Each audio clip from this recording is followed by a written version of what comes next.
Hello and welcome to Antalya, Turkey. We are here for the last chance qualifier for the World Archery World Cup, and we are looking to qualify a few more quota positions for the Rio 2016 Games.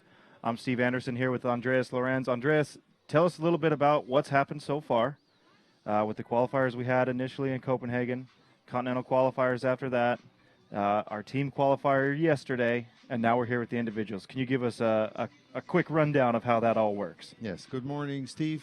Good morning to everybody out there. Let's enjoy this last day of qualifier, the last chances for the last, what happened yesterday, 11 archers, so 5 men and 6 women today will get their quota place. That's an important thing. Why this? Because we have now, yesterday decided, 12 team spots per each given. This was a qualifier at the World Championships in Copenhagen, plus Brazil, which is qualified, and the 3 last matches of yesterday that we saw yesterday. Other quota places were given at continental quota tournaments because World Archery wants to have archers from all over the world competing at the Olympics. And what we have now is the World Qualifier Tournament, and we see world in the real case. Here we have the Philippine archer, Luis Gabriel Moreno, shooting against the Serbian archer, Luka Popovic. So you see, this is the World Qualifier, the last 5 spots. Correct. So this is everyone who has yet to either A, have a individual spot earned for their country, or B, has not qualified a full team of 3 into the Rio 2016 Games. So these archers, they may very well end up pitting themselves against their teammates, but despite the fact that you could potentially have a team from one country finish 1, 2, 3 here today, but only one of those will move on. That's what happened at the American quota tournament. We had 3 Mexicans at the first 3 places, but only 1 got the spot. So we got the 4th and the 5th getting the 3 American spots for the Olympics. Correct, yeah, and we could potentially have that situation here today. It would essentially require an extra round of brackets, correct, to determine that. But we'll see how things shake out first. Again, here we are in our first round of matches. We have a full schedule ahead of you today. This is the 148 round, and we have a few athletes already pre-seeded into the 124, those who finished top 8. Correct. And the top 8 are some good names. I see really known names like Dan Olaru, which already Olympian 2012 with 15 years. He placed in the top 8. Correct, yeah, he made a good run there. He made a good run there. In London. He's hot, and he also did make the place at the continent, at the World Qualifier 4 years ago. So, some top archers leading in the 24th. That means in the 16th, that means after the 24th final. But let's concentrate on this first match, which is Luis Gabriel Moreno against Luka Popovic. And we have a tight score, 26-26. Both archers shooting same score in the first half, 9-9-8 for Luis and an 8-10-8 for Luka. Conditions a little bit more calm this morning than what we saw yesterday in the team qualifier. We, number one, it's about 10 degrees Celsius cooler as well. I think everyone can welcome that. At least here on the right side of the field, you see there is no sun at the moment. Those archers were happy. At least for half an hour, 45 minutes, they were not in the sun. In the sun, logically, it's warmer, but expected 38 degrees Celsius today. Yeah, it is going to hit another very hot high temperature. But so these guys, you see, shadow or shade. 26, well, 1 point each. The first archer reaching the 6 points is passing through the next round. Next round, the winner will face the winner of the match of Slovenian archer Gaspar Strajar and the Latvian archer Eduard Slapspins, which won't be the featured match because we will move on changing countries as much as possible. We want to have you all archers spread around the world be able to cheer for your archers if possible. Correct. Yeah, we don't have a schedule just yet as to who will be our featured match. Obviously, that'll be selected as the results play out. Looking at the field, though, compared to yesterday, now we have one thing you have to talk about is this bracket wasn't set until last night. It was an ever-evolving bracket. Number one, starting with qualification round, which the recurve men shot on Monday. And then as we progressed through the rounds yesterday, that bracket was shifted again as some of the names were removed as they were part of the teams that qualified a full quota yesterday. So archers from France were removed from this bracket. Indonesia, Malaysia, they were all pulled out of this bracket. And it was finally set in stone yesterday. So, archers didn't know necessarily where they were qualified. Some may have moved from having a round in the 148 into one of those bye positions in the 124 round. So things were evolving and changing, but why don't you explain to us the difference between the team round scoring we had yesterday and how that works with the set system versus individual scoring and the differences there. So we have still the set system. Yesterday we had 3 archers shooting 2 arrows each to have a set. But the main difference here, we have to reach 6 set points to win. Yesterday, 5 set points would be enough. That means yesterday, after 3 ends, 6-0 would be over. But even after 3 ends, 5-1 is over. Correct. Today, if it's a 5-1 situation after 3 ends, the individual archer, can still come back. They'll get up shooting. to a tie, 5-5, and then have a shoot-off. Yep, and yesterday the shoot-off for a team round is 1 arrow for each archer, with a tied score then being broken by the arrow that is closest to center. If they are at the same. If they're tied, yes.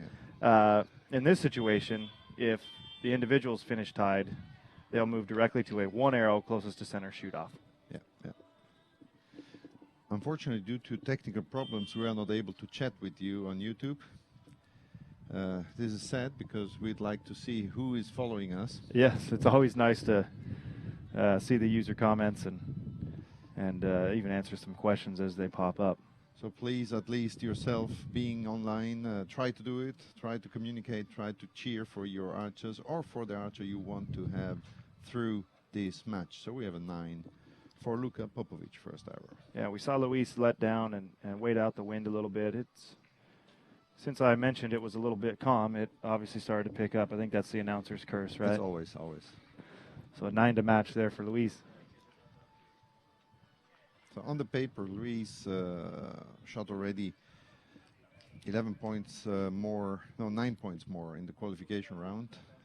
So pretty close match. Both could do it, and it shows tied after the first end, and now on 2 9s for Luka, and the second arrow for Luis Gabriel following. Nope. Another let down there. You see a little bit of difference in form. Luka here on screen has that very inline release elbow, whereas Luis, you see his release elbow come up just a touch higher, and that's a little bit less traditional, I would say. Luka has more of the textbook-looking shooting style, but to each their own, and whatever works the best for you. 30 seconds left, and he shoots 9.87, so set goes to Serbia. Well, Luis is shooting with 3 fingers on the string, and with that high elbow, I don't know how he's doing that. I had this similar problem when I was shooting, that my 3rd finger wasn't able to stay on the string because my elbow was very high. Changes the angle of your hand, and yeah, makes that finger want to come off the string there. But it seems he's pretty much controlling it, although 24. I think the wind is still not affecting that much. It starts now. We have a wind of 0.8 meter per second.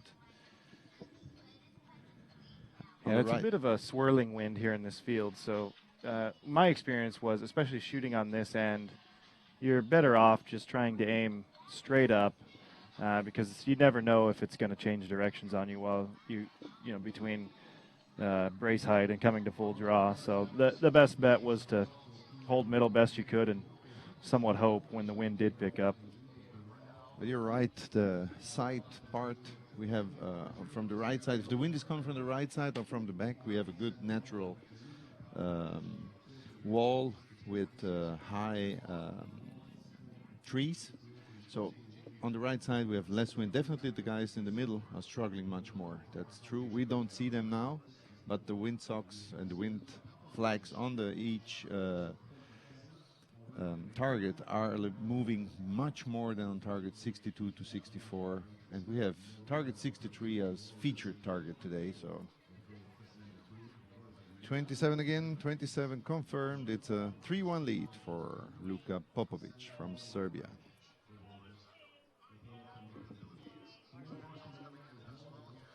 And we'll try to keep you updated on some of the results as best we can as our info system updates.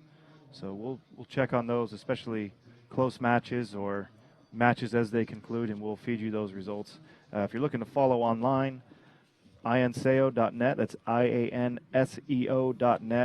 and those results can be seen there, live updates for you.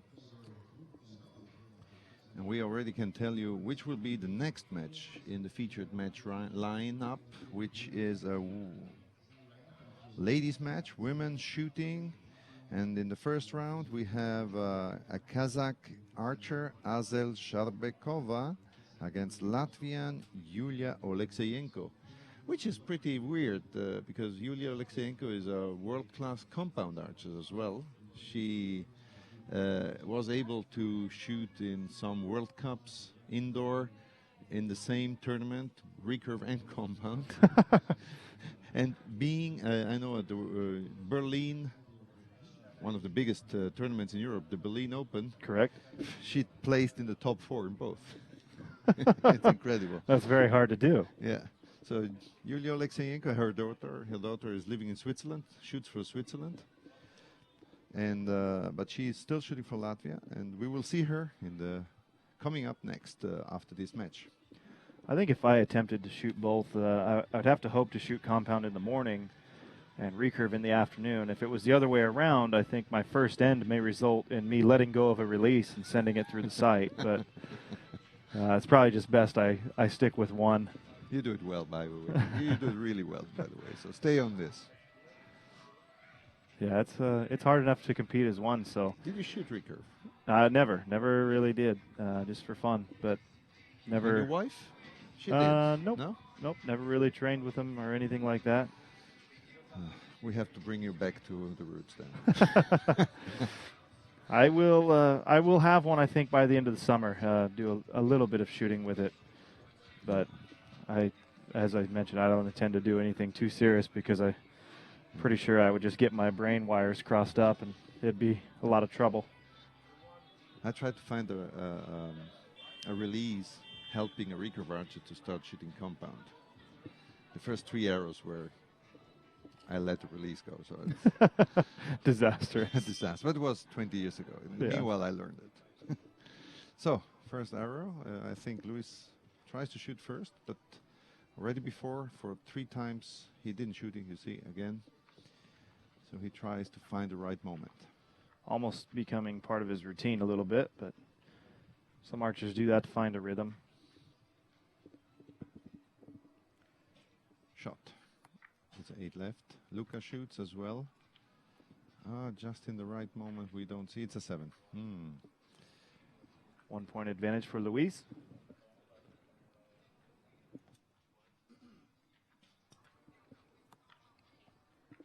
Well, first 8 on the arrow right. was left. Then he said, oh, there is wind. I tried to aim on the right, and the second is on the right. That's what my experience would say.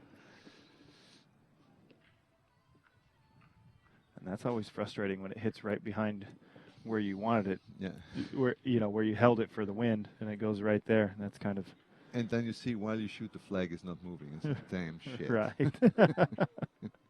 Is it allowed to say damn shit? Yeah. I don't think so, but. So. In the U.S., no, we'd have the SEC or FEC coming at us. FCC, one of the names, I don't know. So there's 9, and Luka takes the. It's a clear 5-1 set points lead. with that one. Yeah, that's tough for Luis. He had, probably 3 good shots, but only 1 good result. Yeah. First arrow left, then said, okay, a little bit aim off right. That's what I think and what I would have done probably as he did. And then the third was a good arrow, but Luka shot one more. 1 point more, and we have a 5-1 lead for Serbia, so maybe one European more at the Olympics. Let's see. Next end will decide. Maybe Luis can come back.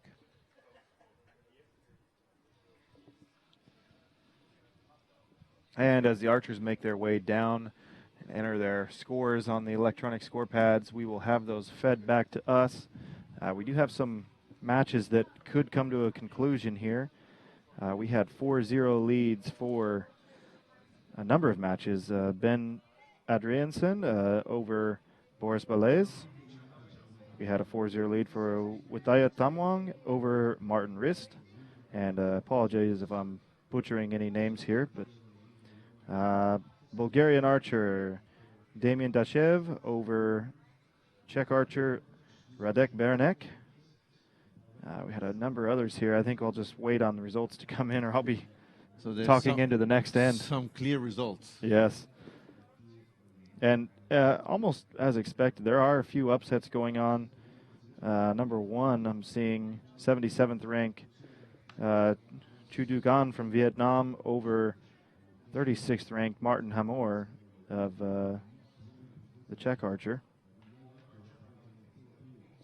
Looking through some of the individual arrow totals from the ends, looks like some archers are really struggling to figure out the wind. I'm seeing a few sub-20 scores. As we said, in the middle of the field, wind turns really fast. Yes. And it's because we have the whole field surrounded by trees.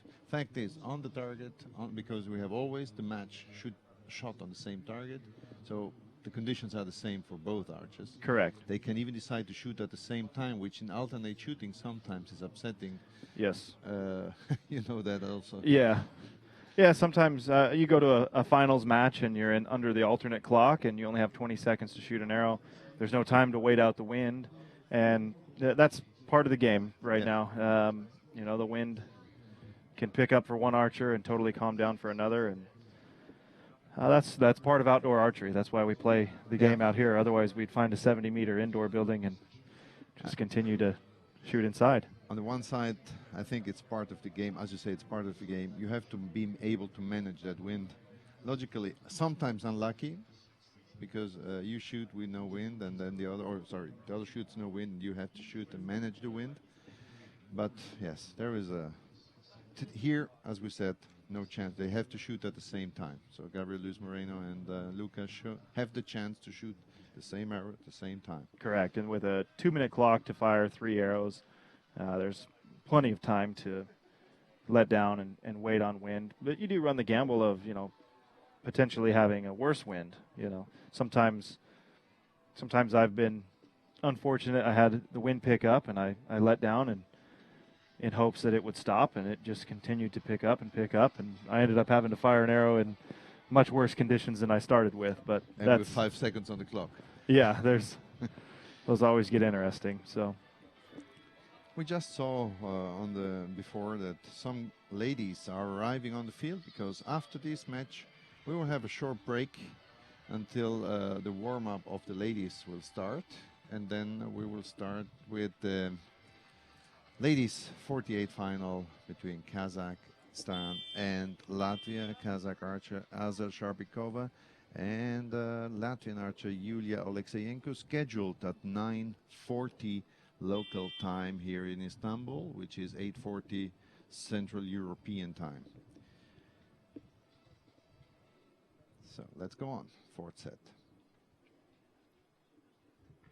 Important arrows for the Philippine archer. These 3 arrows will decide if he is going on with the quest for the Rio, quest for the Olympics. It's a good 9 to start. And it looks like Luka matched him with a 9 of his own.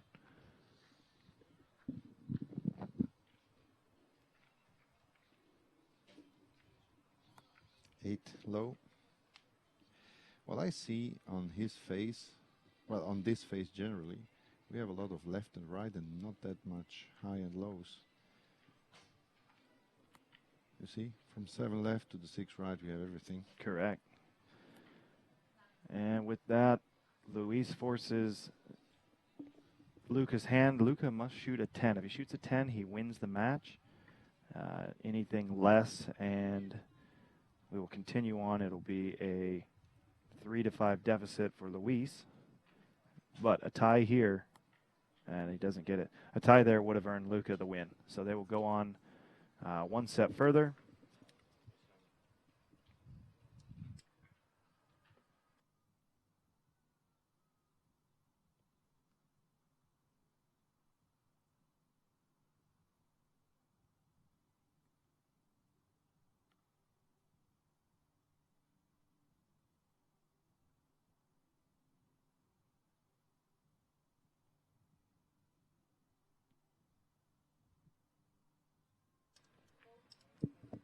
So looking through, we did have some results after that last end, the third end. Jonas Andersson of Sweden advancing over Nima Wangdi, and a lot of the other matches that were at 4-0 ended up 4-2 or 5-1. I'm only seeing a couple other results. Florian Faber over Ignacio Escalante, 6-0, and Chu Dugan over Martin Hammer, 6-0 as well. I'm sure there's a few more out there. Florian Faber, I have to say, Florian Faber from Switzerland. He's a good buddy of mine. We're shooting together in the Bundesliga in Germany. We just went from the second to the first league, so we'll shoot together this winter. And I really hope for him he's able to get this spot for the Olympics, because it's a friend. On the other hand, you must say we have still 4 more rounds to shoot and more. 1, 2, 3, 4, 5. At least 5 rounds before we know that somebody's going to the Olympics. So hard day for all these guys. The last arrows they will shoot for the dream to be at the Olympic Games. Actually, we too will be there. That is correct. Yeah, we'll be there. Not shooting. Not shooting, no. You supporting the archer on the repair boot, which is a great deal. A lot of work to do there. And I will do the marshalling on the Rio Olympic field, as I did the last 4 Olympic Games. So it's great time waiting for us. Olympics are great stuff. It's the first time. First time Olympic trip for me, so I'm looking forward to it. Definitely, I was hoping those would be a bit of my what we'd call dog days of summer, you know, the slow days of summer ahead of the busy days I have in the fall, but it's not looking like that. I'm going to have a couple weeks in Rio, and I'm going to be very busy. And everybody will say, "Oh, poor Steve." Yeah. I'm sure they all feel bad for me.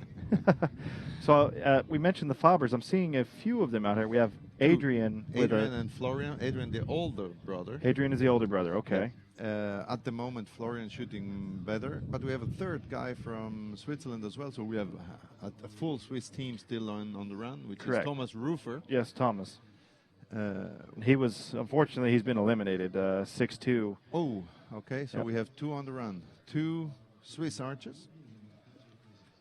And we have another set going on here. Luca wasn't able to clinch the match, so we have 5-3 lead, still a 5-3 lead. But if Luis Gabriel Moreno is now winning this last and 5th set, we will have our first shoot-off of the day. You had also yesterday in the first match, a team match, shoot-off between France. Yeah, it was France, and I'm trying to remember their opponent, but it was Kazakhstan. Kazakhstan, France, Kazakhstan, yes. The first match of yesterday, and was horrible shooting for two ends of the French guys, but they really came up well, and at the end they got the spot for the Olympics. The first 3 spots for France. France has no women at the moment qualified. We will see later on if they are able to match this 1 quota. But France got the team yesterday, as well as Indonesia. And who was the third? Malaysia. Malaysia, yes, our Malayan Tigers. And Italy, my home country, got a spot in the team. On the women's side. On the women's side. Italy, as well as Ukraine. And the third one? Third one was Chinese Taipei. Yeah. A bit of a surprise that they even had to be here. Chinese Taipei, one of the consistently stronger teams on the circuit, but they were not able to earn their spot in Copenhagen. They actually lost a match to the Colombians, which is a bit of an up-and-coming developing nation, but is really starting to hit their stride and shoot strong. So Chinese Taipei forced to move to the final team qualifier here yesterday, and they did well, earning a third-place position and a full quota for the Olympic Games. Unfortunately, this didn't happen to the German. You know, I live in Germany, and they were leading 4-0 at the World Championships and lost their match. They were leading 4-0 at the Europeans and lost their match. And they were leading 4-0 yesterday against Estonia and lost their match. Yeah, and Estonia ended up making a valiant effort on a run to the final, but came up a bit short against Chinese Taipei. Yeah, yeah. There's Luca leading off with a 9, and we have a 9 from Luis as well. And here we are again, same scenario as the last end. Luis must win the set. He cannot tie. Tie would split the set, 1 point apiece, giving Luca 6 points in the victory. Definitely, yes. And Luca is struggling a bit now. He's much slower as he was before. Yep. It's a good-looking shot there, but it finds the 8 ring. So these archers will be tied at 17. Luis with a 9. So that 9 really opens the door for Luca. A 9 wins the match for him. 9 or better. An 8 would force a shoot-off. Correct. Or less. 8 or less. He takes his time. We have 44 seconds on the clock. Yeah, plenty of time, and you can feel the wind moving a bit through our broadcast tent here, so you can probably hear it through the microphones a little bit. At least we do. Yeah. So he's struggling. He has still 27 seconds on the clock. He's wobbly. I think he's he's going to start it over. Good move there. It's a good letdown.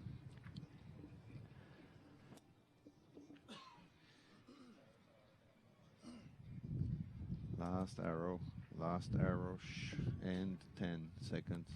8. So we'll have a shoot-off. First match of the day, and our first shoot-off of the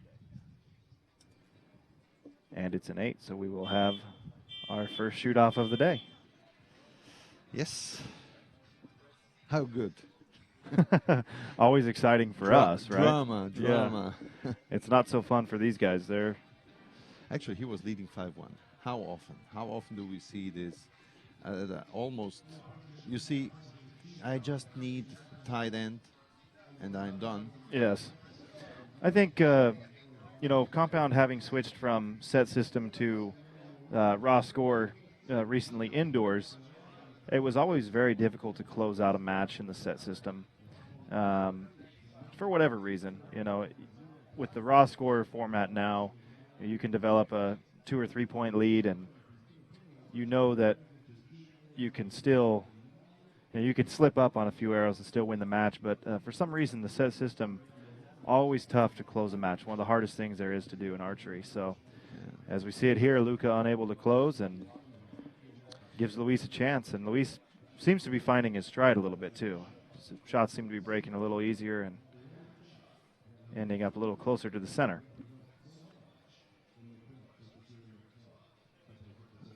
I don't have the total amount of point shot, but I think even if they would have shot cumulative on this, it was pretty close.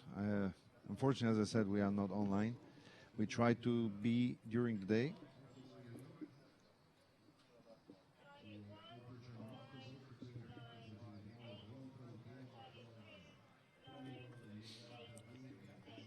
But we are on the info system, and you at home can have a look on the website of Ianseo, ianseo.net, E-A-N-S-E-O.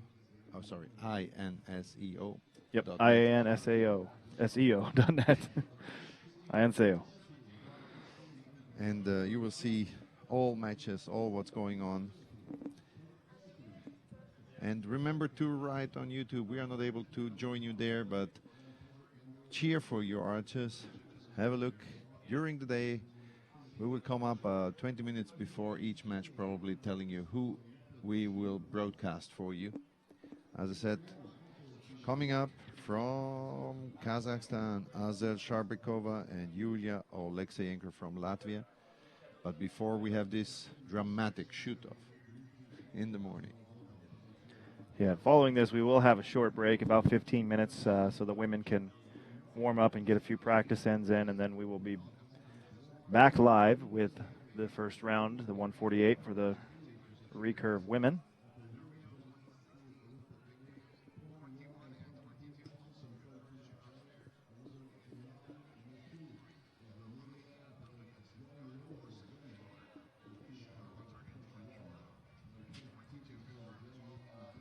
Five.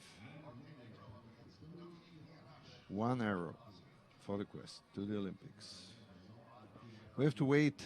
You certainly ask why we are waiting so long. Fact is, target faces have to be changed, and it won't be the only shoot-off, probably. Correct. So everybody has to come back from the targets. Yeah, first those who have a finished match score there. They handle the paperwork and the scorecards and signing of scorecards, and then make their way back to the shooting line. And as you said, target faces are changed to make sure that in the event of two arrows that are basically too close to call, the judge can then take a measurement, and with a fresh target face, they can get the best measurement possible. And they are shooting, by the way, they are shooting at the same time. So we'll see who is taking the advantage of having the first arrow shot and putting pressure on the other archer. Correct, or potentially taking a lot of the pressure away. There's always some gamesmanship involved there, but 40 seconds on the clock for each of them. Luis quickly to full draw. Let's see if he goes through with the shot. Yes, he does. And he's got a 9. It's a 9 just off the 10, but probably a very good arrow for these conditions. 8. So we have the Philippine archer, Luis Gabriel Moreno, moving on.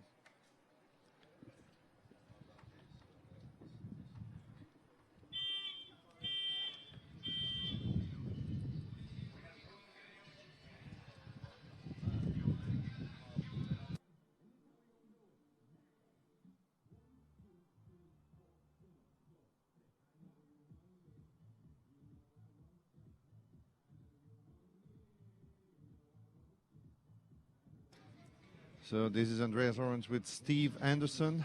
We say thank you for following this first match. We will have a little break for about 15 minutes, and then we are back with ladies from Kazakhstan and Latvia, and this is following in about, as I said, 15 minutes is Azel Shalbrekova from Kazakhstan.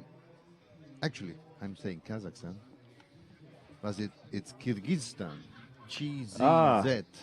Kyrgyzstan. Kyrgyzstan. Azel Sharbekova from Kyrgyzstan. I have to learn these. And Latvian Yulia Alexeyenko. So Kyrgyzstan and Latvia following 9:40. Thank you for following us here at the first match. Steve, we will be back in about 15 to 20 minutes.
morning out there on our featured matchup of the round of 148, looking again at Luis Gabriel Moreno of the Philippines against Luka Popovic of Serbia. Remember that situation as we did detail just moments ago, a 5-set point to 1 lead for the Serbian archer. A very testing performance and a commanding one to boot for Luis Gabriel Moreno as he did survive those intense and very gruesome sets. You have that much of a lead to make up, of course, it is very difficult. But it certainly pays off when you have the resilience and the ability to hang on. And it goes to show that, yep, it's never over until that final arrow. Luis Gabriel Moreno getting the job done there by way of the shootout. We'll see more of him in minutes to come.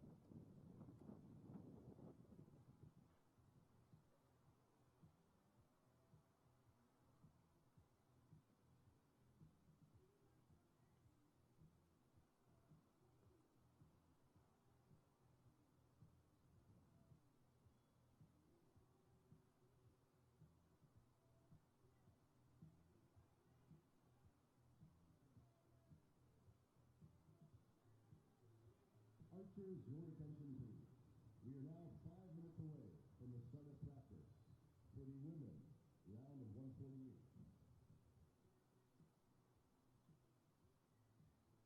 Recurve women with a bye are allowed to practice on targets 1 to 32.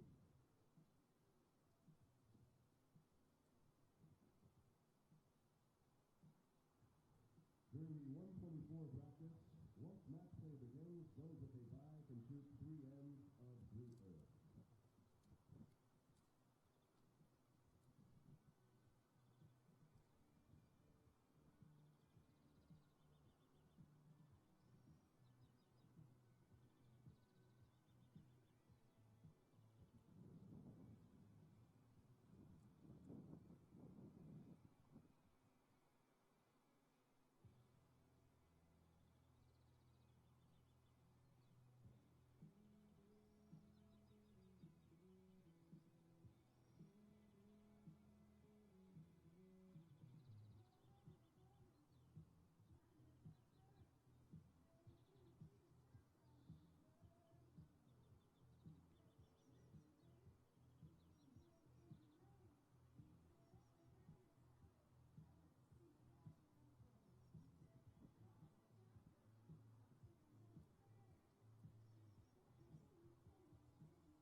Archers, your attention please.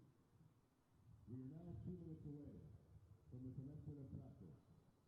2 minutes.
All right, ladies and gentlemen, taking place on our featured range, target number 63, an intense battle to look forward to here in the round of 148 in the women's competition.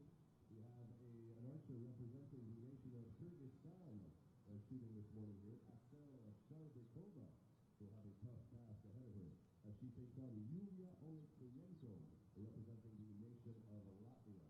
And so indeed, a representative of the Baltic states going into the representative of the nation of Kyrgyzstan. That matchup available, of course, on our featured range, that target 63. And you can also follow the evolution of that matchup shot by shot as we have a scoreboard located on target 64, just on the right-hand side on the video wall, conveniently located near you.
Instructors, your attention please.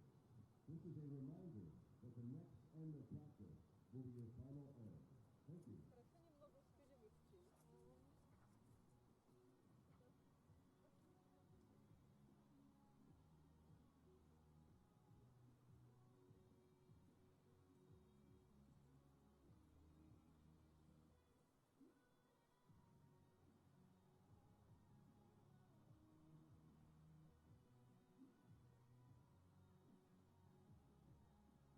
Хорошо немного вперемешки.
Hello and welcome back to Antalya. We are here for the 148th round of the final individual qualifier for the Olympic Games for the recurve women. I'm Steve Anderson here with Elena Olekshenko. And Elena, tell us a little bit about this match. It probably holds dear to you. Yes, good morning, everyone. For me, it's a very special match because it's my mom shooting, Julia Alexeyenko from Latvia, and she's shooting against Sharbikova Azel. And for them, it's the first opening quota match this morning, and of course, it's a little bit more pressure because they're shooting on the TV targets.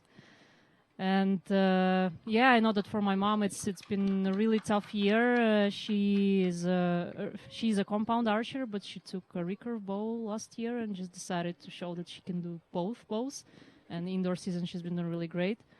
And yeah, for her, it's a really good opportunity to show what she actually achieved in the past year. So, of course, I'm not very neutral or impartial here. I'm totally cheering for my mom. So Yeah, well, that's what they get when, at our salary, for announcing, they're going to get some Exactly. some partial judges.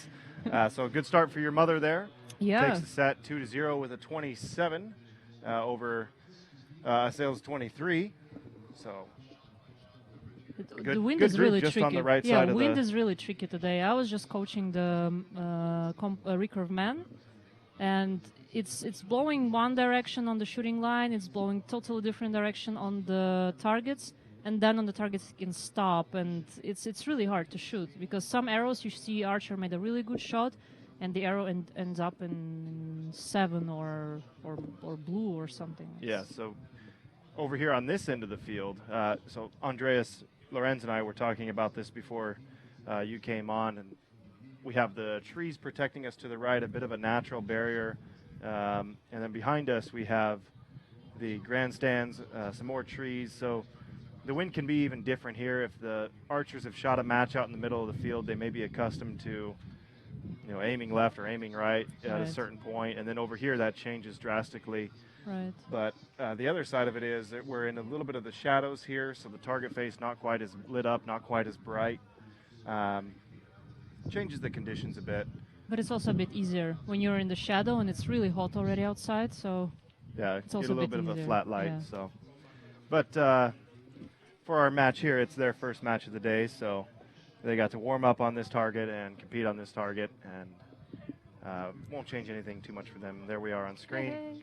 I'm Steve, in case you were wondering. I'm Elena. Elena to my left here. So we saw some interesting matches there on the men's side. A lot of results to go through. If you're looking for those, you can find them on ianseo.net. That's IANSEO.net. And from there, you would be looking for the individual qualification tournament, recurve men or recurve women. Those are updated live, so as the archers enter them into their score pad, they come through into our info system. From there, they are relayed back onto the website where you can see them. But here in our featured match, we have Mom with a 2-0 lead. Oh, so far I'm very proud. So tell us a little bit about, she shoots both recurve and compound. You told me a little bit Yes. before we got started. She had some good success here this last indoor season. Right. Go through some of that with us. In Berlin Open, she finished second in compound division. She also shot some world masters records over there, both in the matches and in qualification. And then in Nîmes, I think it was really, really good for her. She finished qualification 20th in both recurve and compound. That was, for her, it was really fantastic. And she was really worried how is she going to combine the matches, because at one point they're shooting together, and then she would have to choose actually which bow to continue and which to drop. Right. And luckily for her, she lost in the first recurve match, and then she advanced with compound, I think, 2 matches. She could have done obviously better, but she was quite satisfied. Right, yeah, she went and was able to give her best effort, and Yes. just didn't work out. And Yeah, she says it really helps to shoot both bows. And originally she started with recurve, and then she was shooting compound for more than 10 years. and then she decided to try both again. And she said it's really nice for compound technique to shoot also recurve because of this follow through and then this expansion feeling. It's really nice. So we see them here waiting out a bit of the wind, and now we've got Julia at full draw. Along with Azelle, and Azelle with the narrow out in the 6 ring. And there's one out in the 4 ring. So yes. maybe the wind completely died down Probably. and caught him a bit there. So that happens from time to time. Yes. You get a big surprise. So Especially in recurve. In compound, we don't aim off so much. correct. And then in recurve, it can make really huge difference. Yeah, oftentimes in recurve, when I see an arrow not only hit very far left or right, but also high or low, that tells me that maybe the wind has died Yes. down. Usually the wind creates a bit more drag and forces you to move your sight up or down to compensate for that. So I guess the stress comes in a little bit. yeah, she's Also, not if you start very good, sometimes it can be a little bit. yeah, she's not going to like this end. Yeah. So, but the good thing here in recurve play, we are using the set system. Exactly. So a lot can change. So yeah, she can write this one off and move on. And Yes. there's a good 9-10 liner. Looks like it's just inside the 9 there for Azelle. Yeah, so that's set. Archer from Latvia obviously lost, so they're tied in 2-2. So in set system, they have to usually go to 6 points. 2 win points they're getting for the win. 1 they're getting for a tie. So we'll see. It can be an interesting match by the end. Yep, so we start with a 2-2 draw. In our first featured match of the day, we had a shoot-off, which is always exciting for us and for the viewers. And I'm sure you're hoping that your mother can close it out without having to go that far. But Yes. and I'm sure she's hoping the same. At the same time, Zelle's hoping that she can continue that run that she just had there in the Of second course. end and continue on with some more set victories. Yeah, of course, for recurve archers, this day is very important because they can get the last individual spots for Rio 2016, and I think for some of them it's even more stressful than just the World Cup they shot earlier this week. Correct. Yeah, I'd imagine that the World Cup is really a side tournament at this point. I mean, no one is here going, Right. well, if I win the World Cup, that'll be totally fine, and I won't care if I miss out on the Olympic Games. I don't think that's the way it is. These recurve archers put so much time and energy, 4 years, 8 years, maybe even more, into Right. making an Olympic Games, and that's obviously the end game here for them and the total goal. That definitely adds more pressure. Yes. Maybe one day compound archers will experience the same feelings. We'll see. I sure hope so. It would be probably after I'm old and retired and done with the compound game, but maybe I No. could slide into coaching at that I point. still hope it's going to happen earlier.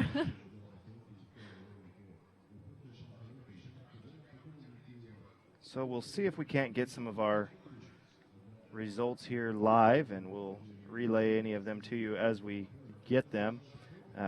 Through the second end, we won't have any matches closed out, but after one more end, we could see some results and some archers matching. There's a lot of matches going on the field right now.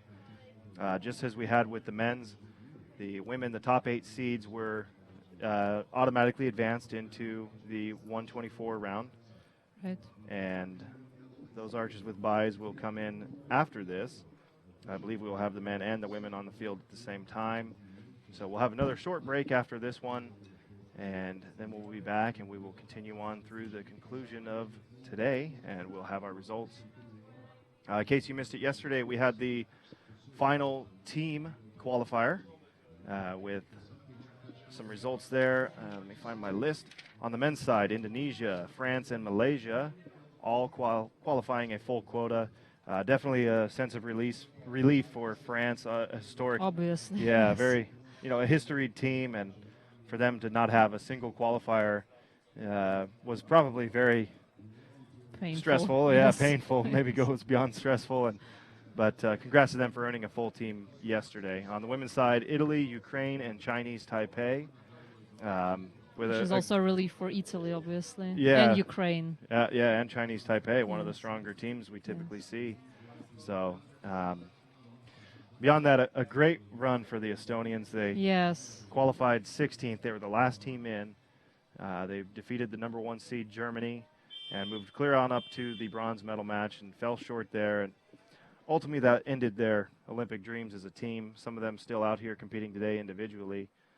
But that was a great run for the team. I think Estonian girls, they improved really, really a lot in the last years, and they really put a lot of effort and preparation for this quarter tournaments. And I mean, finishing 4th is, for them, it's really impressive. Yeah, it should garner them a lot of support from their country and hopefully lead to an Olympic berth at the Tokyo Games in 2018, or excuse me, 2020. So we're in the 3rd end. So far we see a 7 and an 8. Yeah, we got the wind picking up here again. The wind doing what it normally does between ends. It lays down a little bit and As soon as and it hears dies. the signal. Yeah, once that bell rings, the wind picks up and creates a bit of havoc for our archers. So we get 15 points for Julia.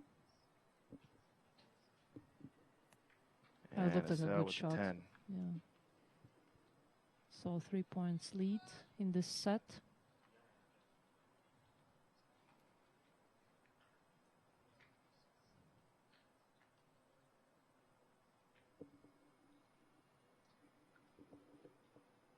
It's still a little bit less windy than in during the first match of a recurve man. Then in some ends I saw, oh, that's Good 10 a there. good shot. Yep. Some archers were pulling down 3-4 times because it was just impossible to aim. So Julia got back on track there. Unfortunately, still finishes 1 point short, and Estelle will take a 4-2 lead heading into the 4th end. So still anyone's game. Absolutely. Again, we may have some matches closed out after this end, and we will report those to you just as soon as we can get them.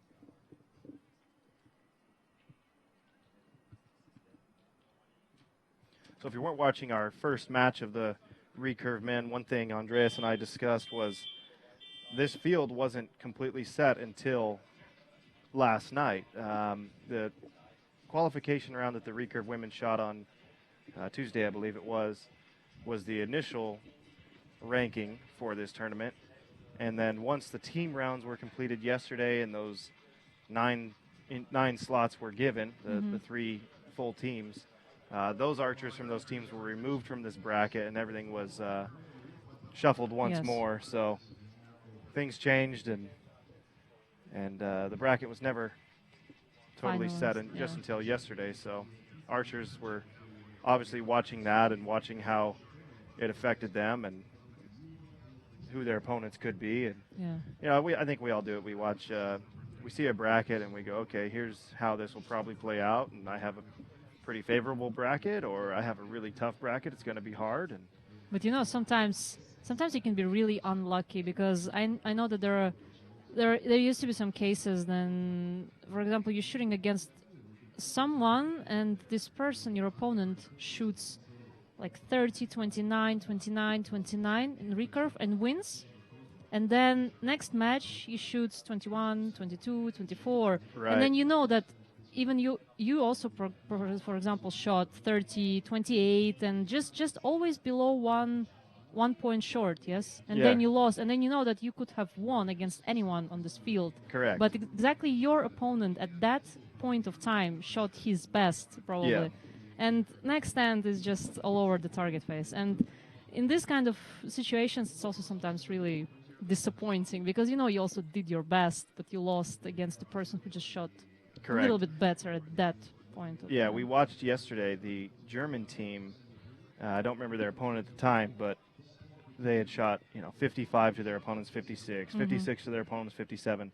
They were always just 1 point short. They would have beat everyone else on the field. Exactly. But it's just a bit unlucky. Now, in other forms of archery, for example, World Field, do you shoot field archery? No. So at World Field, the cut is initially made to 16 archers. From there, all 16 archers go and shoot the course, and they cut to the top 8 again. So it's not so much a head-to-head format. It's just taking the top scores. And I've often wondered if that would be something could be implemented here. It's probably not worth doing. I mean, I feel like we have a successful format here and Yeah. I very think popular. it works quite nice with Yes. the top 8 seeded. They have buys until 1/16. Correct. Yeah. Sometimes I prefer to not have that bye. You know, many times I've qualified around 7th, 8th, 9th, 10th, and oftentimes I do better when I'm 9th or 10th when I don't have that bye. You have generally a little bit weaker opponent, so you can kind of have a little warm up into your Yeah, individual exactly. matches. And Yeah. You don't just sit out the whole day and Correct. wait. yeah, I do enjoy the bye, but only when those matches are shot the next day. And recently, our most recent World Cups have been that way, whereas the first rounds are shot, say, on a Wednesday, and then Thursday we step in, or I guess, it'd be Thursday and Friday. But, then those who with a bye don't shoot until the day after. This prevents an archer from getting hot in the opening round and then stepping in against a cold shooter who had a bye. Absolutely. And We saw it also creating an yesterday upset. with compound men. A lot of those who seeded in the top 8, they were out in the first round. Yep, it seems to happen every Yes. time. So, and here we go with end number 4. Yes. 7 to 7. start. And the And 9 for yep, a our 9 for opponent. Asel.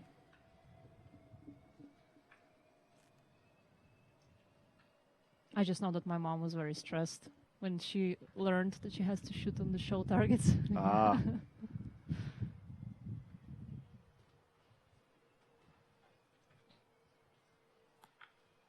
And the There's 7. a 7 for Asel. Yeah, There's a 10. 10. Takes the lead. She needed that one there. So it's all about the last arrow. Whether it's going to be a tie or Azel will take the match. And plenty of time left on the clock. 52 seconds, 50 seconds now. Yes. Recurve archers tend to work through this a lot faster than Compound. compound shooters. And there's looks like an 8, but It's they hard to may say, they may give us an 8 asterisk. Now they're calling it a 9 So asterisk. she needs a 9 yeah, 9 would to for win sure the seal set. it. Potentially an 8. It looks like a long shot. She's got a lot of time left on the clock. She could come down off of this shot. She's holding through it. That didn't look like good shot. Yes, and that's No. a 1. Unfortunately. Well, I guess we'll allow you to step out of the booth there. Yeah. Go console mom. So Okay. a good effort, though. A great start for her. Sure. But Zell just staying a little more consistent throughout the match, takes a 6-2 victory.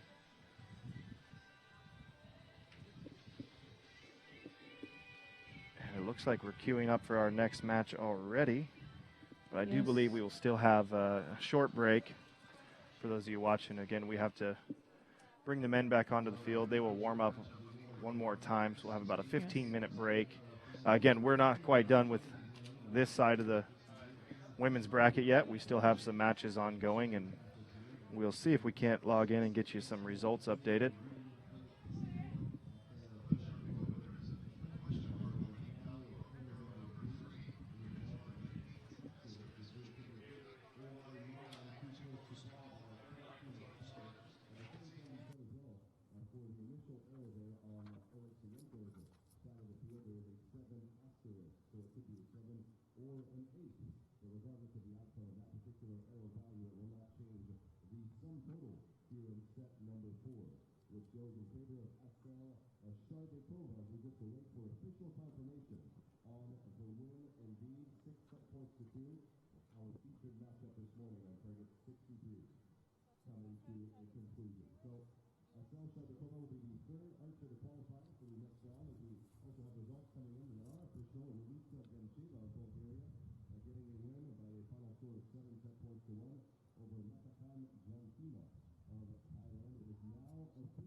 in as well as Amanda Wareham of the U.S. Virgin Islands defeats Anne Charlotte Fitzgibbs-Graham of Finland. The final score 6 set points to 2.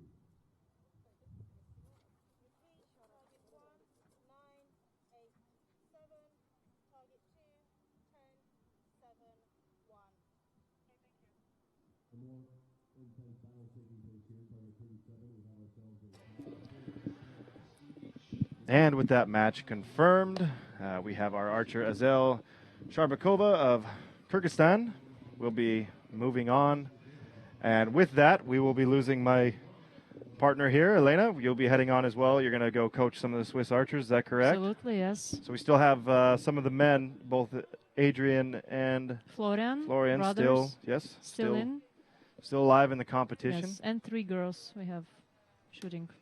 Very nice. So, okay, well, best of luck to you, and we Thank will you. be back. I will be joined by Martin Cunningham of Ireland, always an entertaining guest. So we will be back in approximately 15 minutes. Until then, you can follow any live updates for matches still continuing, ianseo.net. That's IANSEO.net. Absolutely.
We shall have some answers to all the questions we had this morning on targets 37 and 40.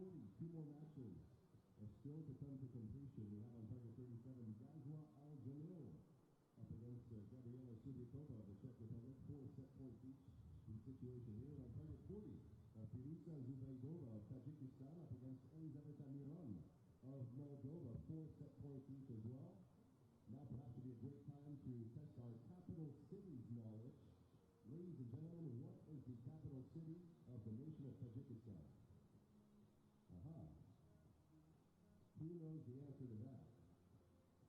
Don't worry, I'll tell you in just a minute. Ruth Rowe from the U.S. Virgin Islands. Nope. Do we have an answer over here, anyone? Martin Dansville, perhaps? No?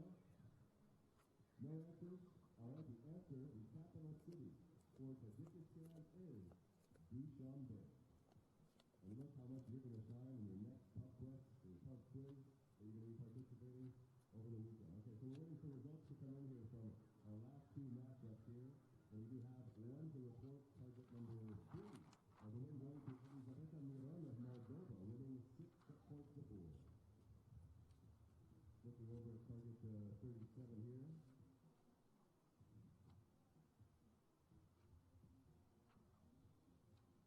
As our judges, volunteers, and archers are assessing the arrow situation on the target face as we speak, just waiting for final confirmation of the outcome of the matchup.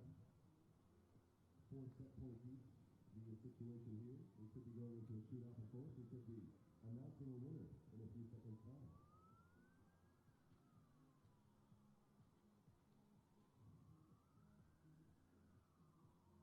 Okay, we have ourselves a shoot-off. Ladies and gentlemen, the sole shoot-off for this round indeed taking place on target 37. Gazwa Al-Jamil for the nation of Iraq up against Gabriela Subikova of the Czech Republic.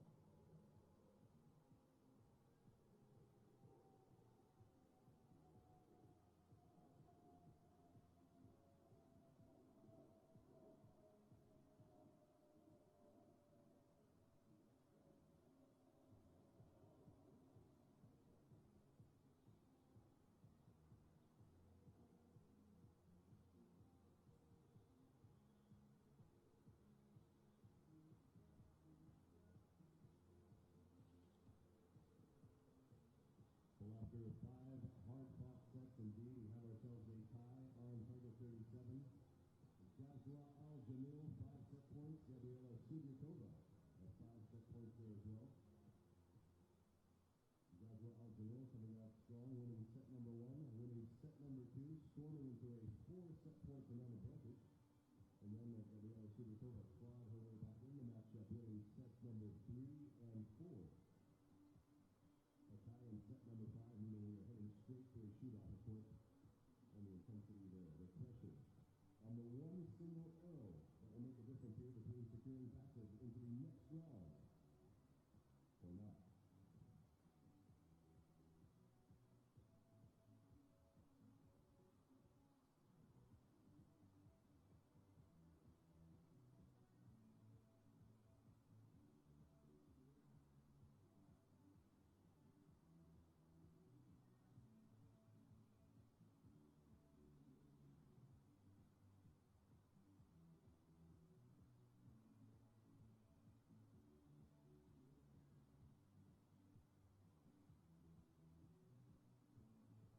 All right, archers, your attention, please. We have ourselves a shoot-off. Could everyone else please move behind the shooting line? Thank you very much.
shoot-off coming in, ladies and gentlemen, in favor of Gazla Al-Jamil of the nation of Iraq, securing passage here at the expense of Gabriela Sudnikova of the Czech Republic. That final arrow will be a decisive one indeed, as Gazla Al-Jamil gets the job done, and we will see more of her in the rounds to come.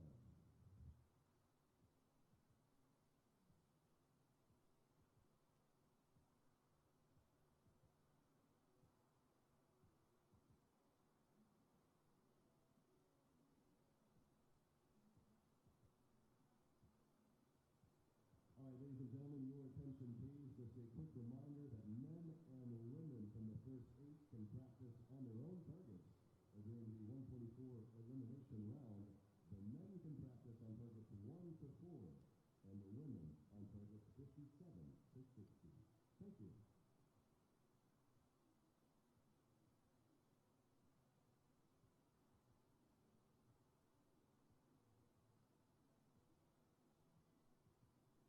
So just a correction, ladies and gentlemen, the men can practice on targets 1 to 4, the women on targets 57 to 60. Thank you.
Archers, your attention please. We are now 2 minutes away from the start of proceedings. 2 minutes. And this is also a reminder to please mark your arrow holes during the practice session, but also mark any arrow hole you actually see on the target page. Thank you.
Archers, this is a reminder to please mark your arrow holes, and also mark any arrow hole you may see on the target page. Thank you.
Instructors, your attention please. This will be your final end of practice. Thank you.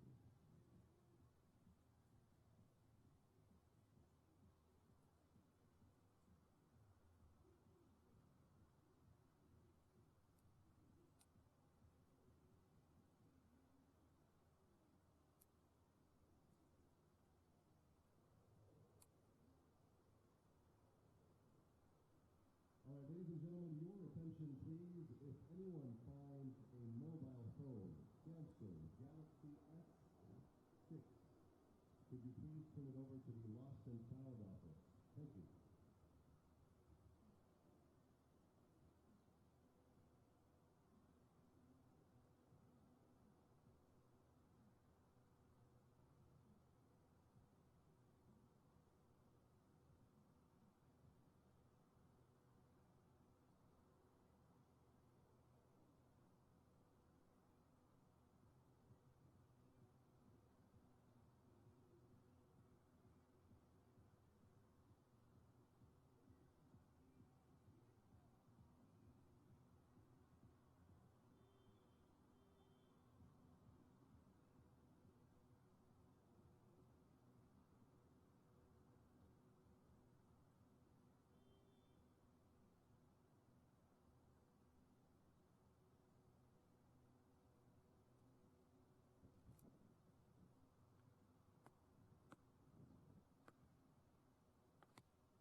Hello and welcome back to Antalya, Turkey. We are here for the individual final qualification tournament for the Rio 2016 Games. I am Steve Anderson. I am joined now by Martin Cunningham of Ireland, and we are watching our featured match featuring France's Sophie Planex and Bhutan's archer who goes by one name and one named only, Karma. Karma, nice one. So Martin, give us a little bit, what's the situation here? What's the situation? Well, we've just seen the first couple of arrows go down the range, and it looks like the French girl's taking a point lead on this one. But I'm getting used to this microphone thing. It's new to you. Here, It's new to me. Yeah. So we are in the 124 elimination round. So from this round, counting this one, we still have 1, 2, 3, 4, 5, I believe 6 rounds to decide the winners here. To my knowledge, we are shooting for 5 individual positions on the women's side. There's some confusion there, so we'll try to give you that update just as soon as we know for certain. It's more of a marathon than a sprint, really. Correct, yeah, and this is, tell us a little bit about, you came and shot this, and really this was the focus of the tournament for you. It wasn't so much about the World Cup, but about the Olympic qualification. Still one archer from Ireland remaining, is that correct? Yeah, we've got one guy left, Keith Hanlon, probably one of the most decorated archers that we've ever had, and probably one of the most experienced. Probably shows why he's still in the game. Well, best of luck to him. Oh. And there's an arrow out in the 3 ring for Sophie. So that's... It's going to be hard. Yep. The archer from Bhutan, Karma, will take a 2-0 lead heading into the second end. Again, if you haven't been with us yet today, we are shooting right now for the last quota spots for individuals in the Rio 2016 Olympic Games. The last team spots were decided yesterday with 3 team positions being awarded to both the men and the women. The men, Indonesia, France, and Malaysia took those spots, and on the women's side, Italy, Ukraine, and Chinese Taipei.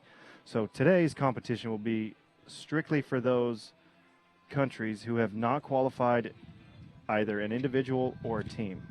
Yeah. So the other side of this equation is that countries can only, if they don't qualify a full team, they can only qualify one individual. One individual, yeah. So should a country have 2 athletes advance into the final, the winner of those 2 would be the one who earned the spot for their team. Yeah, and the places will then be given out to the other countries below that as well, because you can't have You can't have multiples. more than one in the Rio Cup.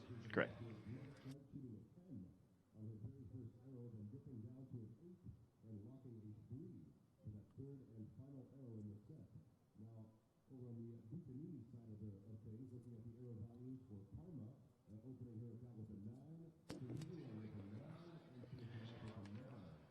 And if you're looking to follow the results live beyond our featured match, we do have those being updated on ianseo.net. That's IANSEO.net. And as we get some results across the field, we'll try to update those to you as well. They do take a little bit of time for those to come in for us. As the archers enter them in on the electronic score pad, they're then relayed back to the info system and then into us. And there's a lot of matches going on across the field with both the men and the women now competing. We had a few breaks early in the day, but the action's going to stay continuous from here on out. We will only stop to replace targets and move archers to new targets, and then we will continue right along. There will be no more 15-minute practice sessions or anything like that to warm up the archers. I think people have to realize the amount of people that are here compared to other World Cups. I mean, in the gents category alone, it was 238 competitors turned up for the World Cup, and mostly of that people turning up for that event is because they're turning up for this event. For this for the team and the individual quota spots. Yeah, the amount of people is just massive. Correct. If you're unfamiliar with how a World Cup works, typically all archers have official practice on a Tuesday. Wednesday is qualification for everybody. Thursday is head-to-head elimination matches. Friday is team matches. Saturday is compound final. And Sunday is the recurve final. Now here, simply due to the number of archers and the extra events we had to fit into this, the recurve men qualified on Monday, so 2 days early. Compound men and recurve women, and compound women as well, all compound and recurve women, they shot their qualification round on Tuesday. Wednesday we had what did we do Wednesday? We had Saturday, Wednesday, Tuesday we had the official practice, and then Wednesday we had the qualification. Oh, we qualified Tuesday. You done Tuesday evening, yeah. Yep. So, yeah, everything was basically shifted forward a day or two, depending on who you are. So here we are. Yesterday was the head-to-head matches for individuals, and those were slotted all the way up till the gold matches. So the finals field is set for Saturday and Sunday for compound and recurve finals. Yesterday afternoon was the team final qualifier, and then Friday strictly reserved for the individual qualifier. So here we are back at it again, end number 2 with Bhutan's Karma going into this end with a 2-0 set point lead over Sophie Planex of France. She shoots a 9 with her first arrow. Sophie taking her time. The 9-10 liner there for Sophie. So I'm guessing the scoreboard is going to show a 9 asterisk, and it does on our live scoreboard here. Doesn't show it on our broadcast feed, but we will update you if that arrow is upgraded to a 10. And Karma with an 8 there, moving her to 17 total.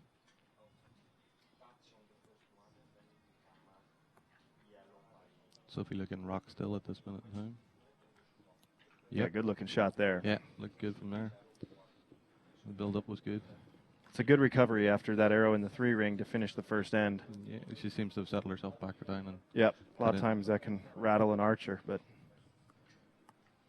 and 1 in the 8 there. So Sophie just needs to keep 1 red or better to take this set.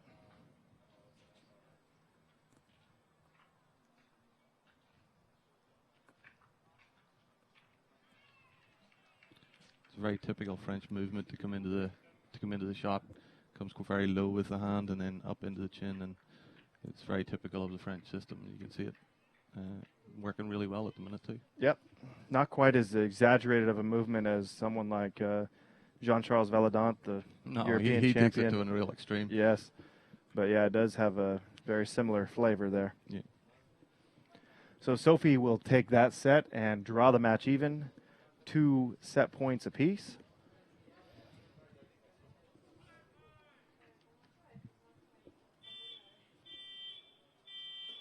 And if you're unfamiliar with the recurve competition, recurve is contested at 70 meters.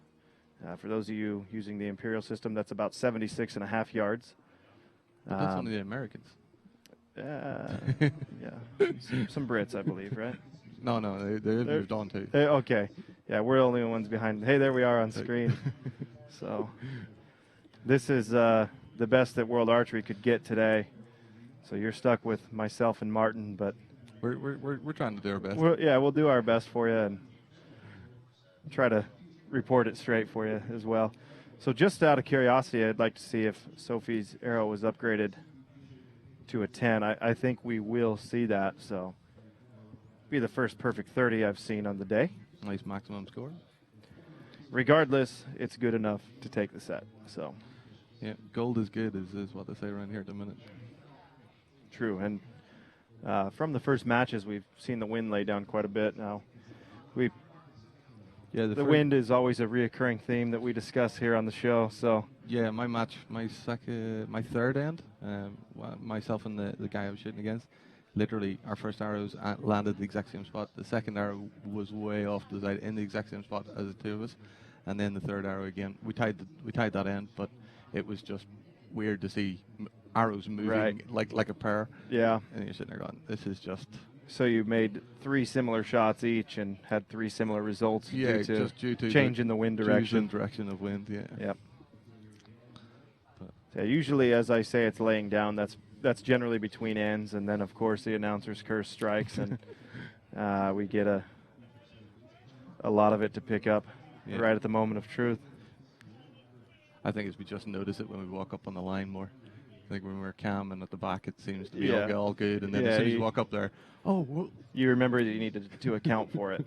Yeah, we just start looking at it. Oh, and there is a 10 there for Sophie Planex.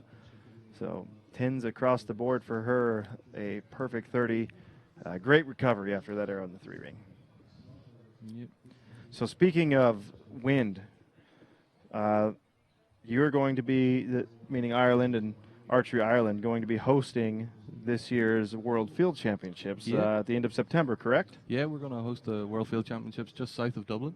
So it'll be very handy for the airport and very handy for everybody coming in. So yeah, tell us a little bit about the venue and a little bit about field archery for those who don't know. So the field archery is generally a wee bit more like a golf course. You follow one target onto the next. It'll be in a forest in Ireland mostly. So the wind won't be such a big problem. We only have 10% of the targets or less than 10% of the targets out in the open. So, but we have got some good angle for you guys to shoot up and down the hills on. So hopefully you'll get your cuts right and not ram any of your nice Eastern arrows into our rockery that we've got planned for you. Well, for me personally, hopefully it starts with me making our team. We've got a very competitive squad there in the U.S., but it's been my favorite game by far, the field archery game, and one that I've had some success at. So I hope to see you in Ireland come the end of September. No problem. We'll welcome you with open arms into the Irish island. Yeah. So here we go with end number 3. We got started a little bit on how the recurve matches work. So again, they are shooting at 70 meters. The 10 ring is about the same size as a DVD. It is 12.2 centimeters across, and there's an arrow in the 10 ring there for Bhutan archer Karma. And again, Karma, known by one name and one name only. All the good people are, aren't they? You hear some of that. The famous football players around the world, Pele and Ronaldo and some of those. So Neymar. Yeah. She follows that up with an 8. So Sophie with an 8 of her own on her first arrow could tie the match with a 10. Yeah. Again, very still from the French archer here. She seems to be taking her time and not in a rush. There's another good axe. Yeah. So you can really tell when she's going to nail it. Yeah, she's had good hold on those last few shots. Quick shot there by Karma. Results in a 9, so a good 27. That's always a... Gold is good. Yep, it's a good average there. Sophie needs a 9 to tie. 10 will win the set. Good looking arrow. It's a 10. Good shot, yeah. Yep, she's got this zone. She found a little bit of her groove there. Yeah, starting to get there.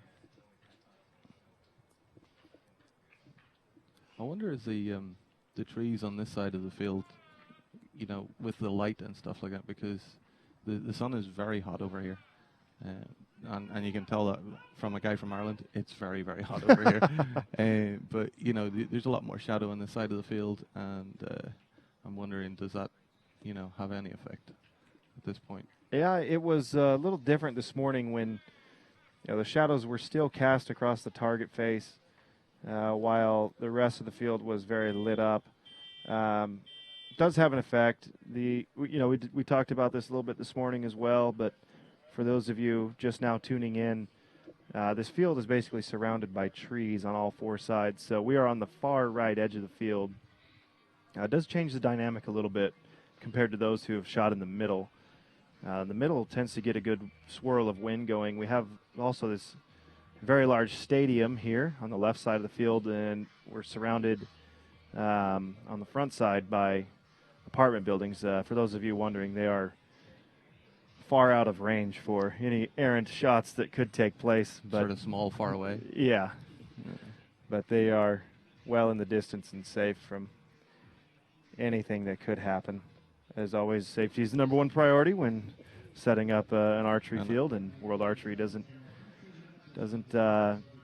take that lightly.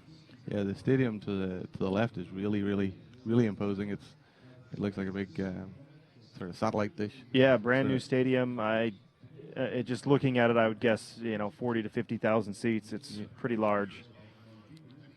Maybe not quite that many, but Definitely giving a little bit of protection. yeah, to it the- changes to the field. changes the dynamic even from last year. Whereas we're so close to the Mediterranean Sea here, it's only maybe a kilometer away, half a kilometer away, and you do get some of those sea breezes coming up, and you got a big stadium in there, and it does offer some protection. So what I noticed this year is a little bit less of a left to right wind or a right to left wind, and a little bit more of wind coming directly off the sea, and We had that for essentially a tailwind for the archers. we had that for qualifying, and it was very welcome. Yeah, It just makes it a lot easier to pick your spot right. Yep. with that It's tailwind. still can add some flair to the results, Yeah. But again, let's be honest, on a day like today where it's expected to hit around 38 Celsius, a little breeze is welcomed as well. So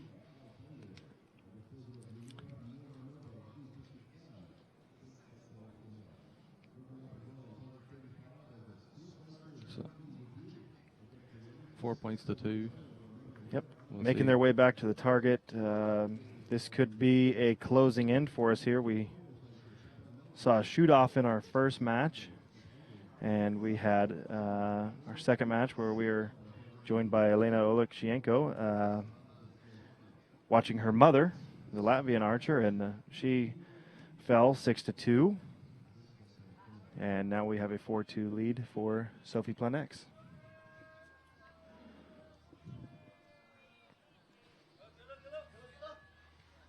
Butterflies starting to build in the stomach. I'm Yeah, sure. Tell us what it's like. I mean, I mentioned earlier, it can be hard to close out a match. I think that's probably the hardest thing in the set system is when you do have the lead, knowing you need to close, and the other archer kind of shooting without pressure at that point because they're already against the ropes. And It depends how archers see it. I think certain personalities see it in different ways. For me, it's trying to just keep away from the match and trying to just stay with my shot. But I think a lot of people see it in different ways. Cheers.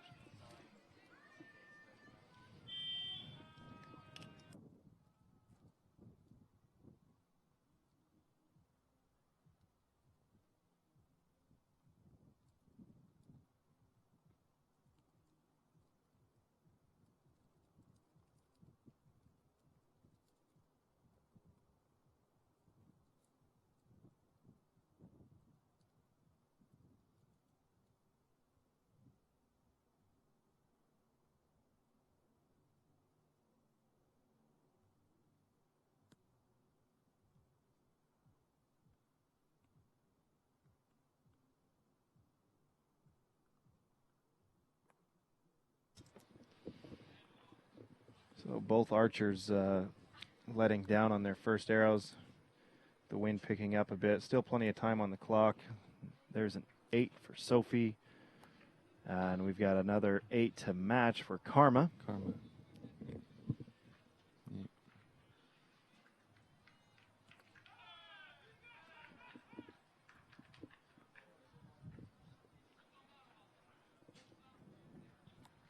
Just seeing that wee hesitation coming in. It's very, very subtle, but The 9 from Sophie, one better than Karma's second 8 of the end.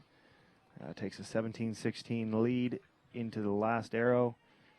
Getting a bit low on the clock, 30 seconds left, so you can see The them wind's timing it a picking it little up, bit. yeah. Yeah, you can feel the wind gusting here through the broadcast booth, and they felt it just a bit before us. Sophie looking stable now. Yeah, she's making good, strong Yep. shots. There's a There we 10. go. That closes the match. So Good job. Sophie takes the win, 6-2. This is a moot point for Karma, but another 8 for her. And, as is unfortunate with all of these matches, we have one person, with some elation. They're moving on, keeping the Olympic dream alive. And on the other side, someone has to go home and see the dream end. So Looking ahead, see if we can get our next match for you. Give us 1 second.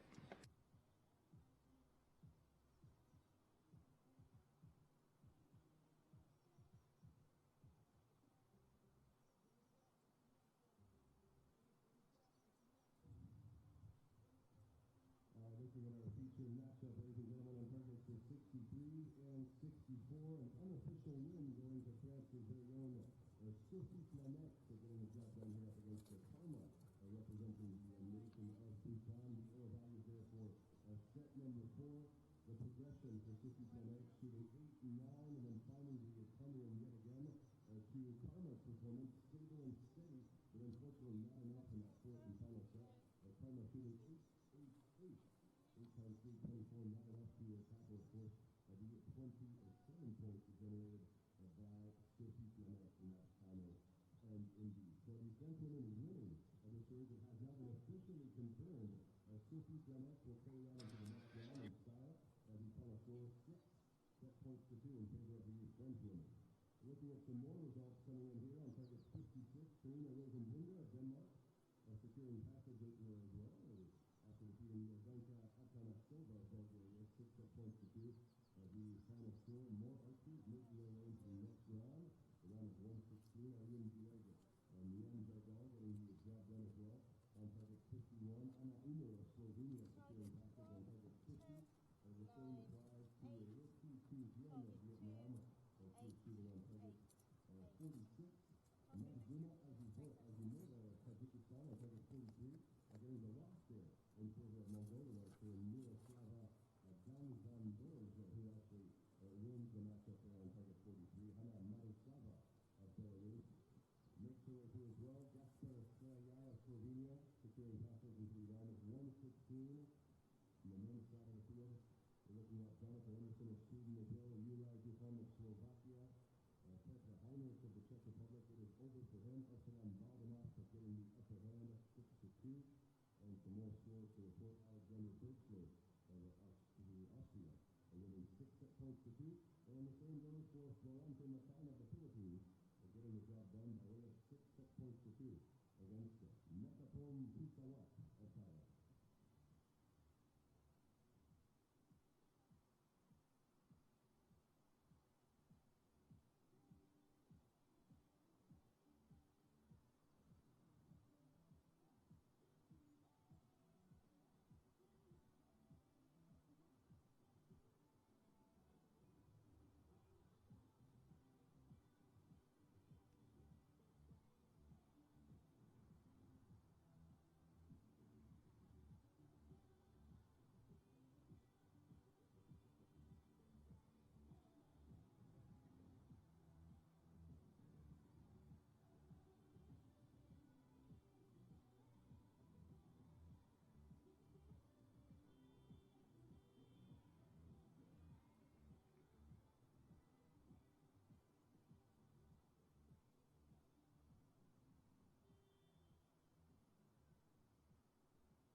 And coming back in with Sophie's match, finishing up, Sophie Planex taking the win over the archer from Bhutan, Karma.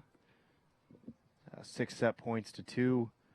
Still a lot of matches going on across the field. We're trying to pull up and get some results for you, but unfortunately our info system is not working for us. So we could have a couple ends left of, well, one end of, we could have one end of shooting and followed by an end of shoot-offs. Looking ahead, though, we will have a match from Croatian archer Matija Mihalic and Norwegian archer Bard Nesting. Bard believe was a quarterfinalist at the London 2012 games. So, great archer, has had strong finishes before, very well known for being a mentally strong archer, and now looking to advance through and earn himself another shot at participating in another Olympics, but has yet to solidify that position. Yeah, I think the quest for the Olympics is a very hard thing for some people to understand. It's like you do need the support of a lot of people around you. I mean, my wife is super supportive of me being here, despite the fact that tell us a little bit about this. You had new addition to the family 12 days ago, correct? 12 days ago, baby Rose arrived, and still she turned around and said, "Yeah, you're in with a shot. Go. It's no problem. We'll hold the fort back here." So yeah. She's got an extra set of hands to help around the house now, right? When I go home, yeah, she will. Yeah. We had a good time. 3 o'clock feeds are always great. 3 o'clock in the morning and 12 o'clock and 6 o'clock, and it's perfect preparation. But yeah, she was very good now. So she was telling me to get out of the house and go practice and stuff like that. So big thank you to the wife, Sinead Cuthbert. Some of the guys will know her because she also shoots for Ireland, and she's been on the circuit for a while as well. So yeah, she was competing at the European Championships, correct? Yeah, while pregnant, yeah, with 4 days to her due date, and everybody was very surprised to see her. But yeah, she did good. She shot well, but the family support and the network of support that you need to be able to do the even attempting to be at the Olympics is massive. It's a massive support network that you need, not just your own ability and not just your own determination, but the network of people that go around behind you. It has to be, and I think you'll understand it as well. Like, I mean, having somebody that's into the sport as your better half is always good. Yeah, it can be good. It can be difficult at times. There are its challenges. When I'm sure I'm not easiest to deal with after a loss, and my wife isn't always easiest to deal with after a loss either. So we try to make sure we don't go out in the same round. But you understand. Yeah, we understand each other, and it does help to have someone who's willing to support you as you chase a dream like this. And for me as a compound archer, it's quite different than someone who's chasing an Olympic dream. The time needed to chase that dream and the resources you have to dedicate to it, and it's there's a lot involved with it. I mean, it's truly a 4-year job, and even more so in many cases for a lot of people. Obviously, we see a lot of people out here who will be shooting in their 3rd, 4th, sometimes 5th Olympics or more, and that's all a lot of dedication over the years. Yeah, but if people at home realized how much people spent and how many hours we shoot, we would go, there's just no sense in that. But it's when you get it, you get it, and it's really important. Yeah, it's 100% a passion. In this sport, few are able to make a living doing it. So you're giving up a lot of things. You're sacrificing a lot to chase the dream.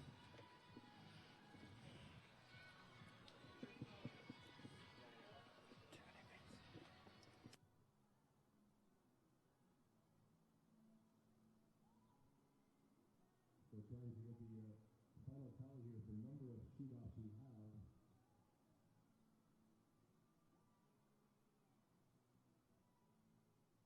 So see 1, 2, 3, 4, 5, 6. 6 confirmed shoot-offs here to look forward to.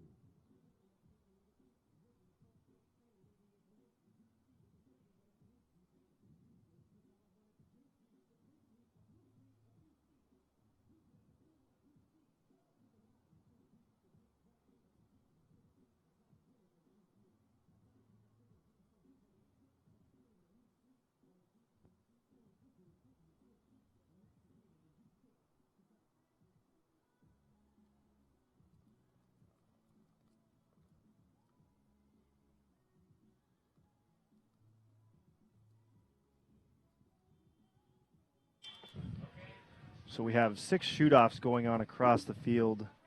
Our live results system isn't coming through here locally, although you may be able to see that on ianseo.net. That's IANSEO.net. Or if you're from Ireland, it's Ion Shah, as in I am here. Is that how they say it, huh? Well, in the Irish language, it comes across that way. But Interesting. my wife's a much better speaker of the Irish language, but it's always interesting coming up in our house that they used an Irish wording, or it came out that way. That one arrow shoot off is like a blur. Yes. At times you're on the line and you know what you're doing, and your brain is going through the motions, but the higher function of your brain is going, I'm somewhere doing something. Yeah, there's I mean, hopefully your training can take over and you just respond and react, and the physical side of everything works well. But yeah, it can't be easy. I can only imagine we're in the early rounds yet, so these archers aren't quite tasting that Olympic glory, but still, this is everything they've worked for. Just as we got done saying, they've been training for who knows how long, and but you always get building towards this. You always get the one or two guys that they get up on the line, they sprint onto the line, and the shot's away in like no seconds at all, and they only want to be first in the target, to try and apply that pressure. Right. And you're sitting there going, would you not be better just shooting your shot in your own time and Correct. nailing it, Yeah, get your. I hope to put my best arrow in the target, not the first arrow in the target, yeah. But you can see them. There are a whole bunch of guys that will literally be on the line Yep. and away in no time whatsoever. Yeah, and I've had one arrow shoot-offs where that happens, and if I have 40 seconds, I may not have drawn my bow yet, and you look down and say, okay, you just shot a big wide 9. Thanks a lot. I'll have that. I'm gonna go ahead and take this one. Yeah, and obviously with the recurve and the compound, it's a bit different game because as you said, gold is good, and when the pressure's on here, yeah. I Yeah. mean, if you can keep it 27 or more, you're going to be more often in the match than out of the match. right. It does take a little 28 here and 29 there to really make you go further, but most of the time, if gold is good. Yep. So there's I've also heard from some other archers, if you don't miss, you can't lose. But on the compound side, we've actually seen that happen. Yeah. A few years ago, I think it was PJ Deloche and Sergio Pagni. They each shot 150, perfect score. Yep. They each shot an X in the shoot-off, in the one arrow shoot-off, but one was closer and the other one had to leave. So, that's so perfect isn't safe. yeah.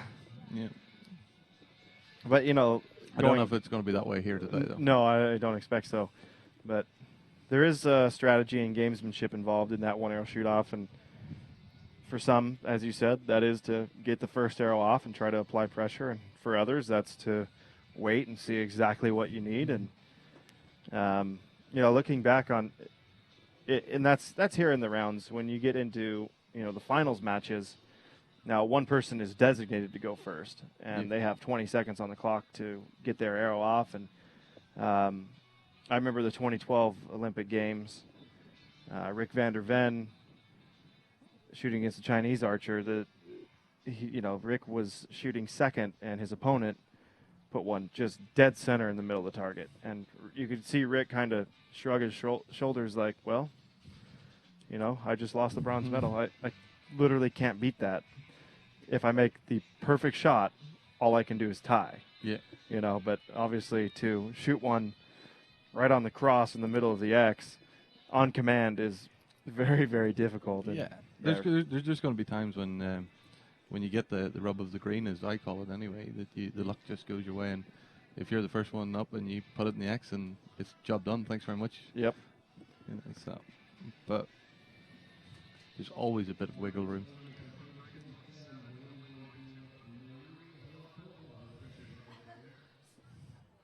So we've got some results through. Still nothing for me to update to you, but we will be resetting the field. And there you see it on screen. Sunny Antalya, Turkey, with a temperature of 34 degrees Celsius. Just a bit of humidity out there, and the wind heading to the north. Fairly stiff wind at times, too. Right now, it's not so bad, but here and there, it really picks up. And I guess I say it's not so bad, then I look across the field at some of the trees on the other side, and yeah, it does look pretty bad.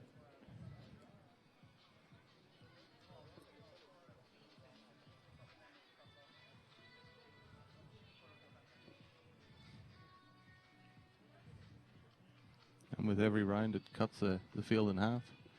Just another half of the field go home. Yep, and I guess you either decide whether you'll continue on and chase those games in Tokyo 2020 or whether you'll call it a career.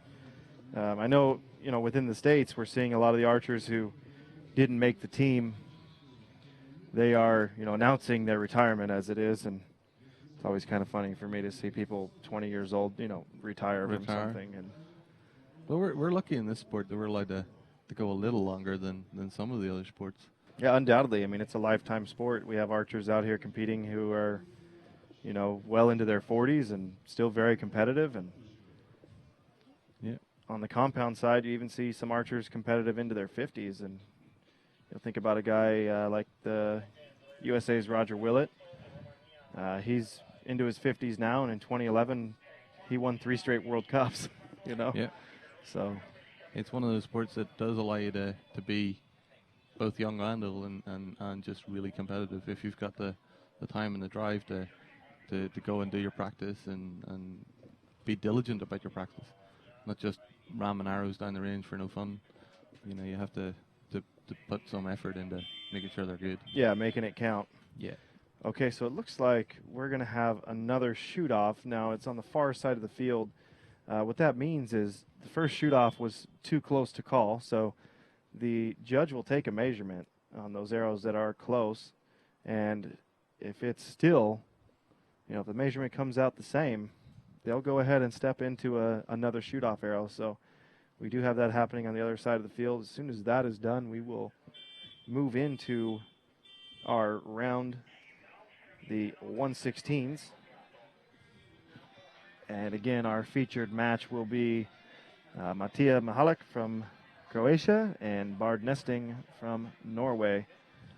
I mentioned earlier, Bard was a quarterfinalist at the Olympics in 2012 in London. I was a little bit wrong there. He was just out of the quarterfinals, finishing 9th place, losing to the eventual silver medalist Takahiro Furukawa of Canada.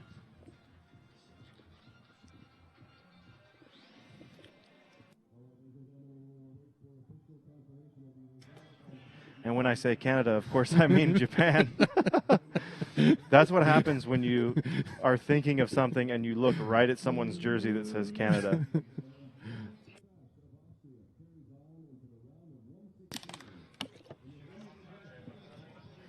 Or that's what happens when, well, we won't go there.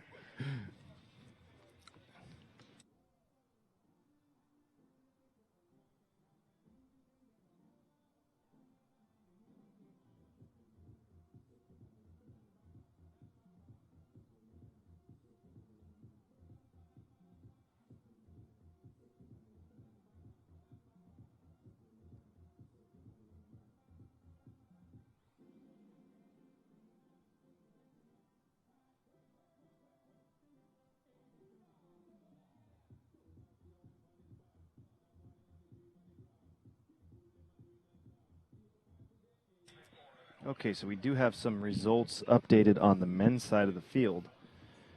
Advancing into the 116th round, Boris Balaz of Slovakia, Alexander Liashuv of Belarus, Austria's Alexander Birchler.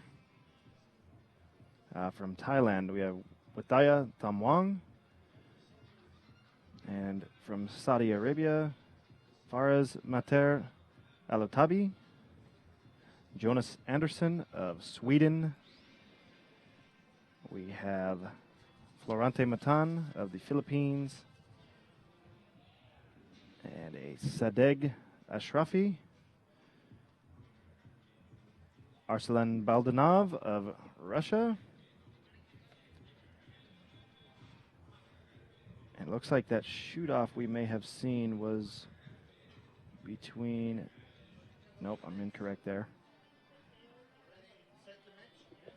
Swiss archer Florian Faber, who we mentioned earlier in the show, has fallen to Azerbaijan's Taras Senyuk. His brother, older brother, Adrian Faber, he advances after a victory over Moldova's Dmitry Denkov. And he will, looks like he'll move on to face Rok Bizjak of Slovenia. Rok Bizjak, the one who we often say has the greatest Hollywood action star's name ever, Rok Bizjak. You can say it in the announcer's voice, and it sounds good. Yeah, Rok Bizjak. So still got a full slate of matches ahead of us. A lot of action left today. And not very many breaks from here on in. It seems to be straight into the next matches without delay. Correct. The only reason we really saw any delay here was because we did have that rare extra shoot-off arrow that we had to go into. So here we go. We have up again Croatia's Matija Mihalik and Bard Nesting of Norway. There you see Matija, and there is Bard, the 37-year-old.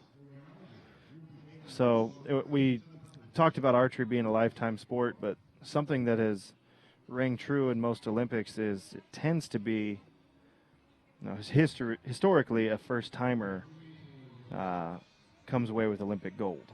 Not always the case, but history has said that's the way it's going to be. Of course, the last Olympic gold medalist was Oh Jin-hyuk in his first Olympic Games, competing for the country of Korea. And anyone within archery knows about Korea and the depth of their squad, and Mr. O failed to make the team this year. Yeah, well, I think the guys of World Archery have referred to it more than a few times to say that making the Korean team is sometimes the hardest part for them. Anyway, getting on their team is almost harder than winning the event. Yeah, and it proves to be that way. I mean, they shoot something like 4,000 arrows for score as part of their Olympic trials, and the depth of the country is just so incredible that, yes, it is oftentimes harder to just win trials. I had the privilege of going to Korea last year for the World University Games, which they actually let the compounds in and play on. And I had a compounder and a recurver there, and we actually were at the training facilities that they have there in Korea, and it's immense. It's absolutely, everything is provided for.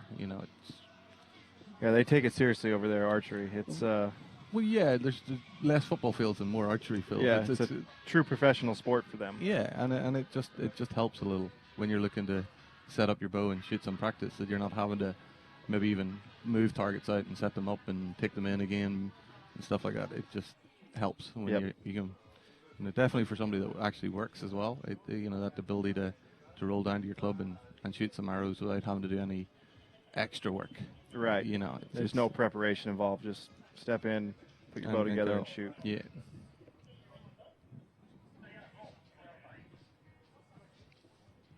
Now, if it happens to be your 9-to-5 job that you can also do your gym sessions as well, that even better. That would be even better, But that's a fortunate few in this world. Yeah. Do archery full time. Yeah, I know all about that. I compete against those guys day in and day out, and sometimes I'm successful against them, sometimes not. I do feel like the advantage is huge to be able to focus solely on archery. Now, that it adds some pressure if your income is based off of that, but for very few people do they have to deal with that.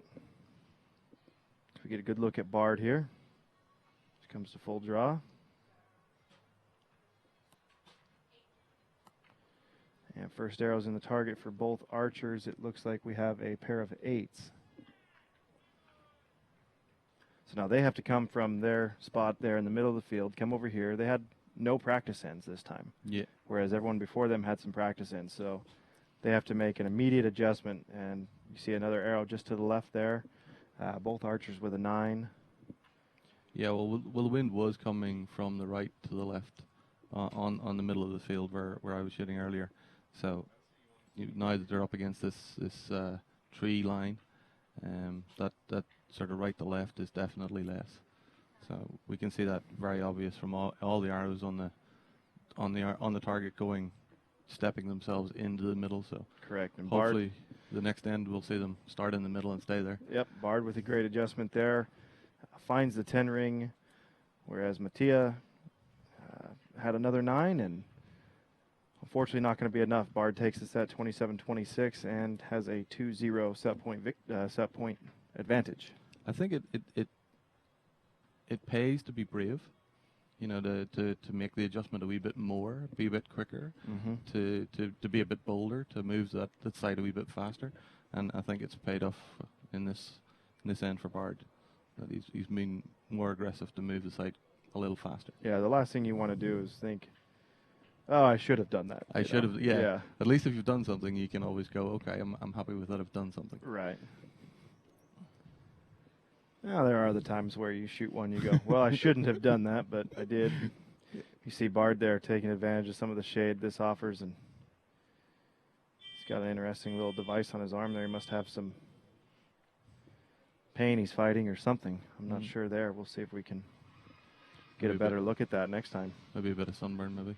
Could be. Yeah.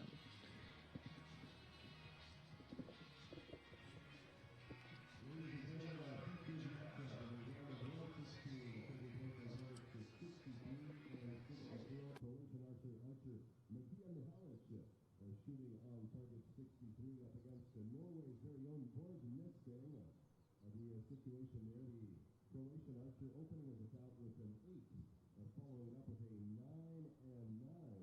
So unofficially, the sum total for Matija Mihalic, 26 in that 26 rather in that initial set.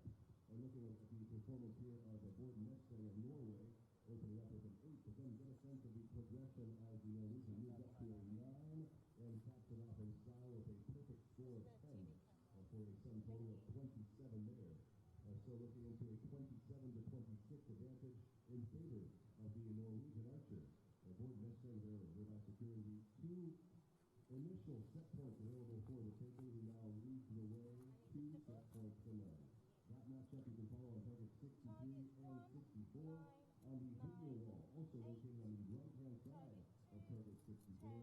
And you have a scoreboard available for consultation as well. Other results coming in here with a tie on target 48 between Maya Jager of Denmark and Karina Rosenbinder of Denmark. Both archers shooting 25 in our initial set, 1 set point each. Some more scores to report here on target 45 with Luc Thi Dao for the nation of Vietnam taking a 2 set point to none advantage.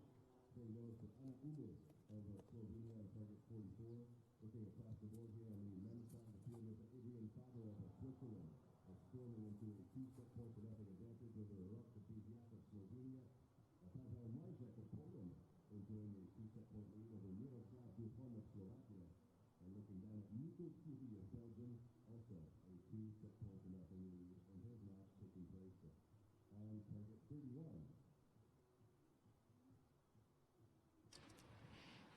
Okay, so we get a little better look now. Bard's got, it appears to be just a cold towel or something there. Might be just trying to nurse that arm a bit. Maybe he's got some soreness going on there, not sure.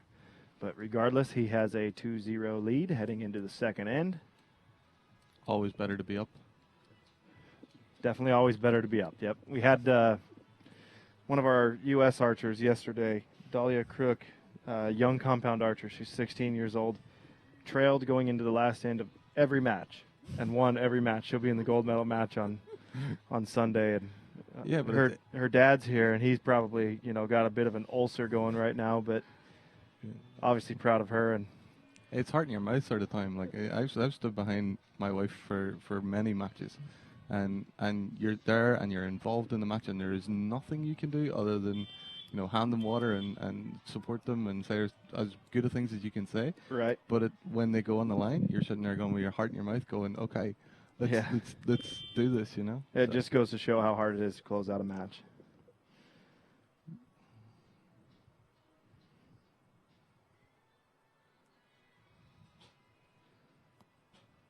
Good 9 there by Bard. And we've got a 9 to match for Mattia.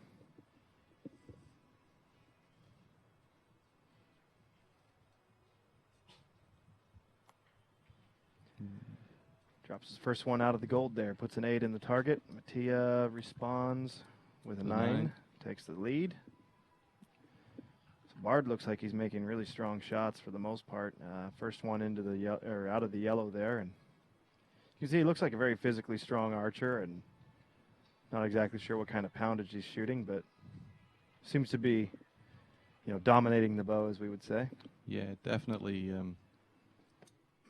definitely making the strong shot, but definitely holding the bow where he wants it to be. And Mattia closes the set with a 10. We'll take the 2 points and even up the score at 2 points apiece.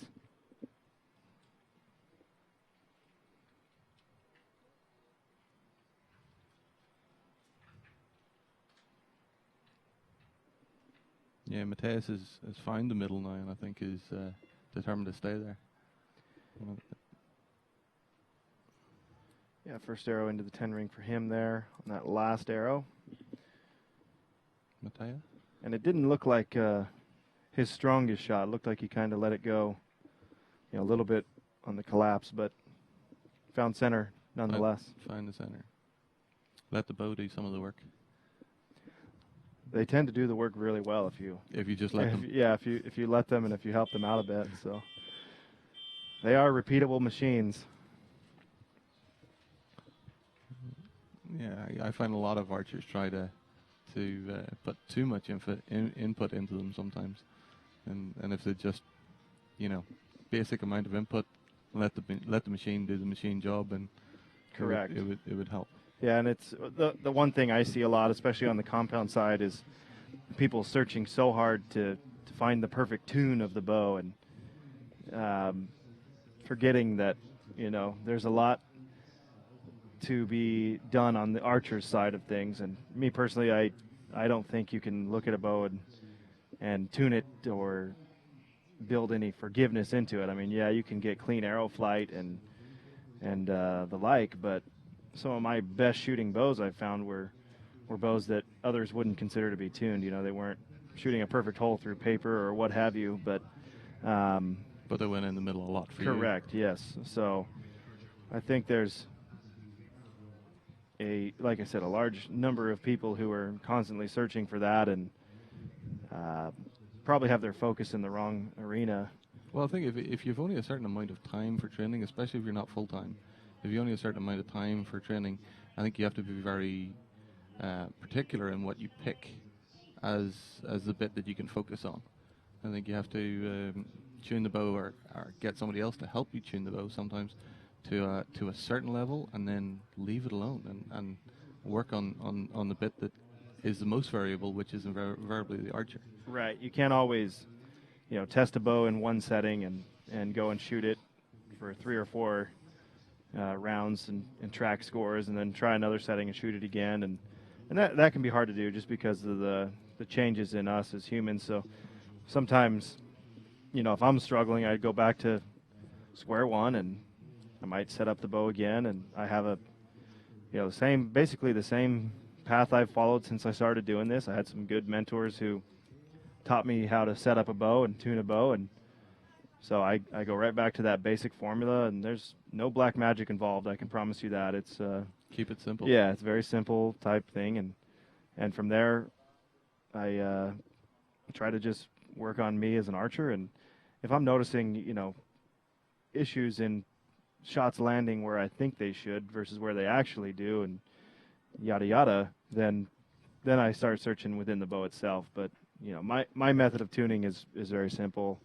I go to where I can call my shots, and for me, I like to do it at 70 meters on the 122 face, and if I'm calling a shot, if I break a shot and I say, okay, that should be 9 o'clock 10, and it's nowhere near that, then I have an issue. Then we And have to I'll fix dig a them. little deeper. But if it's as I predicted, then okay, cool. Now let's just practice. Let's work on making better shots. So our match is at 2-2.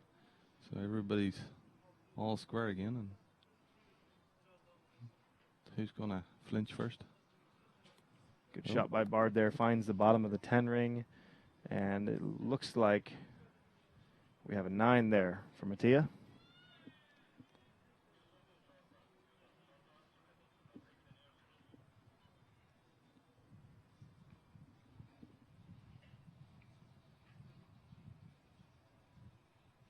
Bard coming down. A little bit of shake going on there for Mattia, and it shows. Puts one in the 8 ring. Now, sometimes you got to shoot through that movement, and sometimes you need to know when to bail out. A lot of time left on the clock. It's easy for us to say sitting here, you know, the armchair quarterback, as they say in America. Absolutely. We're all Yeah. perfect back here, yeah. Yeah. That's But 2 10s. yep, 2 10s for Bard, so just one more good solid arrow, and he'll have another 2 points.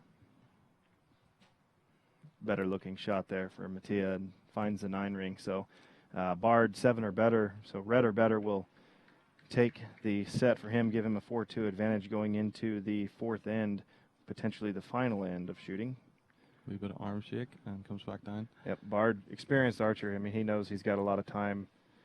He's been in 2 Olympics. He's also been in the Sydney Games, so he's been an Olympic archer since 2000, whereas, you know, Mattia may not have picked up a bow or at that point.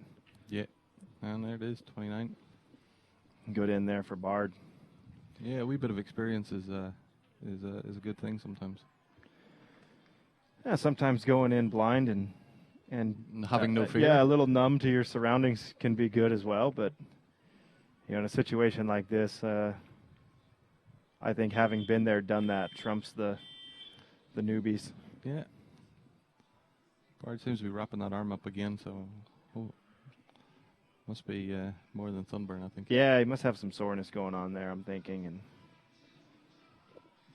that's not a good thing to be dealing with when you're shooting an Olympic qualifier. But If he gets through today, he'll have a whole lot of time to fix it. yeah, which may mean a whole lot of time to stop training too. It's not good. Looking at our brackets, Bard was the 4th qualifier for this portion of the event. Shot a 665 in qualification. Mattia 29th with a 646. So by all means, Bard is the favorite. But when you get to head-to-head shooting, a lot of different things can happen. Yeah, he's coming in as one of these protected archers. And there seems to be a lot of talk around the place about is it a good thing or is it not a good thing to be in the top 8? You know, and you know, coming into the matches where some of the guys will have matches already today, and normally there's a day break. Correct. So that the protected archer isn't at a disadvantage. But in this particular instance, they're coming in cold, as it were, from their protected thing, not in a match. And there's a wee bit of talk around the place as to whether it's as much an advantage as they say it should be. Yeah, and I personally don't like it. I don't think it's an advantage. You know, Elena and I had talked about this prior just a little bit. We touched on it. Mike Schlosser's dad, Boss, actually, he did some statistics on that, and he found that it is an advantage when, well, you can't necessarily say it's an advantage, but the win percentage for the top 8 is significantly higher when they do have that day break versus when the early matches start and then move straight into the matches against the competitors that had a bye. So, you know, in this case, Bard had a bye. This is his first match of the day, whereas Mattia has already shot one. And, Mattia has shot 2 matches, correct? Yeah. Yes, he shot 2 matches. So, you know, he's a bit warmed up to the competition, whereas Bard is coming in cold. And, you know, the idea is, well, you gave him a bye, you advanced him in 2 rounds, and he's that far already without having to fire a single arrow. And yes, that can help, especially if the field is very deep or doesn't have a lot of not a lot of parity there. But personally, I think you're a lot better off having a lower ranked archer to kind of warm up on and maybe beat up on a little bit and find your shot, Find your get in shot, a yeah. rhythm before you get into tougher competition. But like a late breakfast and a bit of a lie on, it could be good too. Yeah, it's not always a bad thing, sleeping in a bit. Especially in this heat, aircon for another extra hour. It could be good, but Yeah. the way the wind's picking up here, you get cooled down real quick. Yeah, it really changes things too. Shooting in the wind, at least in my experience, there's archers who are very good at aiming, and there's archers who are very good at executing. And sometimes there's that rare archer who's good at both, and generally that person's, at the top of the heap. But you find an archer who's more of an aimer, and now they get in the wind, and they can struggle a bit. You can really see from the cover here that the wind has definitely picked up this end. Yeah, you see the tents and those flags in the background. It's coming towards the archers. So Yeah, that Hoyt flag's really whipping back there. And Bard's taking his time and yeah, not getting drawn into this. and now he's going to get on it. He's got 80 seconds left on the clock, so it gives him an average of about 27 seconds per arrow, 27 and a half. And he puts a 9 in there, gives him a 1 point advantage. Smart move there. And a 7 there for Mattia. So yeah, sometimes you get a little low on the clock, and in your mind you start rushing, and that can make you struggle. And Drop that end bow up arm. you get some poor shots there at that point. But if you're a Bard and experienced archer, obviously the clock's probably not going to put a lot of pressure or fear into him. The matches are very quick when you're playing them. They're exceptionally quick. Like it could be as little as 9 arrows and it's all done and dusted. And while you're finding your shot, the match is over. Yep. So you really have to be able to pick your bow up and be aggressive with the sight pin and move it and get it in there and stay there as fast as you can. And as the conditions change, you have to be willing to adapt and change as fast as you can. So Bard there with an 8 to close the match. That was all he needed. He had about 20 seconds left on the clock when he drew that last arrow, and needed 4 or better to pick up the win. So pressure's off at that point. Find the gold, get it up and get it gone. And stay there. That'll be enough. And we see Greg Easton there in the background. Of course, from the Easton family, Easton Arrows and Hoyt Bows, here enjoying the sights and sounds of Antalya. So we hope you are. Again, I'm Steve Anderson here with Martin Cunningham of Archery Ireland, bringing you some featured matches from the final individual qualification tournament for the Rio 2016 Games. We hope you're following along. We also have the live updates on ianseo.net. That's IANSEO.net. And you can find those matches under the QTRW or QTRM. That is the qualification tournament for recurve men and recurve women.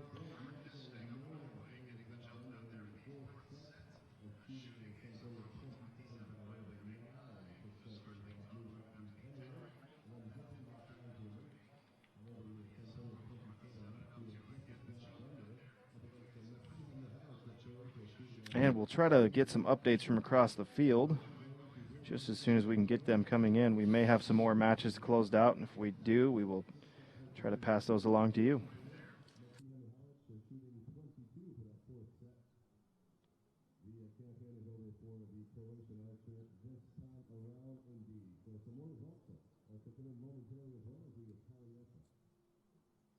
All the appearances during set number 4, and providing us some updates here, some wins to report on target 25 for Robin Ranaker of Belgium, getting the win 7 set points to 1 over the last 10 years of Azerbaijan. A win secured as well for Pavel Zaidovic of Belarus, up against Dan O'Reilly of Moldova on target 29, 6 set points to 2 in the final score there. And looking at target 34, Anne-Marie Morrison of Denmark, defeating Valentine de Julie of Switzerland with 7-1 the final score, and set points as well. Anna Umer getting the loss. The Slovenian archer losing versus Laura Morissoli of Estonia, 6 set points to 2. Also a win to report on target 47 as Karu Okoka of Finland gets the win, 6 set points to 2 versus Relisa Venkeva.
And now stepping into the fifth and final end, our featured match has been decided with the winner Bard Nestang advancing 6-2 over Mateja Mahalic of Croatia.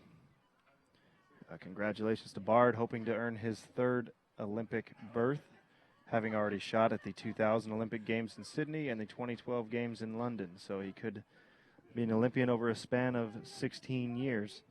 We're trying to get some updates from the other side of the field and see if we have some other concluded matches. Not seeing anything just yet. This is the fifth and final end, so following this we will have one arrow shoot-offs if needed.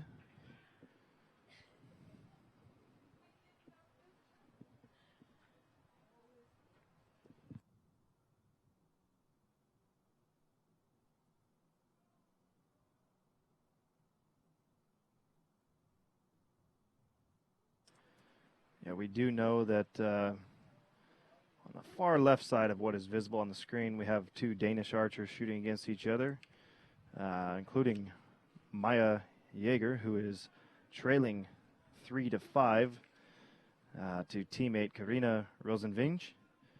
Maya, of course, the 2013 world champion, and looking to give herself a shot at the Olympic Games as well. We will try to get you those updates if we can get them to come through on our info system.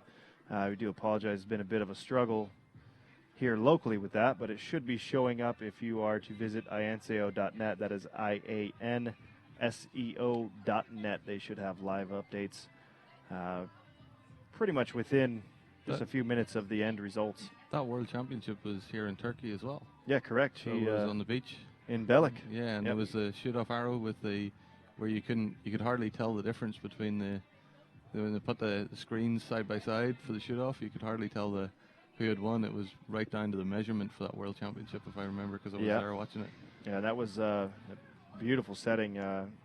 Unfortunately, that week, that was 2013 in Belik, Turkey, and that week had some of the worst wind I've ever seen at any archery tournament. With some of the compound guys with the backpacks on, yeah, trying to keep themselves still. The Colombian women's team wore backpacks to try to anchor down in that wind a bit. And it was crazy. Yeah, the team rounds had to go to 4 minutes long just because it was crazy. Yeah, it was butting up against the limits of what archers are actually capable of shooting. At some point, you have to say, okay, we literally cannot shoot in this type of wind. It's potentially unsafe. It's 100% sure that performances are going to be far and away, different from normal. But it was one of those weeks, and no one wants to see that, obviously. But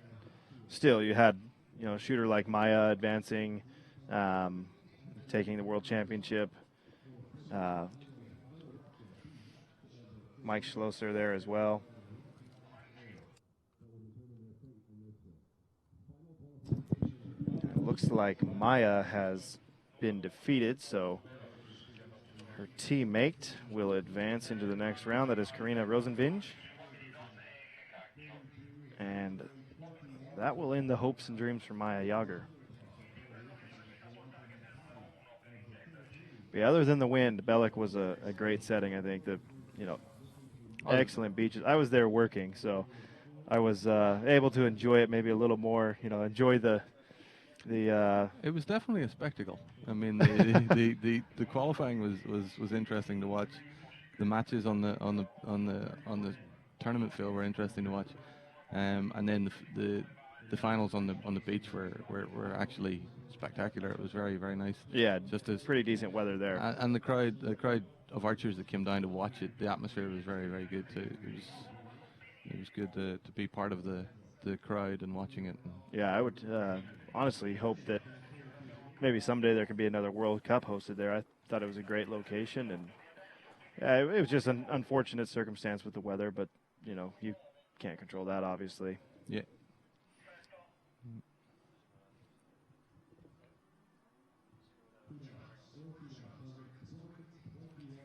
Okay, Okay, so we are hearing from our local announcer. We do have 4 shoot-offs to be completed.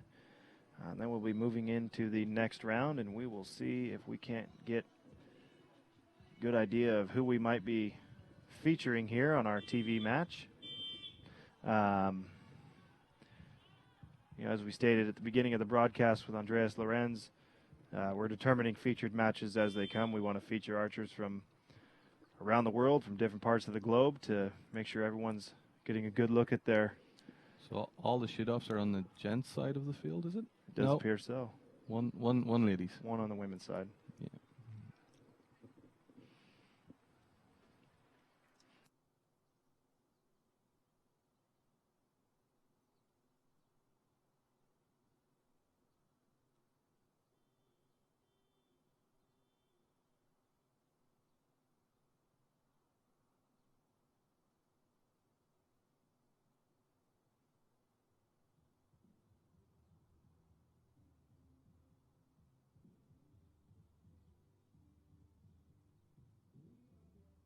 Four shoot-offs in total, 3 on the men's side of the field, 1 on the women's side of the field, ladies and gentlemen. So looking out for targets 20, 21, 28, and 33. It all comes down to this. Who will secure passage into the round of 1/8? We're about to find out.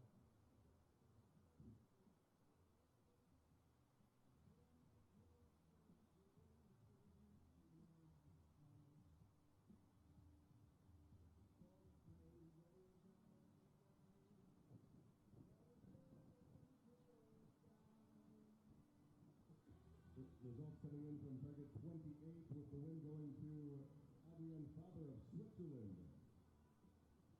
Target 20, Jonas Anderson. Target 21, the win for Anton Prilepov of Belarus. Target 33, the win going to Alicia Marin of Spain. And there you have it, the outcome of the 4 shoot-offs for you as these 4 archers make their way into the round of 1/8.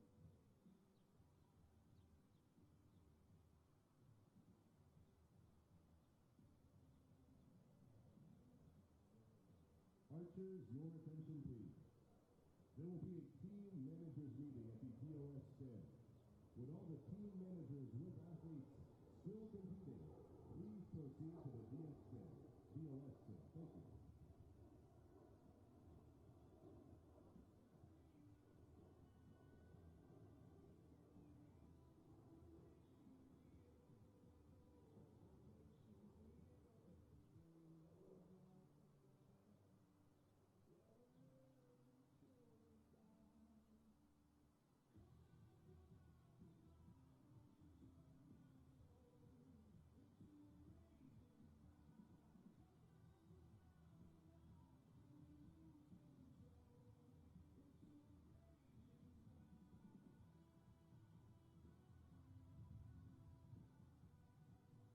All right, at this moment in time, we would like to invite the archer from Belarus, Alexander Liahushev, to please proceed to the target area in our featured matchup 63 and 64.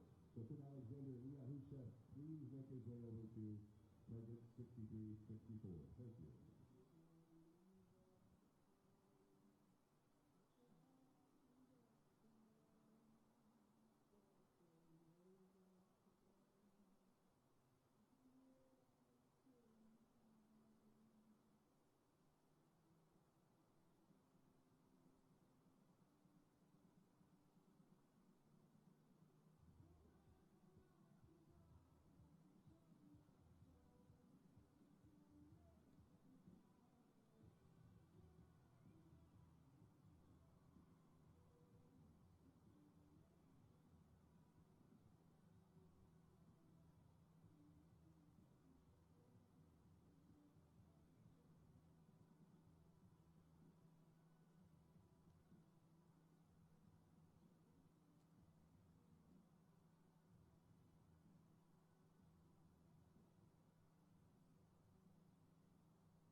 And next up on our featured matches, we have Boris Balaz and Alexander Liashev. Boris of Slovakia, Alexander of Belarus. Boris coming in, upsetting the top-ranked Russian archer. Boris, the 80th seed, so making a good run here to start. He was Definitely. basically a 49-point deficit over his Russian opponent in the last round if he went off of qualification scores, but able to earn the victory, and will look to continue his streak of upsets. But match play is definitely a different game. Yeah, it's a different beast there, match play. It's definitely a different game. But as we head towards noon, I think the temperature here is definitely on the up. I mean, from the Irish guy, I'm sitting here and I'm sweating a bucket loads, and I'm not moving. I'm in a tent. I'm covered by lots of shadow, and I still can feel the heat just rising and rising around here. It's quite intense. I think the archers are going to be working really hard just to keep their hands from getting all slippy and moving around on those grips and stuff. I think it'll be. So as you told me, the heat's turned up in two ways. One, literally, and two, here in the competition as things get a little bit tighter as we go along. We're now in the 1/8 elimination round, so we have 16 archers left on the men's side, 16 archers left on the women's side. And this is people can taste the places. Like, I mean, if you get into the next round, you're in the top 8, and the places can be, you could have 2 people or 3 people from the same team in the top 8, and then Correct. those places then just drop down to 8. You can almost taste the place. Yep, at this round. Yeah, you could potentially earn a berth if you can win this match here. Yeah. It's nothing's a sure thing just yet, but 2 more match victories and you're golden. You're going to the Olympic Games. But at this time, I mean, the archers are all about the possibles. You know, I could possibly be this. I could possibly be that. Yes. Everything's all possibilities at this moment in time. Yep. You know, so they're not dealing in facts right now. They're dealing in hopes and dreams, and their dream of going to Rio, and you know, that's going to be playing on the minds and playing on the heartstrings a wee bit. And, the heart's going to be pumping out of their chests. Yeah, so it'll be interesting to see if the level of shooting gets better, or if the arrows get spread a little wider. You sometimes see both in a competition, and oftentimes, you'll see competitors going head to head who one sort of follows the other's lead.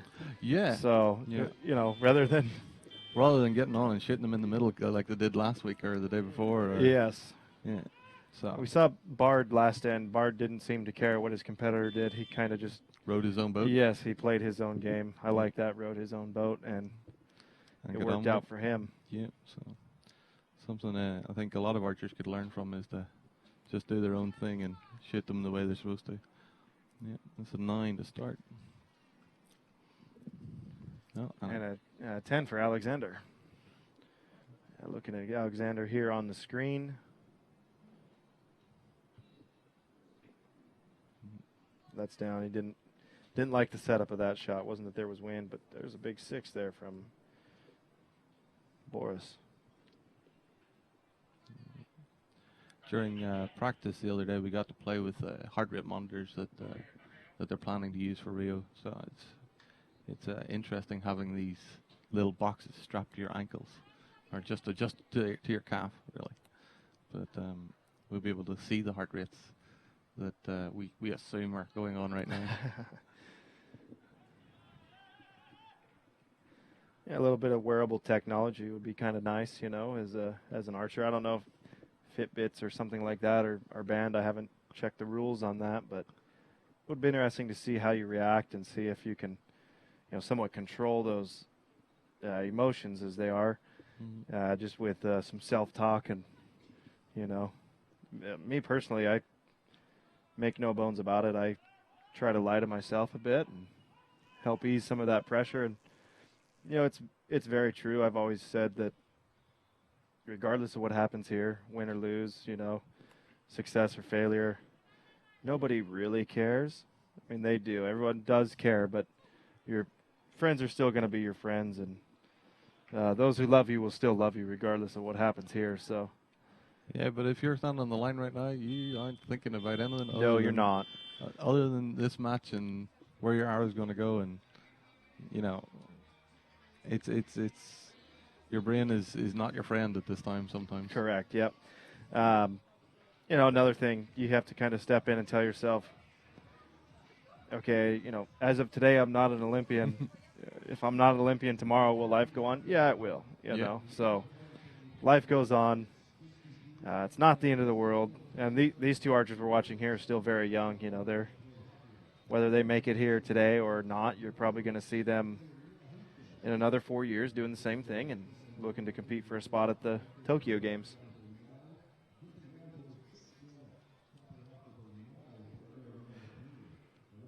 And Alexander takes the lead, 2 set points to 0 after the first end. 6 was a real dagger for Boris there. Yeah.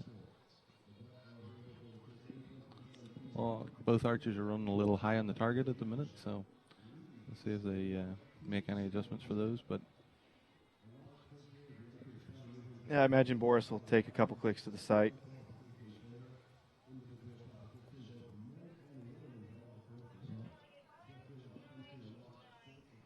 And of course, at this stage, the archers are still responsible for doing their own scoring. So one has to do the electronic pad, and one has to do the paper copy. Correct. And everybody has to make sure that all the boxes are filled and it's all signed and dotted and correct, because we've had a few incidences of boxes not being filled out correctly, and World Archery are being very strict. So it's there was some good responsive actions made after that incident in Copenhagen involving, of course, American Archer Real Wild, but I think not only is World Archery being responsive, but the athletes themselves are making sure to take it into themselves to verify that things are correct. So yeah, the assumption. Yes, the mother of all bad things.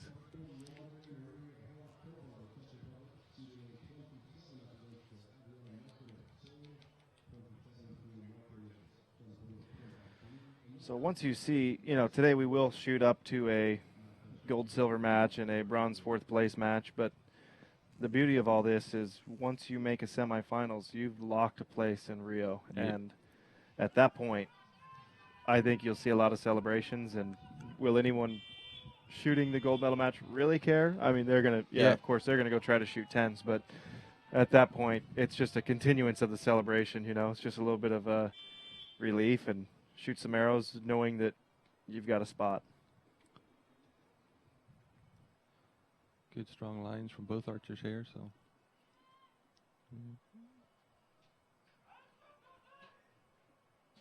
Yep. 8 for Alexander. And it looks like Boris has a 10 in the target. Good adjustment for him. Yep. Getting on the gold. It's good if it's gold.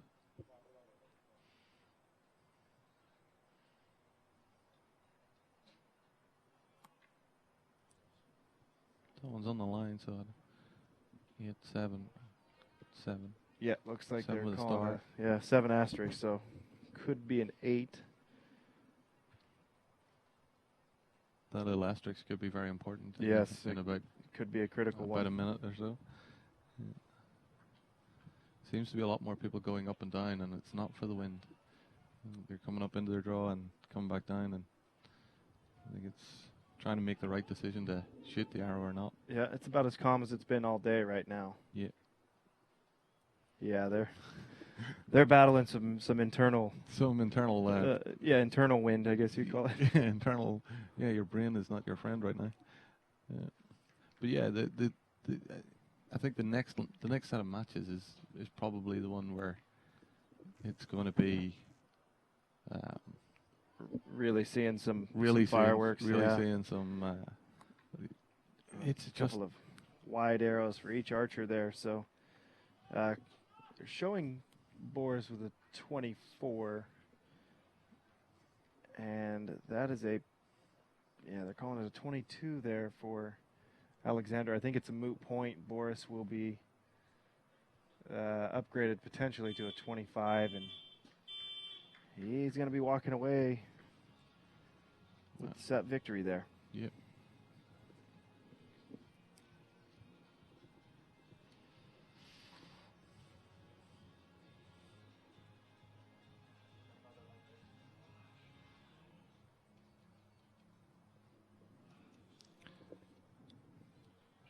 Just looking at all the coaches and sort of support staff that come with the archers, and they're all pacing around like they want to be somewhere else, but they can't be somewhere else, so they have to be here right now. And they're just going, looks like they want to go somewhere, but they just can't stand still for some reason. Yep. There's a lot of pressure around. I mean, these coaches, it is their job, right, to get these athletes to perform, and some people's budgets for the next 4 years are going to be determined off this and stuff. Yeah. Correct. Yeah, it may be even more pressure for them than it is for the athletes. But it's hard to say. It just looks like there's a whole bunch of cats on the hot tin roof like in a minute, and they're all walking around going, right, okay, yeah. Yeah, this is what I'd call the moving match here. You get through this one, and now you're really feeling that shot at the games, and then they're probably going to refocus, and it's going to be everything they've put into 4 years of training is going to go into the next match. Yeah. If it's not going into this one, it's going into the next one. 4 to 5 years of work comes down to 9 arrows. Yeah, the next 9 to 12 arrows could be the making or breaking of 5 years of your best hard work. Yeah.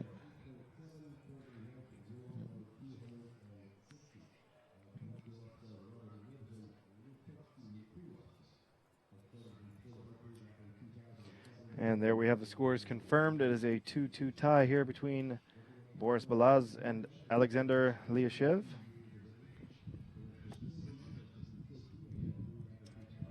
I think it's definitely gold is good in these matches. Keep it tidy, and it'll be all good. Right. Looks like the big mistake is the one. I mean, he's got to avoid that big mistake. Yep. Keep him out of the blue, out of the red. I mean, an 8 here and there isn't probably going to kill you, but you got to avoid those 7s and lower. Got to keep it tidy, Yeah. And sometimes you get in the wind like this, and you really do have to kind of expand what you're focused on. Occasionally for me in a match, just depending on how it's going, if it gets windy enough where 9 is good, then you literally stop trying to aim center 10. At that point, you're just building that forgiveness into the point of aim, and if you got a good stiff left to right wind, you might just be holding that left side yellow just the best you can and trying to get a good aggressive release and make it happen. And should it drift into the 10, wonderful. Should it hit behind the pin and go yellow, great. You've done the job. I always like to tell my archers to always go on the strong side. Try and make sure that you don't end up on the side where the wind is taking you to. Right. If you're gonna, you want to miss upwind. If you want to miss, if you're going to miss a 10, miss it on the strong side. Yep. I think that's a piece of advice that some people could do with. So a pair of 9s there for each archer.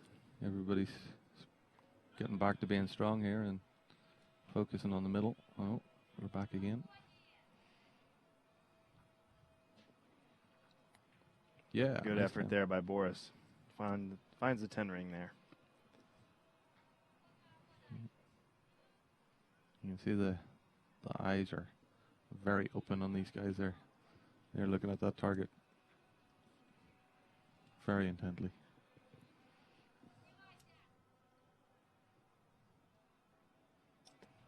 Let down from each archer. Looks like Alexander's having a bit of a tough time working through this shot. And no rush. He's got a minute left, but sometimes after a pair of letdowns, the mind starts to doubt itself a little bit. You start to wonder if the next shot's going to look any better as you get to full draw. It's a good result there to get a 9. And let's see, Boris has he shot a 10, so 29. That'll take the set. Yeah.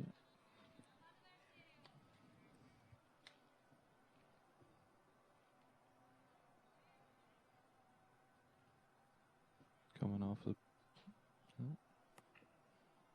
So really, if you're Alexander right there, you have to treat that arrow as purely practice. You're just hoping to find your rhythm, find your shot. But he's not going to know the end is over Right. If he's in his focus, he should be only Yeah, unless his on his yeah, target. unless he had a coach who specific.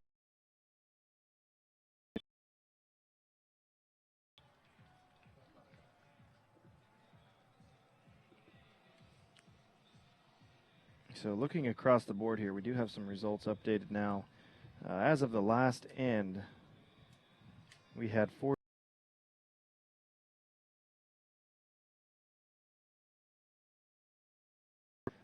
Also at 4-0, Alicia Marin of Spain over Anne-Marie Larsen of Denmark. 4-0, we had Evangelina Sara of Greece over Miroslava Danzandorj of Mongolia. Anne-Marie Harakova leading 4-0 over Adriana Martin.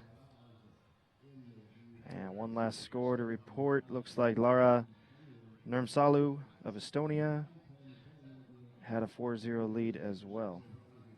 So we could have some matches decided here at this point.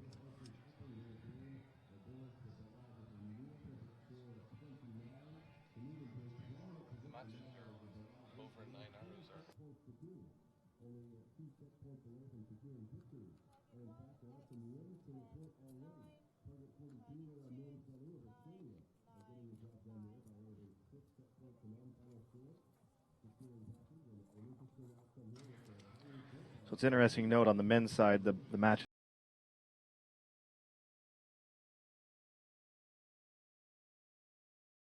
4-0 score. The rest of them all 2-2 or 1-3. So, But it showed up on qualification day as well for the gents that 2 points could move you up 12 places. Really? Yeah, So, yeah. Because we had one guy who was on line for the cut. He missed the cut by a point or 2 points, and he was 10 places off the cut. wow. It's just 2 points. Like, I mean, it's a couple of line calls in some places. Right. Yep. Yeah, we saw a little bit of that as well. I shot a 703, and that was good enough for 27th, I think, which, is crazy. On the men's compound side, we had over 50% of the archers shoot over 700 on the score. I know that's never happened before. 703, I didn't take advantage of those conditions. I didn't shoot my strongest game, but a 704 would have put me around 21st. A 705 around, I think it was 13th or 14th. So, yeah, significant jump for each and every point gained. Yep. Yeah.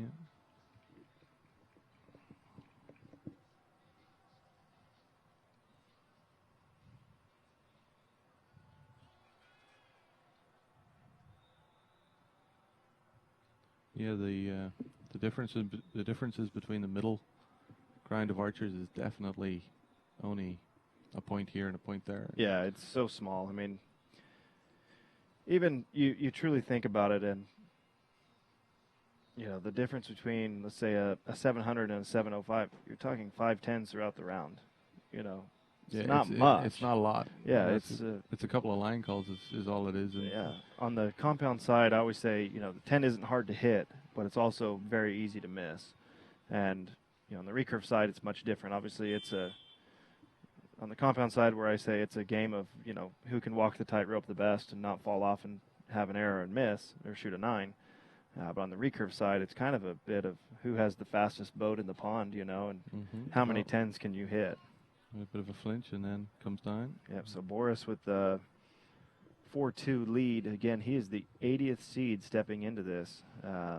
Qualified 32 points under Alexander. So he's a bit of an underdog, but he's making a good run at giving himself a shot at the Olympics here, and needs one more good end to make that happen. He's keeping this line really, really straight, and it's paying off dividends.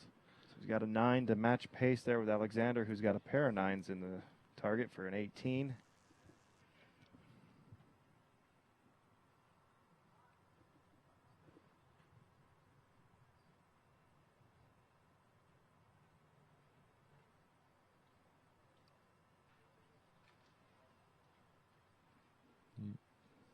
Both archers taking their time here. The wind is virtually non-existent. I would be trying to work through a shot right now if it were me, but I think they're having a chat with that inner person at this minute now. See the arm shaking away here. I think it's, yep. Yeah, that should hang a 9 there. Yeah, Yep. let down there by Alexander. Yeah, they're that clicker just gets really far away Yep. sometimes. You know what I mean? You're just waiting for the click to go off, and you know it's close, and you're pulling and pulling and pulling and pushing and pushing, and it's not happening. and it just seems to, you know, a millimeter feels like a football pitch. You know, it's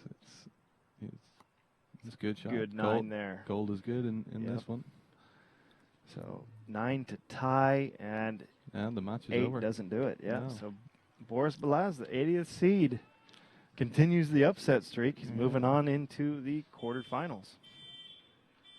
He's taking names and taking them off his list as he goes.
Okay, so we do have an update on some of the results for you.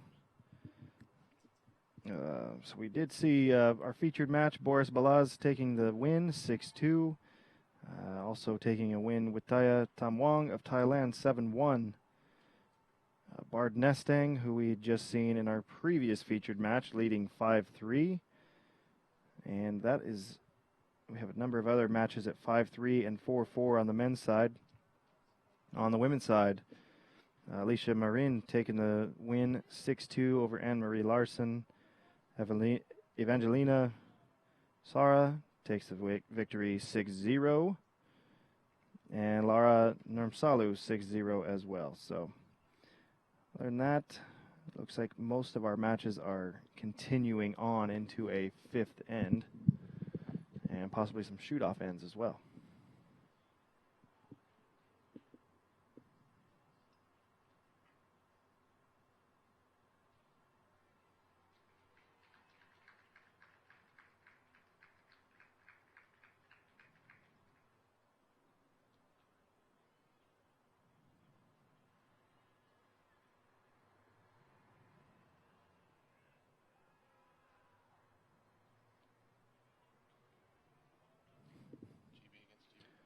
It looks like we have a pair of Great Britain archers.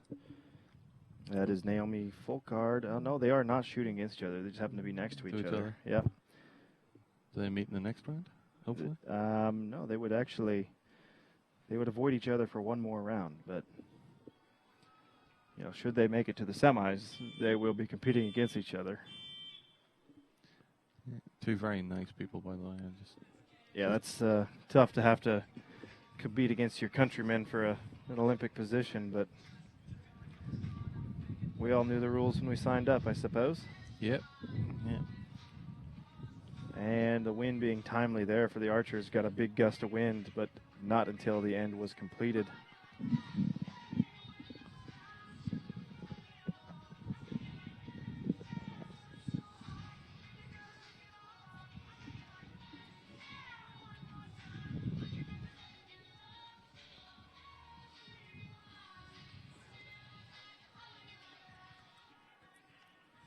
And just as soon as we know our next featured match, we'll pass those along to you. If you're at home and watching this on the computer, you can check it out on ianseo.net, ianseo.net.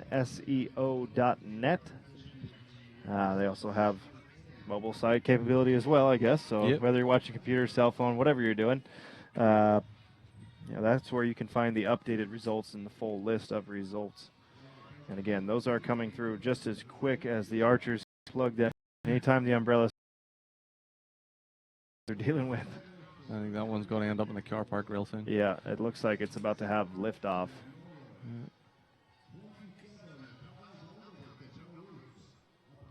And here we go. We got someone to save the day.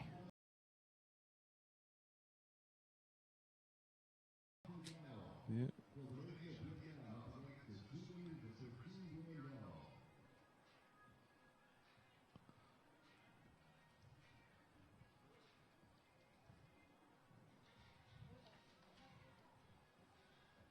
How about that for excitement, huh? Just a distraction. Just a distraction of this one there.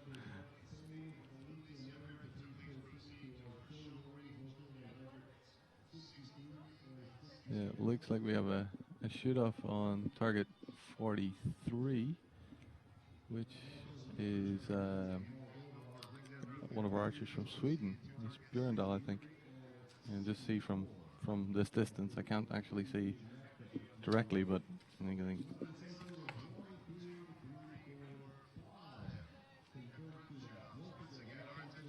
so it sounds like we have 5 shoot-offs to determine who will pass into this quarterfinal match.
Archers, your attention, please.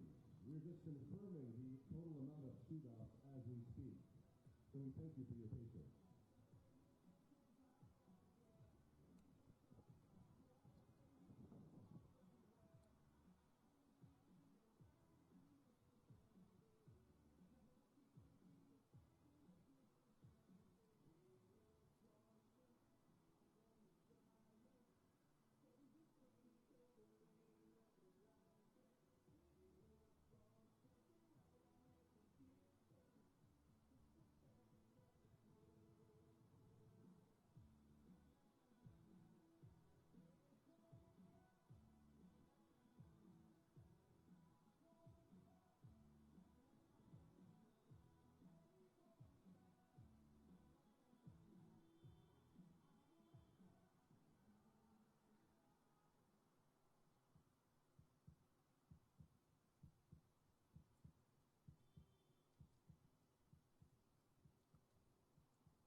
Okay, it looks like about 5 shoot-offs taking place here.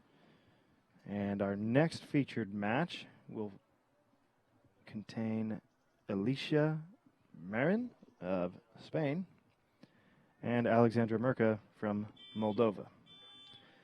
So Alicia, the #1 seed coming into this with a 653, and Alexandra, the 9th seed with a 643, making her way through her part of the bracket. She defeated Brioni Pittman of GBR in the last match, and should be some good arrows between the two of those archers.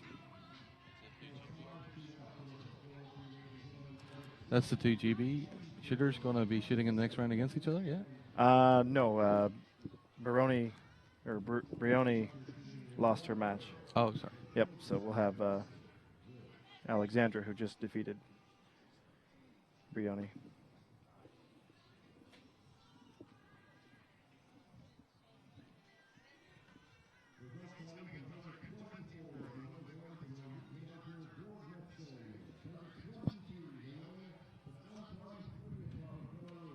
And we're hearing from the local announcer that Bard Nestang, who we saw in our featured match, is moving on after a shoot-off arrow. Congrats to Bard.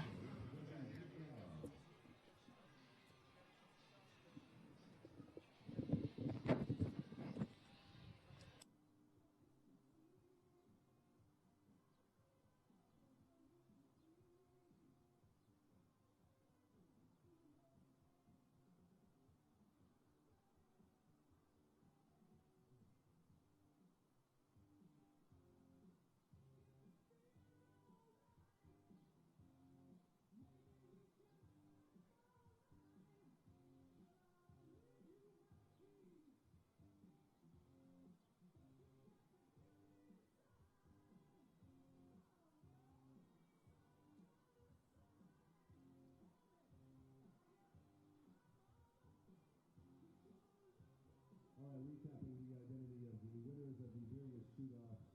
Anton Primatov getting the job done there. We also have a win for Bord Nestang of Norway on target 24. Pavel Galinovich winning on target 27 for Belarus. Huang Van Mokta of Vietnam also shooting at 10 there, winning the shoot-off on target 43. The win going to Christine Bierendal.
Ladies and gentlemen, your attention please.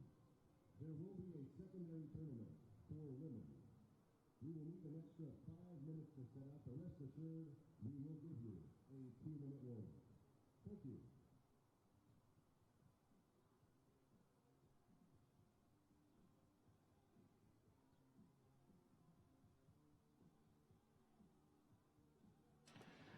So we're being told we're going to be under about a 5-minute delay while we reset the field. Without getting a chance to see the bracket, they're saying there will be a secondary tournament for the women. What that means is the matches have played out in a way such as that there could possibly be 2 from the same country competing for one of the spots available, and obviously with only one of those spots being awarded, then that opens up another spot for someone else. So they're announcing a secondary tournament will happen. We'll pass along the info as we know more. Again, this is very unconventional, a bracket such as this one, whereas it's not necessarily being shot to determine who's going to be gold, silver, and bronze, but to determine how many archers and from where will be going to the Olympic Games. So as we know more, we will pass that along to you. Yeah, you have to be a little more open to change for this tournament. There's always a case of everybody likes to go, oh yeah, tell me what the rules are, but the rules stay the same, but the situation can change at this tournament so quickly. So you have to be willing to shoot a secondary tournament, which means that you're not in the top 4, but you're in the 5, 6, 7, 8 category, and you have to be ready to pick your bow up and go again. And correct. You know, you just lost a match and your brain's going, we're out, it's over, and yet your coach is going, no, keep your bow ready. Yeah, it's almost a tease. You know, you get that new lease on life, and now you've got to literally reset your emotions and get back to doing your job. Keep that bow out and keep it ready to go. Yeah. So I suppose that may entail another round of practice, and so could see a little bit further delay. For those of you watching, we'll try to give you the best updates that we have and let you know as to what the schedule might be, so you can slip away and take care of a few errands here and there if you need to. Yeah, make a cup of tea. Yes. Yeah.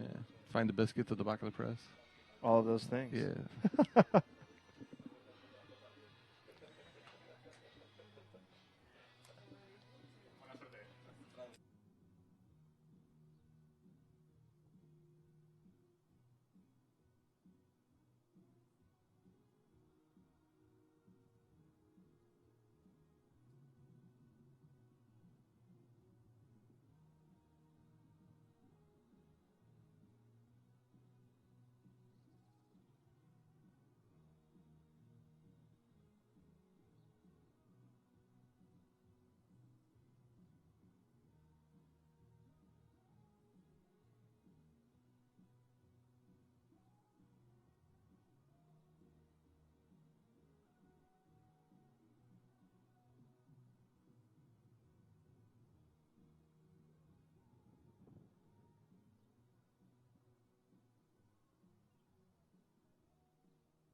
gentlemen, just some information on the secondary tournament. The secondary tournament will be for women only. The tournament is for standby places. I'll tell you that again. The secondary tournament will be for women only. It will be run simultaneously with the remainder of shooting. And the tournament is for standby places only. For men, the quota places per reel will be determined at the quarterfinal stage. Quota places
ladies and gentlemen, we have target assignments for you here. Shooting on target 49, representing Vietnam, Luc Thi Dao. On target 51, Miroslava Danzador from Mongolia. On target 52, Louise Morrison, Denmark.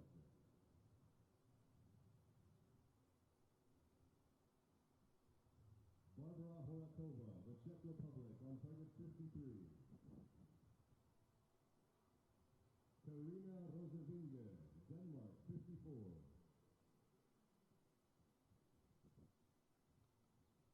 Ron Prienskin, Thailand, target 55.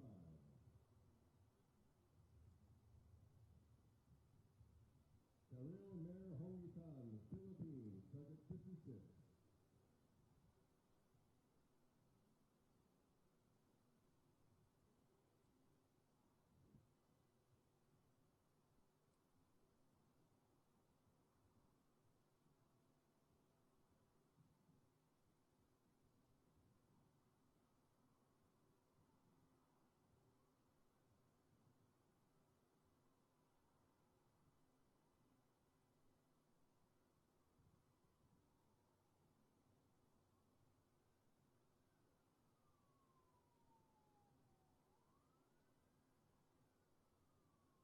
Ladies and gentlemen, here is some information on the secondary tournament.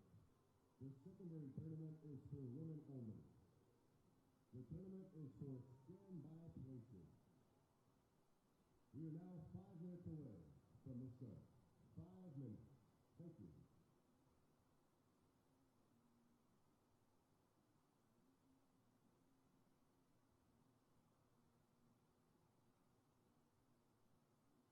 Archers, your attention please.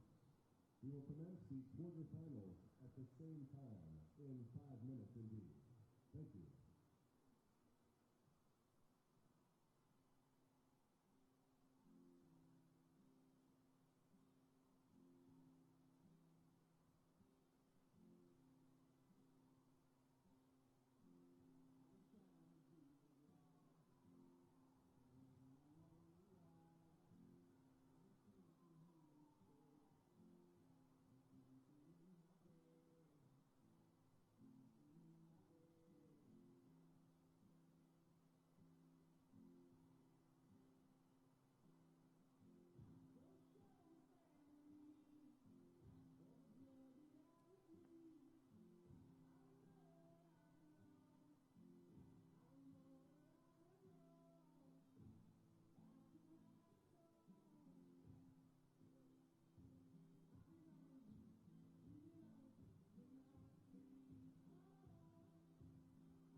qualified archers, we are now 2 minutes away from the start of the action.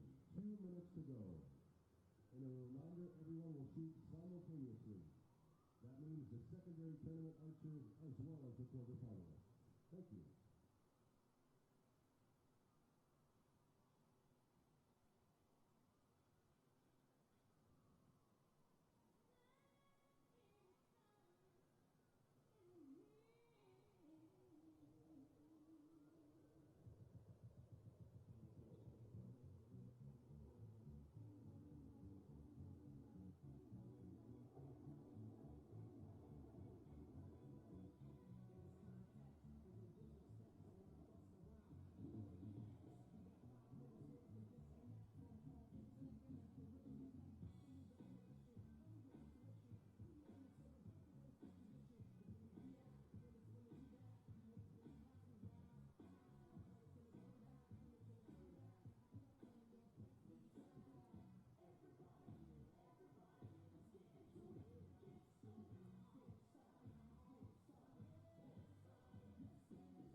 So we're back in action here at the Antalya quota tournament.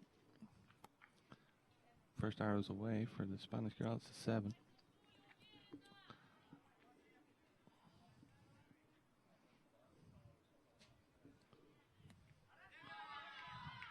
And that looks like a 9. 9 for.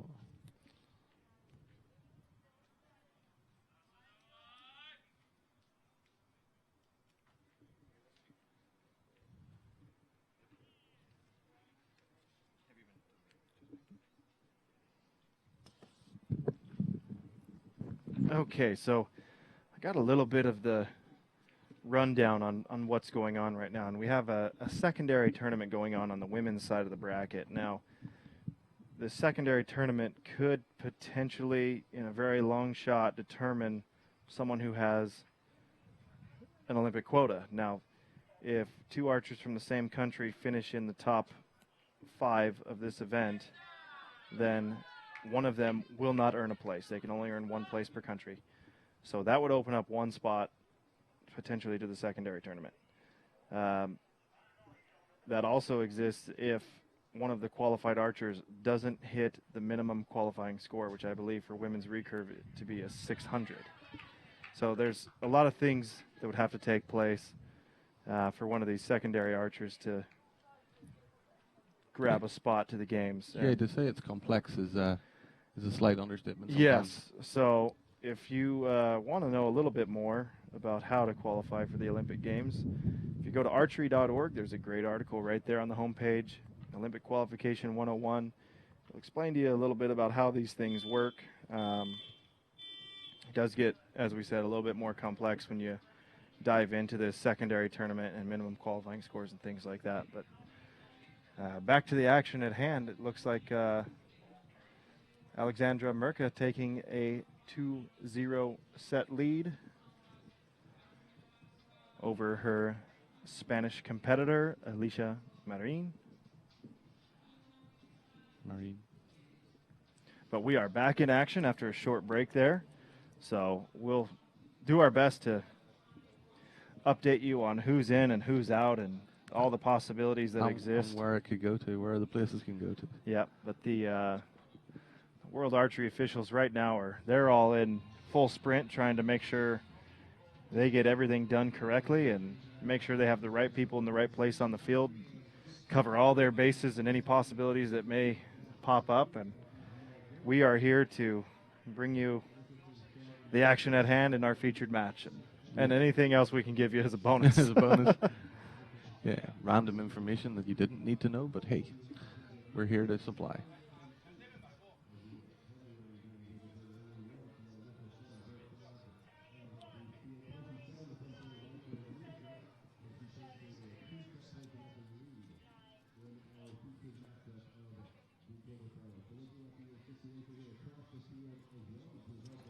So you see Alexandra's arrows kind of climbing the ladder on her target, getting a little bit higher through that, and we've seen a bit of that from some of the competitors coming over to this side of the field. So Starting out a wee bit higher. yeah, it could just be a difference in tailwind or something like that. I mean, there's a fairly large structure in this grandstand immediately behind the archers, and that could be harboring them a little bit from a tailwind. And Yeah, the flags on the actual targets seem to stop at around 59, and yes, you lose a lot of movement there. as the target gets over to 64, it's absolutely still.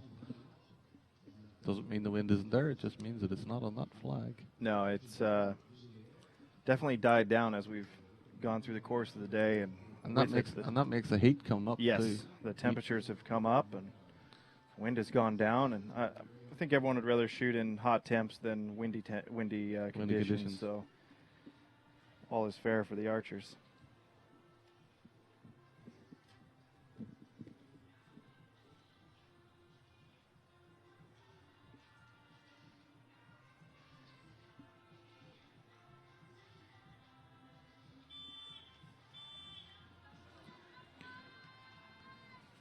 But this match is really the make and break match for a lot of the guys. If you get through this match, you're pretty much Yeah, going you're to set. the Olympics. You're going in. So Or somebody from your country is going to the Olympics.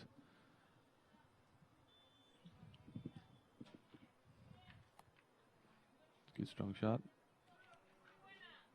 And gold is good.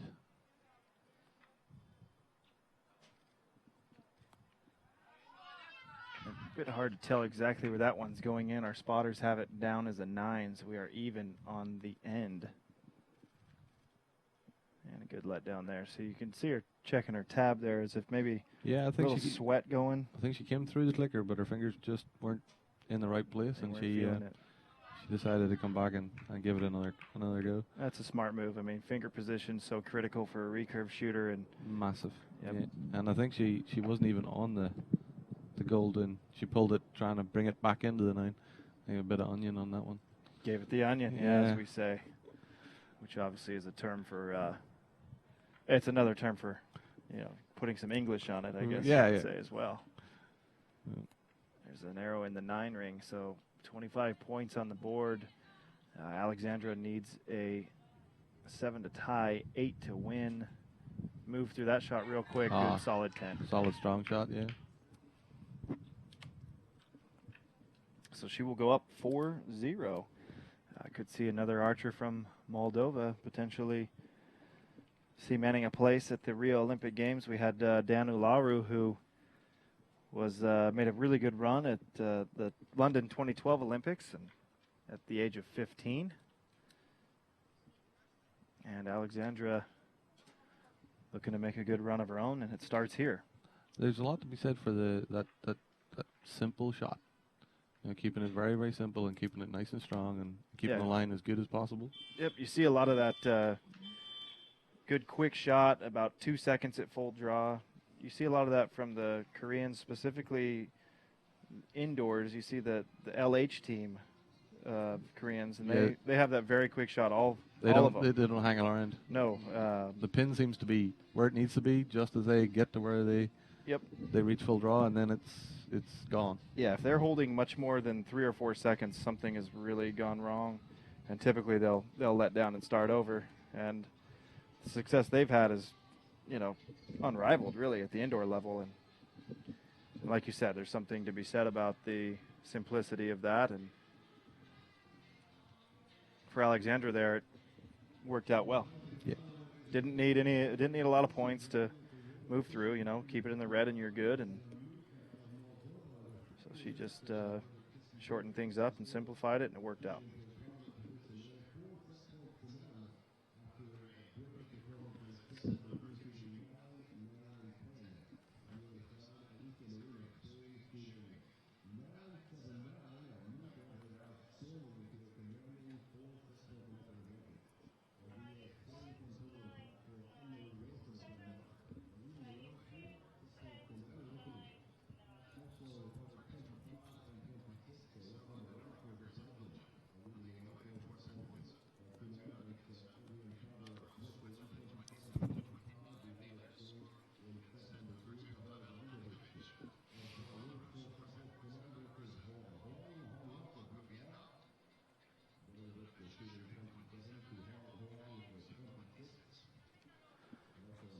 So 4.20 lead for Alexandra Merka, and she will look to close this match here in the third end. Across the board, we're trying to get some scores loaded to see what we can find. Looks like there's probably a lot of traffic into the servers, I imagine. I would say every coach in this field is looking for the exact same information that we're looking for, and from the same source. Yes, so if you are watching, you can log into ianseo.net. That's IANSEO.net. And those scores are coming through live updates. We will obviously be able to give you the featured match. That's happening right here in front of us. Yeah. But for the rest of the field, we're kind of at the mercy of this overloaded server, I would say. Yeah, but the NCO has really, really changed things around the world for us watching matches. I think everybody, anybody that follows archery a lot will be into it. Yeah. Pretty much week in, week yeah, out. very easy to follow along on IANSEO, and the crew there does a good job of keeping things updated smoothly. And you know, sometimes on a local Wi-Fi connection, you don't know how strong it's going to be, and that can happen. And yeah, so we're a bit at that mercy, but for the rest of you, you should be able to find the updates right there online.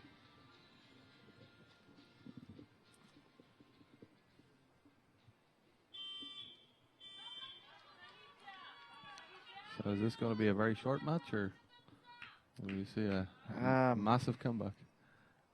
We'll see, I suppose, but Alexandra shooting strong right now.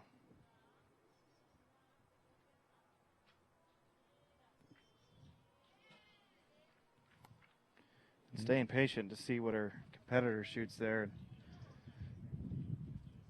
Alicia opens up with an 8, so yeah, it's still on this right side. She hasn't moved out of the right side. Dead center. So Alexandra is kind of she's gaming it a little bit, waiting to see what Alicia shoots, and then drawing and executing her shots, which can be an effective strategy. It can take a lot of pressure off you. Yeah. There's another arrow out in the red. They're calling it a 7, possibly an 8 there for Alicia. Alexandra puts one up high. Looks like that was a 7, if I'm not mistaken. Yeah. Correct. So could be 17, 16, could be 17, 15. Unsure on that arrow of Alicia's, the second arrow. And yeah, Alicia seems to be losing a bit of this grip here. Yeah, she's kind of having a hard time keeping the grip on it. Maybe a bit of chalk or something like that might be useful, but the temperatures have definitely gone up, and the hands can get a lot slippier. There's another 10. So Alexandra controlling her own destiny, as we'd say, and she finishes with a 27 to Alicia's 23, possibly 24, but unfortunately for Alicia, it won't be enough, and Alexandra will move on. You can see some congratulations from her coach there. I'm not sure she quite realizes just yet what she's done. But it was a very strong match. She was, in control from the beginning. So here comes the celebration. I think she's about to get excited. Maybe not. She might just stay flatlined. That's the way to do it. Yep. Ice cold. And the coaches are back here. They're going crazy. They're going. You aren't seeing them on camera, but they're dancing around.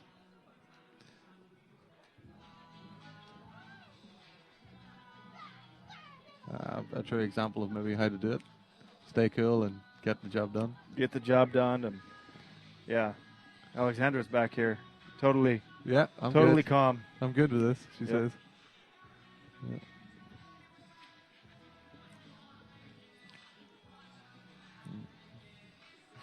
Lots of coach Lots hugging. of coaches There's lots of celebrating coaches, each other. And hugging and celebrating and being all delighted for the win. And that's cool to see as well. I mean, for them, they've put a lot of work into these athletes, and these athletes have put a lot of work into themselves. And it's Yeah, I said it earlier. I mean, when you're the coach, you're standing there and you're sort of wishing and hoping, and you're completely focused on your athlete. Yep. And you're at their mercy to whether it works out. yeah, you're at their mercy, but at the same time, you probably feel like there's a lot of weight on your shoulders. Did I do enough to prepare them? Have I, have I said the right things to encourage or motivate them? And Yep. And Yeah. then when they do good, then you're just absolutely yeah, delighted. you share the success. You're for sure. super delighted for them, like, because you've seen the work that they've put in. You've seen the good stuff and the cries and Yes. the tears and the.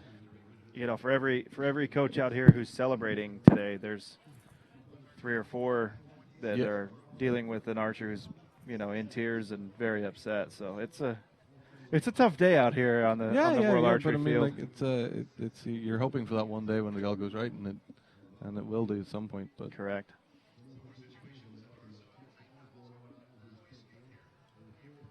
still, some matches still going on across the field, and some secondary matches also going across the field, which. Yeah, and those secondary matches were kind of unsure as to what all they mean just yet. But the beautiful thing is, sometime tonight or tomorrow, World Archery, probably Chris Wells will have a nice article with an update on what happened, who's in, who's out, how it went down, and I think everyone here will be turning to that to figure out exactly how it shook out.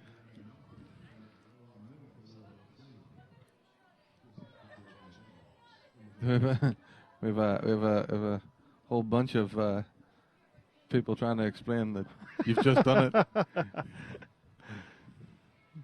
She's probably thinking, I've got to win gold, Nope. Alexandra, you've done enough. Congrats. Yeah. There's a smile out of her. Yep. Natalie Dealan just committed the cardinal sin there. In the U.S., you're only allowed to show one half of the shot process, either a bow arm or a release arm. If you show both, you're required to buy a beverage for those people. Yeah, we have that one in Ireland as well. Do you? Like, yeah. Well, hopefully, everyone listening can incorporate and a smile for the that into camera. their. Yeah, there we go. Yeah.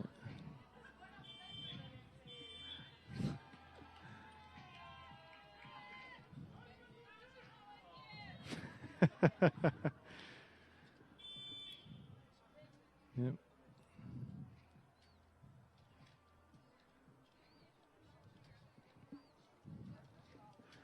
And it's interesting to see all the nations are, celebrating this with them. They're not just in it alone.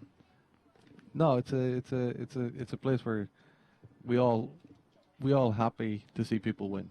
I mean, Yes. we're more happy when we win, but Yeah, you can be happy for others as well. we can be happy for other people winning. It's good. All right, so we'll try to get an update as to who our next match is going to be. We still, obviously, that match was over quickly, so we still have some matches going on. And if you want to follow those, ianseo.net, ianseo.net, and we will do our best to bring you updates as well, if and when we can get them.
All right, some more winners coming in here. Some scores with Emily Wilson of Denmark getting the job done here. 6 set points to 2. The final score, Karina Rosenzinga for Denmark as well, getting the win on targets 53-54. The Danes shooting on 54, in fact.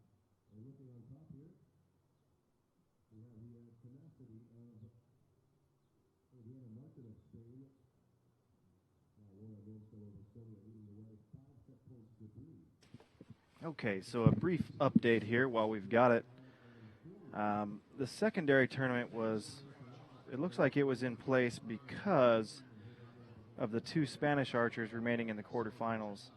And with the match we just saw with Alicia Marin falling, that should make, if I'm not mistaken, the secondary tournament basically null. And still remaining, we have matches between Naomi Folkard and Evangelia Psara of Greece, and Evangelia is leading that match 4-2. In a dead heat at 3-3, Adriana Martin and Lara Nurmsalu. And Tara Kuopa of Finland leading Christine Berendal 5-1. So we will pass along updates on those as soon as we can get them.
Okay, with a quick update here, looks like Naomi Folkard took that last set, drawing the match even 4-4.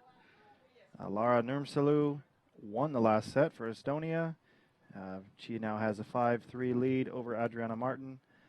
And Christine Berendal stays alive by taking the set, and she is now trailing Finland's Taru Kuopa 3-5.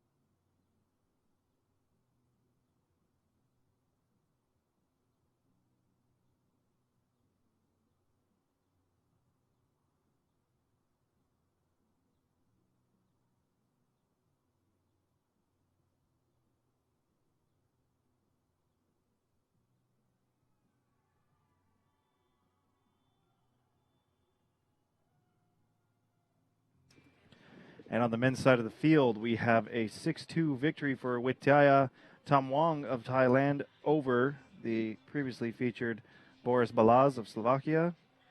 And a dead heat was Bjard Nestang from our earlier match with Anton Prilipov of Belarus, 4-4. Taking a 6-0 win was Robin Ramekers of Belgium over Adrian Faber of Switzerland. And also winning 6-0, Pavel Daladovich of Belarus over Vietnam's Hong Van Loc. And with that, the 5th end having just been shot. Nothing happening over here on our featured targets, as you know. But we will see if we can't get an update from that match still remaining. and pass that along to you when we have it.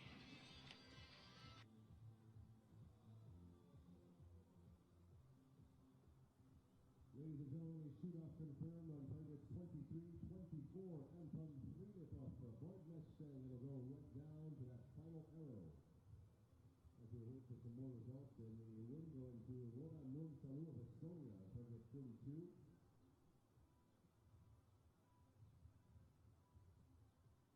Target 43, target 44. A shoot-off confirmed here between Sweden's Christine Bjerendal and Taru Topa of Finland. So that's two confirmed shoot-offs for the moment.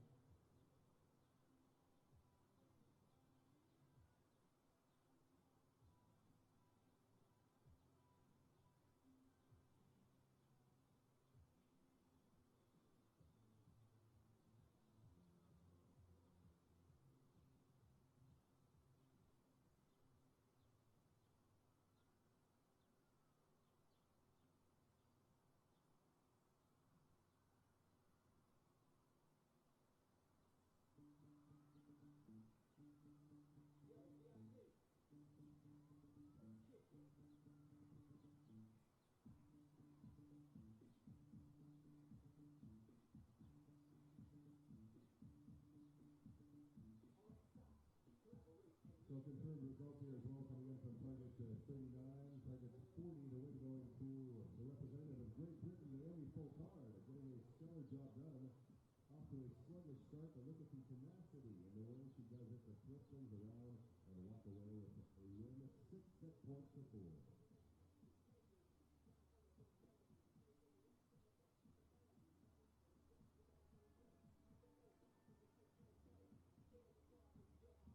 All right, ladies and gentlemen, photo placements for men are determined right now. Things getting extremely tense and intense indeed.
As we wait for the results of these shoot-offs to come in, two shoot-offs taking place, target 23-24. Target 23 getting the win, Anton Prilepov of Belarus. And target 43, the winner, Christine Bjerendal for Sweden. So Anton Prilepov and Christine Bjerendal get the job done by way of each shoot-off indeed.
to please proceed to the show rating. Target 63 and 64. That's Laura Salu and Christine Bierendal. Please proceed to target 63 and 64.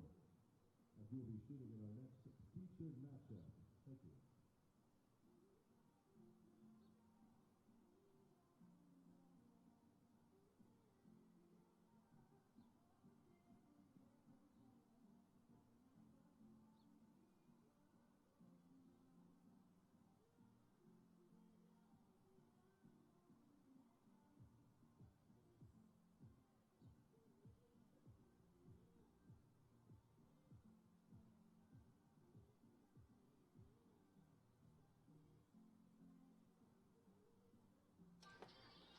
Okay, so now we have a little bit of that settled.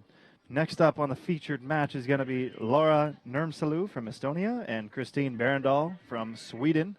The other side of the women's bracket will be Alexandra Merka, who we just saw with the victory, against Great Britain's Naomi Folkard. So, by all of our understanding, all four of the archers remaining have earned a place in the Olympic Games.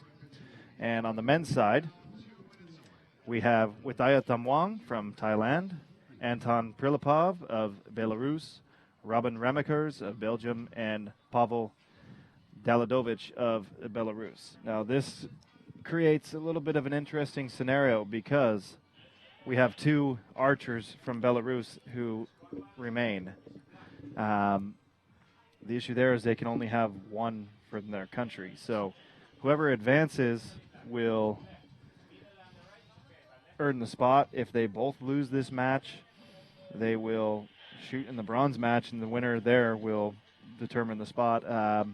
Should they both win, obviously it'll be contested in the gold medal match. So this could get very interesting on the men's side of the bracket, and I'm sure we'll be bringing you that as a featured match should it play out that way. It's a thing that you got to recognize is that you earn a spot for your country, and then it's your country's decision as to which person goes.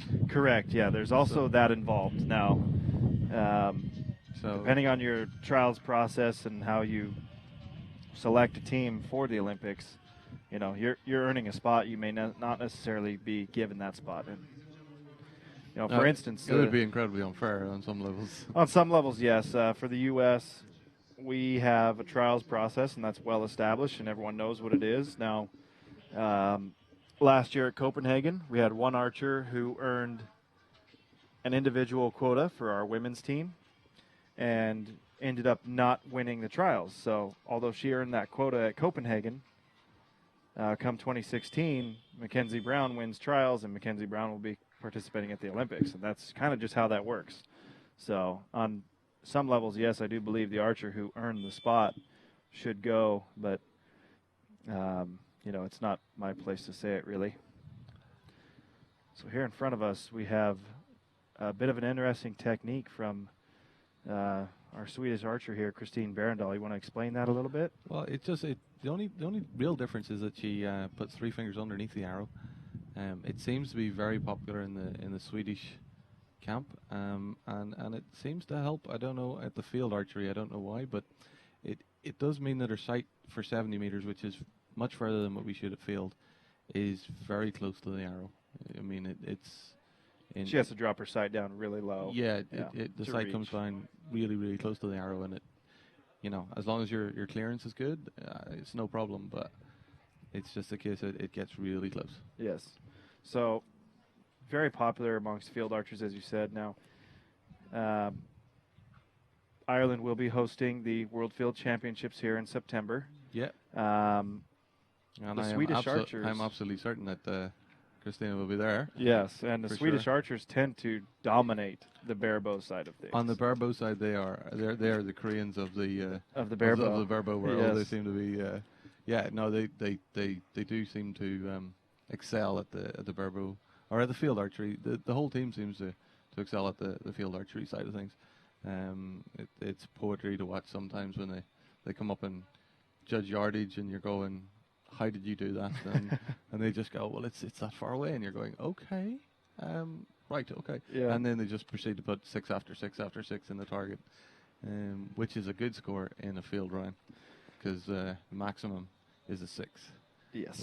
Where if you're a target archer and you hit a 6, you might be upset. You might be, you're Yeah. having a bad day. You're not having a good day if you're hitting 6s out here. Yep. So when you talk of the distance judging now in field. There's 2 rounds. One is an unmarked round, where, just as it's said, the distances are unknown. The archer has to gauge that distance somehow, and there's many different techniques used. I can tell you, as someone who's been a World Field finalist, if you know what you're doing, you're not far off when you gauge that distance. No, there are many techniques out there, and they're not hidden. You mean lots of people? Yeah, they're in the rule book. They're in the rule book. They're on the internet. You can look them up. But you do have to put some time into perfecting the use of the said system. Correct. And but some of the Swedes, they just turn up and they look at the target the way the 3D guys would back in the US. They just sight judge it. They just go, that looks like 33, and they're pretty much on the mark, but other people use different parts of their bow and different parts of their technology to maybe aid their judging. But invariably the unmarked distances are a lot shorter, and the marked distances for the world field are generally a bit further away. Correct. Yeah. Oftentimes you see the unmarked round has a higher score than the marked round, and we saw that at the last World Championships pretty much across the board. It's just typical of how it is. Yeah. But yeah, it's always the barebow to me. World Field is the pinnacle of the sport for barebow archers. Yeah, they don't have an Olympiad. They don't have a World Championships like we have here for target archery, and World Field is kind of their thing. Super Bowl. Yeah, it's their thing, and they take it very, very, very seriously. They do, and I'm more than happy to give them huge credit, because what they do is impressive. I mean, using their no clicker, no sight, clicker, no sight. Stay, yeah, no essentially using serving thread and a tab as a sight tape, and it's impressive what they do, and it's kind of their show. I'm happy to they take a back seat to them. They hit a lot of middle too. Whenever you watch some of the we have a couple of the world's best barebows as well in Ireland /GB, and some of them guys, you follow them around a course and they're hitting a whole lot of 6, and you're going, okay. Yes. And I'm sitting here with all my gear and my rods and my sights and my stabilizers, and I'm hitting just about the same amount of 6s, and I'm going, okay. Yeah. This is just ridiculous.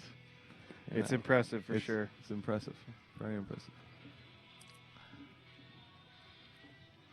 And you see that, like, as you mentioned, for Christine Berendal, you see that technique that has carried over into her shooting even out here with the 3-under finger position, and very uncommon, but she's making the most of it. Yeah. Well, she held a whole lot of gold, and gold is good. Yeah, with a 10.99 for the first round, and takes 2 set points as well.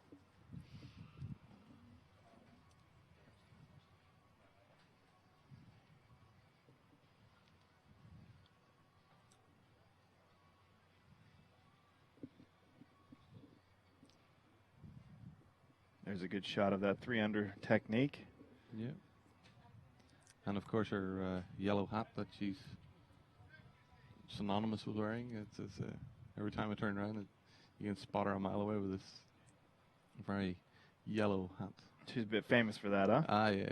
You pick her out of the line any day.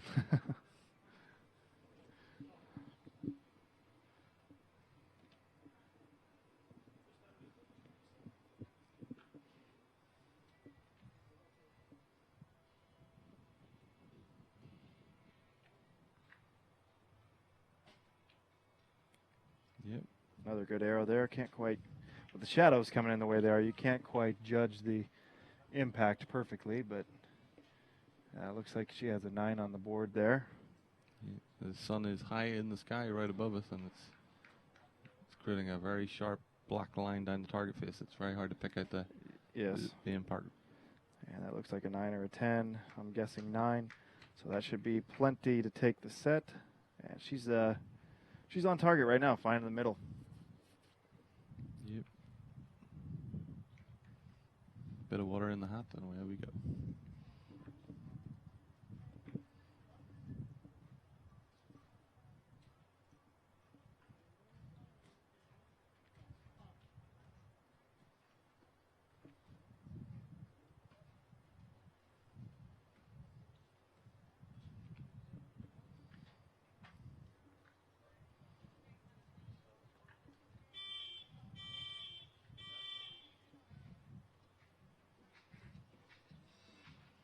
Swedish fans taking in some of the sun, topping up their tans. Yeah, things are a little more relaxed back there under the tents now. Yeah, I think once we got through the last round, everybody was a little more assured of where they were today. Yes, everyone's kicked back and enjoying themselves, but now it's just for pride. yep. Always good to get a few matches with no pressure in. I mean, they're essentially meaningless at this point, but it's hard practice to come by. You know, you don't get this every day. No, you don't get the perfect situation with the surroundings and the announcers and the number boards and stuff. And for going to the Olympics, that's what you need. You know, as I said, we were trying out those heart monitors, and they were coming around and putting them on everybody's legs and putting them on our chest to see that the readings that they're going to get from the leg is the same as what the reading off your heart's going to be. And those are specifically for Rio. So the archers will have, most of the archers that you're going to see in Rio are going to have these heart monitors on their calves. So that as you're watching the matches unfold, you should be able to watch the heart rates and see who's beating a little faster and who's ice cold and still, and see if the cam that's on the surface is matched by the heartbeat underneath. Yeah, it would be interesting if they had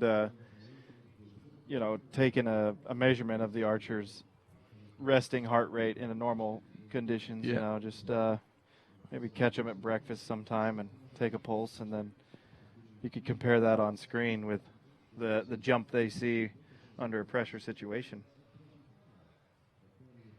But it's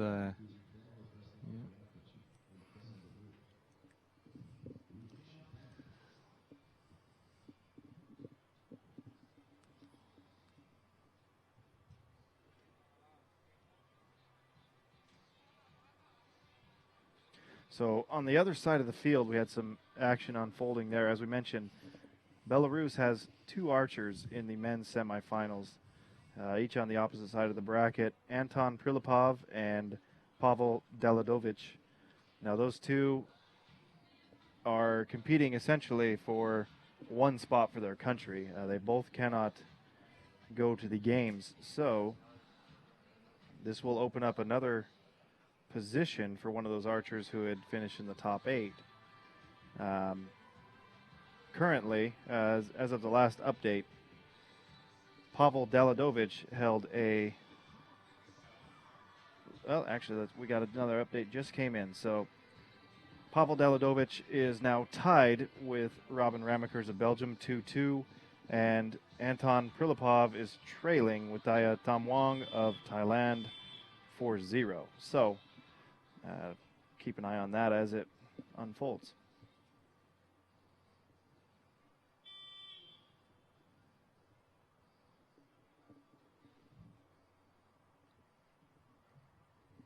And our other match here on the women's side, Naomi Folkard, 3-1 leader over Alexandra Merka.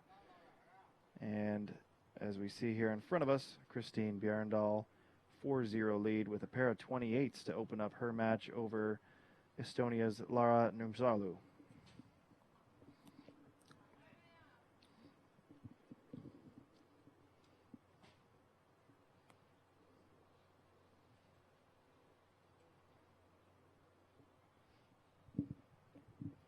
so with Naomi for Falkard winning her spot, that'll be one gent and one lady from GB represented at the Olympics. Correct. With Patrick Houston. Yeah. And I assume this one will go to Naomi or Naomi. I don't know for sure. I would guess. Yes, Yeah. I think that was kind of the stipulations of this tournament for them. If you earn the spot, you get to go. Patrick Houston earned his 2 weeks ago at the European Championships, Correct. which was a very noisy affair. I can only imagine. It was hosted in Nottingham, England, and it was a very loud atmosphere. It sounded like it was a good time. John Knott, one of the organizers and one of the GBR coaches, I know he puts on a good show when he does the tournament, and from everything I've heard, it was a fun time. Oh, it was a good show. It was the tournament was very, very good, and the atmosphere was very good. Yeah. So with those arrows on the board, it looks like we will be continuing on in this match. It will move to a 4-2 lead for Christine. And again, at this point, it's all recreational. The games have been sealed, and these archers will be headed to Rio.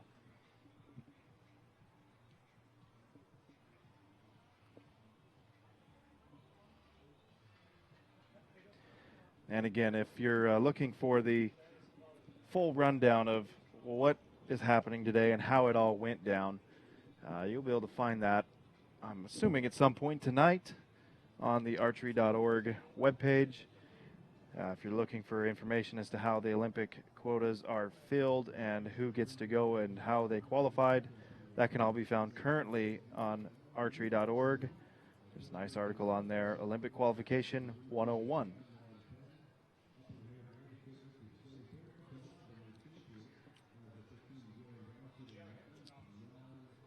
I think any aspiring young archers out there need to read that article, because it's amazing how many young archers would turn around to me and say, "Oh, I want to go to the Olympics," and you go, "Okay, so do you know the process?" And they go, "No." It's really important that you familiarize yourself with what you need to be doing, because some of the qualifications are a year beforehand. Correct. So if you're going, "Oh, I'm going to go in 2020," and you're only getting organized by 2019, you've missed. You better have a solid team ready for. You've missed the whole thing, like so. I mean, 2019 World Championships is going to be your first go at it. Yeah. So You want to have your ducks in a row before you start this 4-year cycle and stuff like that. Absolutely. The other side of that is how many of the archers out here don't have an understanding of it. Even today, and they're probably just relying on information from coaches, and maybe that's okay. At some point, your focus needs to be on one thing and one thing only, and that's putting arrows in the middle of the target. Yeah. Let the other people handle the logistics of what's happening around you. But you also need to find a coach that's got the necessary knowledge. Yes, that's not all of them do. No, I'm certain there's some who are asking questions and don't exactly know, and it to be fair, it's super complex. So yeah, there's a lot going on today to determine who gets in. Okay, quick update on the men's side. With Daya Taimwang now leads Anton Prilipov 4-2, so he was up 4-0. Anton took back 2 set points there, and Pavel Dalivadovic gives up 2 more set points and trails Robin Ramekers 4-2. So it could get very interesting if we end up seeing both of those Belarus archers in the bronze medal match. I'm sure we would feature that one here. I would hope we'd feature that one here. Yeah, I would. I know that in Ireland we had decided that if you got the place, you kept your place. Right. So it was a case of that was laid out before we stepped on a plane. So it's the same sort of thing. I would assume that there will be something of that sort. Correct. From Belarus as well. So.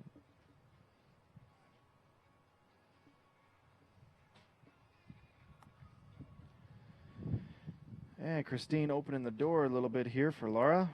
And Laura is shooting quite well with a pair of 9s there.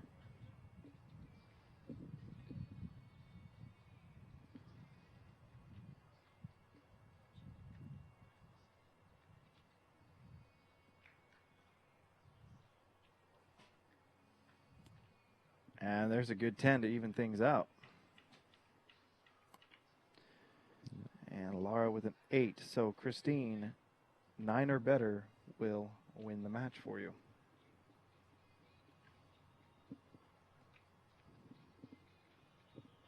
If you get a chance to have a look at the site here, you'll just see just the arrow just underneath it.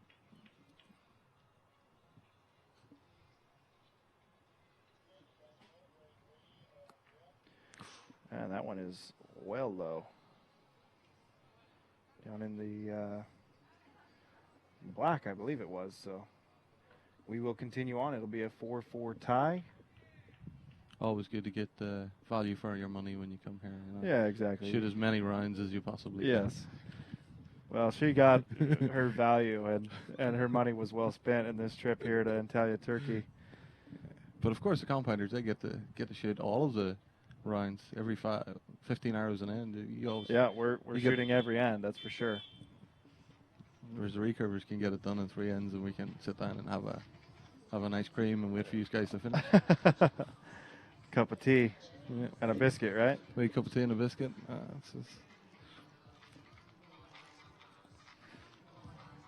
Okay, so we'll check it out and see what the situation might be on the men's side of the field with that match between our Belarus competitors. And just when we think we may not have any more drama for the rest of the day, I might. think we will, yeah.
Okay, and with the update in, at least for one of our matches, Anton Prilipov has evened things out against his competitor from Thailand, Witaya Tamwang, and they are now in a 4-4 draw. Still awaiting results from the other side of the bracket, Pavel Dalavidovich and Robin Remekers.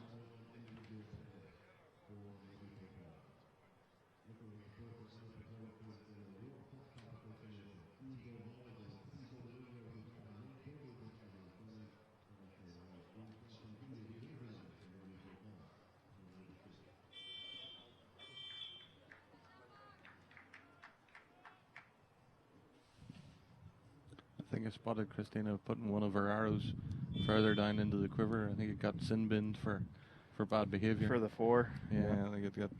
You know, I'm wondering how close she is to that, her pin. You know, if it could be an issue of, on occasion, she gets some contact there if she has a bad release or something, but it's definitely flirting with it a little bit.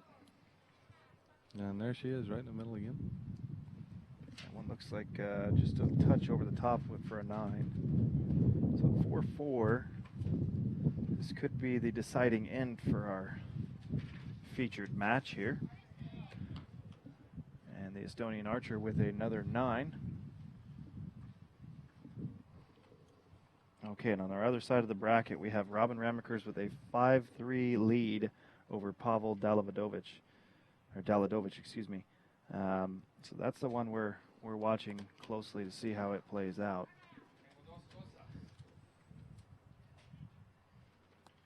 Bit of a grimace is that one, right? Yeah, she didn't like that one, and the result showed it out in the 6 ring there. And it's a moot point. Lara Nurmsalu will take the win. She has a 28 on the board, and best Christine's going to be able to get here is a 25. So it will be a 6-4 victory for Lara. And really, at the end of the day, a victory for everyone involved here. Absolutely. In this round, we're all good.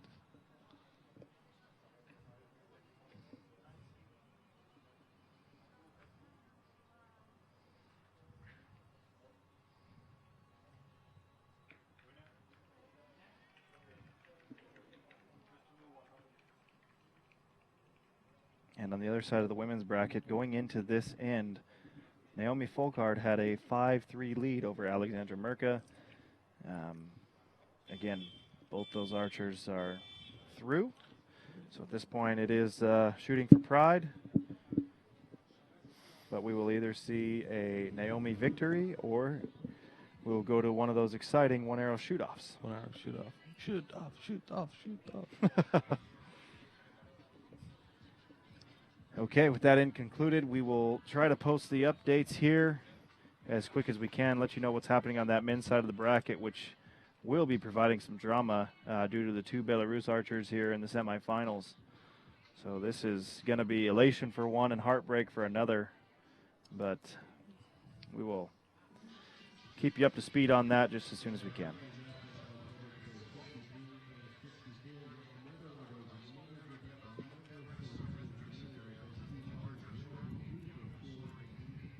I just wonder how close Belarus was yesterday in the team event. I didn't see them advance very far, so.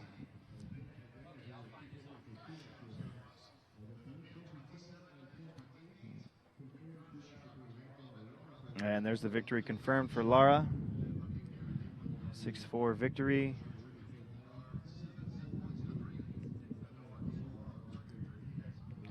And we have one update in. Pavel Dalavidovic ties the match with Robin Ramakers. So Dalavidovic and Ramakers will be shooting off. They're at a 5-5 tie. And the other side of it will be very telling here as well.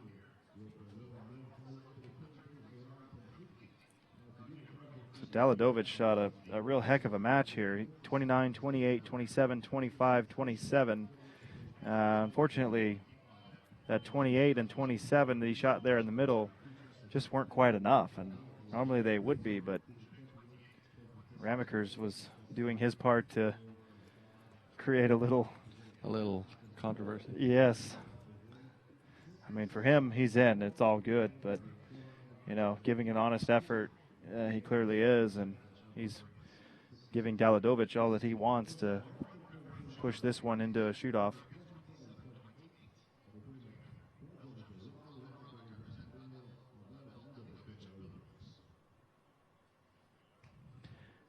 Oh, and here we go. The result is in on the other side of the bracket. Belarus's Anton Prilipov takes the victory, 6-4. So, Pavel Dalavidovic absolutely has to have this arrow. He's got to win this match. Yeah. For his own personal destiny at the Rio 2016 Games.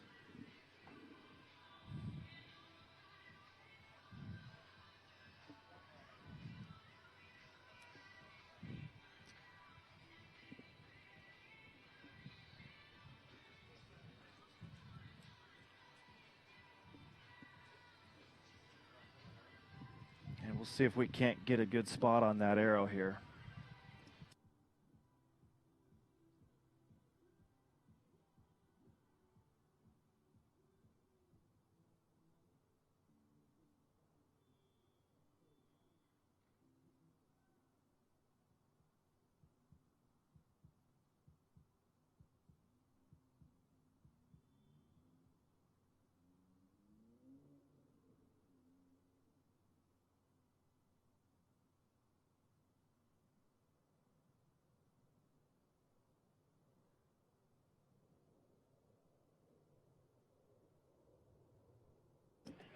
And there was an arrow from Dalavidovic. You see him celebrate. He has an arrow right on the X.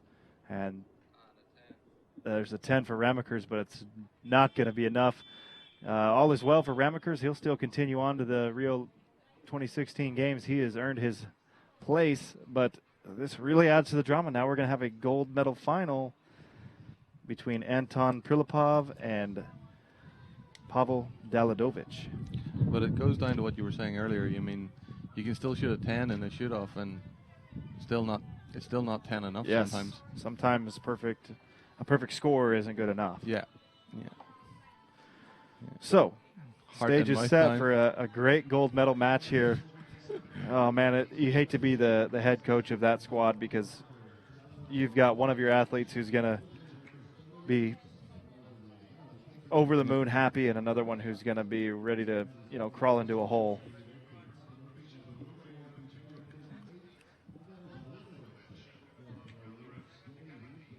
And if you're one of those athletes, you think, man, I thought I would have had it by now. I'm all the way into the gold medal match, and I still haven't punched my ticket, Yeah.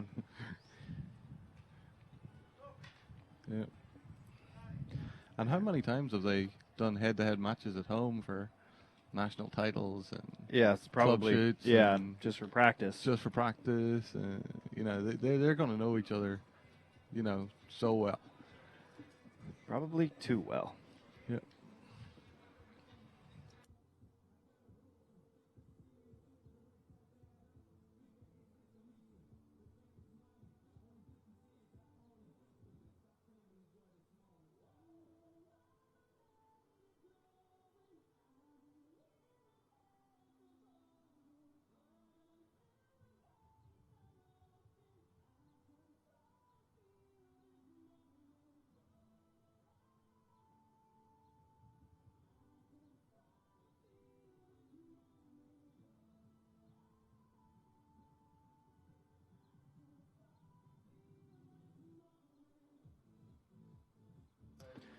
Okay, and after a short break to reset the field, we will indeed have the all Belarus gold medal match here. Not exactly sure yet if it is going to have bronze matches first or if we're going to go all 4 matches congruently, but stick with us. We should know here in the next 2 to 3 minutes, and we will have that match live for you.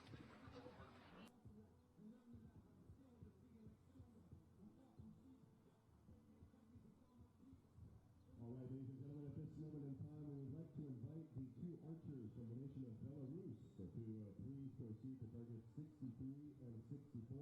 Anton Prinikov and Pavel Davidovich, please make your way to target 63 and 64, as you will be in the spotlight, in the limelight, in our next featured matchup. Thank you.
Archers, your attention please. We are now 2 minutes away from the start of the final session of the morning, or afternoon, shall I say. Thank you.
And we are indeed underway with our gold medal match. We have Pavel Daladovich and Anton Prilipov here going head to head. Now, the significance of this one, Martin, why don't you tell us a little bit about it? We got two Belarus archers. Yeah, well, I mean, you're only allowed to have one Olympic place. So essentially, if it was, normally it'll be the person that wins the place that takes the place here. So this match is deciding as to which one of these gentlemen from their country goes to the Olympic Games. So normally at this stage everybody is qualified and it's very relaxed, but this is going to be for the spot. There's a good look at that is Pavel Daladovich there. And Anton Prilipov starting strong. He's got 20 on the board, 2 10s in the ring. And, I mean, obviously there's some, you know, if you're Anton, you watched your teammate in a one-arrow shoot-off. If your teammate had lost, you would have had your spot in the Olympic Games. But he didn't. He won. Now you've got to beat him. Yeah, and he stonked it with an X. Yeah, dead center he X. was right on top of the spider. So here's a good look at Anton Prilipov, and he's got 20 on the board. 7 would guarantee a tie at worst. There's a 9, so he's going to take the set and be leading 2-0.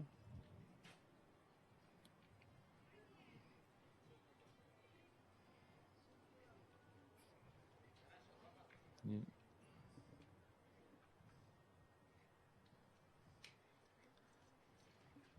Yep, all the same support staff. Yeah, and if you're the head coach, you know, what do? You kind of stand between them both and say, good job, guys. Good job, guys. We might be getting funding for next year. Yeah.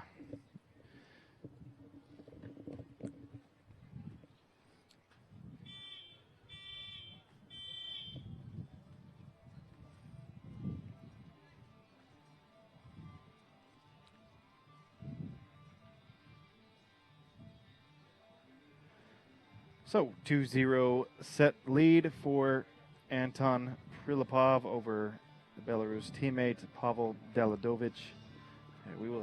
We have another gold medal match and some bronze medal matches going on as well.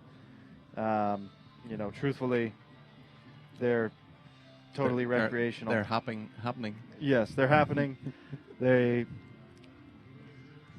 are, I won't say meaningless, but they are meaningless. They're for pride and, yes. and thing. But if you've got your ticket, today's job is done. Yes.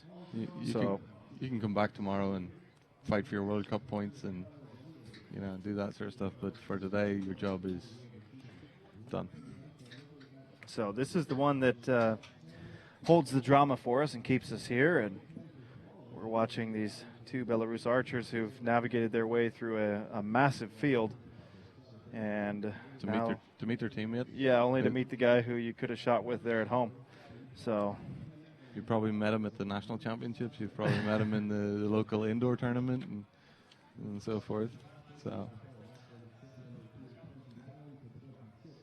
travel across the planet to meet the guy that you train with week in, week out. It's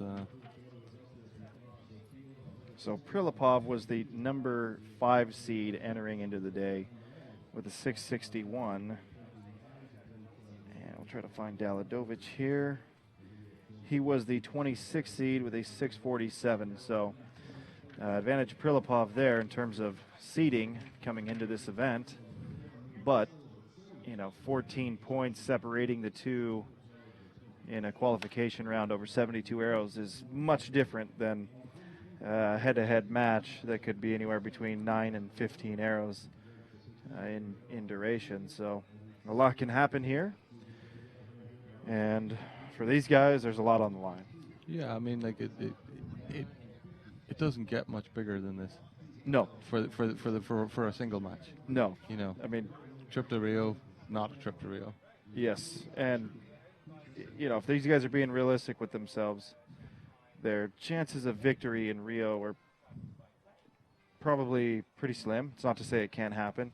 Every year we see an archer, navigate their way through these individual qualifiers and then make a good run at the Olympics. But, at the same time, these guys, their qualification scores didn't quite match up with those who were the elite of the elite. Mm-hmm. And they're vying for just that trip, and that trip alone to be able to walk out on the opening ceremonies with your country, and there's a lot of experience that is on the line here.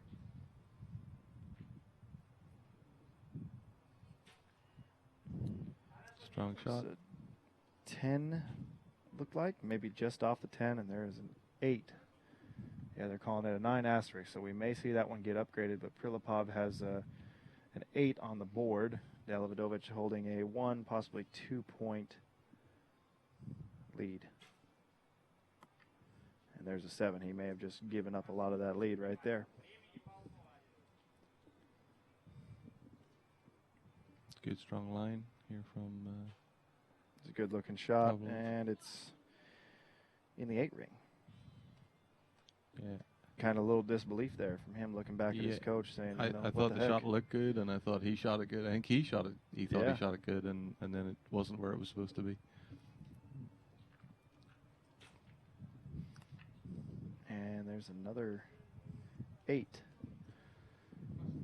So tentatively, we've got a 24 showing on the board for Delavidovich. I feel like he may have that first 10, so he could have a 25. Anton gets a 10, so regardless of what happens, he just took the set and moved up 4-0. It was a strong shot. Yes. Definitely deserved the arrow going in the right place this time. And Pavel's going to look back at that 7 with some serious regrets, I think, possibly for 4 more years.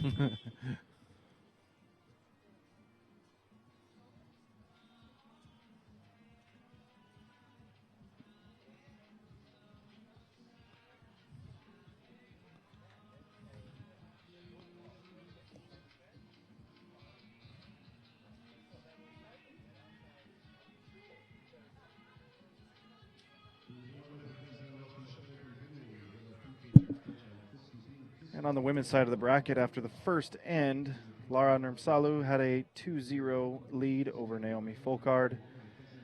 And Christine Bjerndal had a 2-0 lead over Alexandra Merka in the bronze medal match. Again, if you're just joining us or unfamiliar with how the set system works in recurve play, it's the first archer to 6 points. Points are awarded 2 points at a time, with a tie on any particular set earning 1 point per archer. So it could be over in as many as 9 arrows, or as few as 9 arrows, I should say. Or it could go a whole 15 arrows and require an extra 1 arrow for a shoot-off.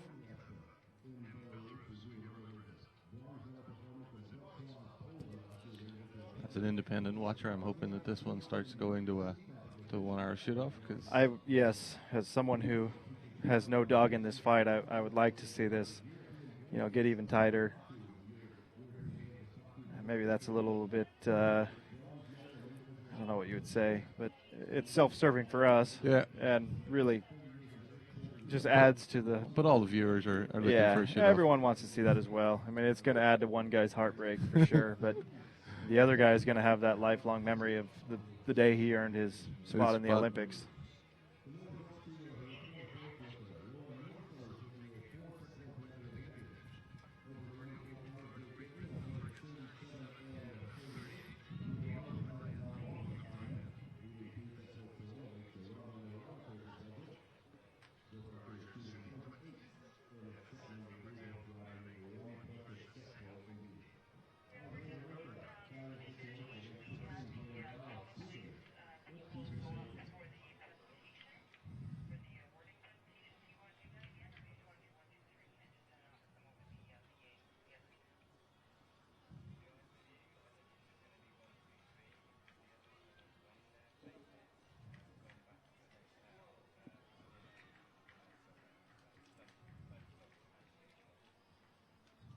And Pavel Daladovich trying to maintain a positive attitude, although he does trail teammate Anton Prilipov 4 points to 0.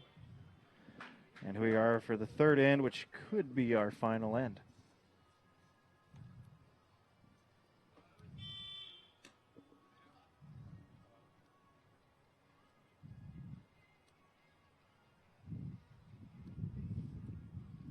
Just a moment to recenter himself, I think. Yep, we had a bit of a breeze pick up here, kind of waiting that one out, I believe. First time we've looked down in a while and really seen the flags moving a whole lot. Still waiting it out. It's the right move. He's got 90 seconds left. Plenty of time for a recurve shooter.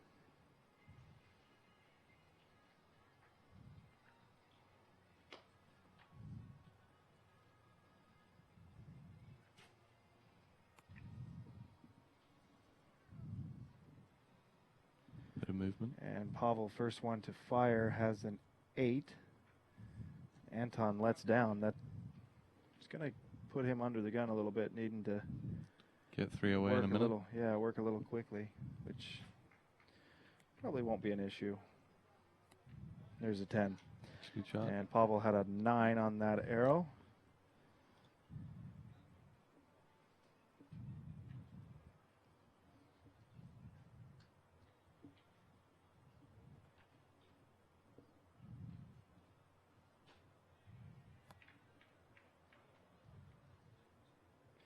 And Anton off screen had an 8, and Pavel puts another one in the 9 ring. He'll have 26 points. Anton needs 9 or better to win the match. This last arrow is going to be fairly difficult for him, I have to imagine, to close the match. You see a little bit of shake there, and he got it. And he got it. Yep. And he earns a spot to the Olympic Games. And as we predicted, not a lot of euphoric celebration between these teammates. Yeah, one understands the other one's heartbreak, and it's a very difficult situation. And you want to celebrate, but you don't want to. Yeah, the other guy is hurting, totally gutted, and the coaches especially, they're not going to be over the top, and there's time and place for that, and there'll be a time and place for it later. Yes, later. So with that, we still have some matches going on the other side of the field, and we'll try to grab some updates for that.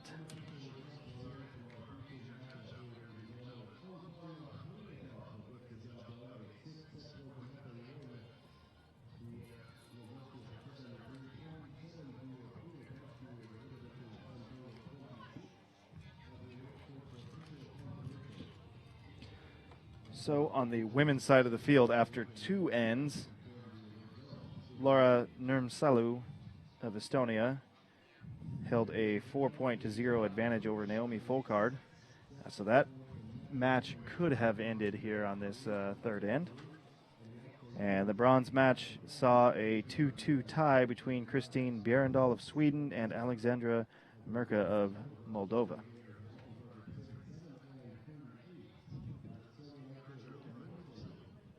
And looks like we have another update in on that one.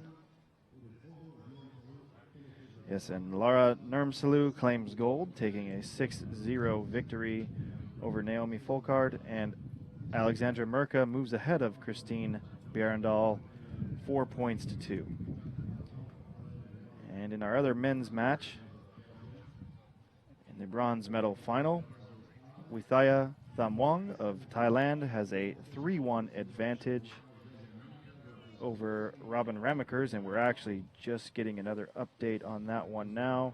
Looks like Robin has evened the match 3-3, and we will be going at least 2 more ends in that match.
So the girls are still playing out there. Yep, getting into our fourth set here. Fourth set play, and we have a couple matches still going.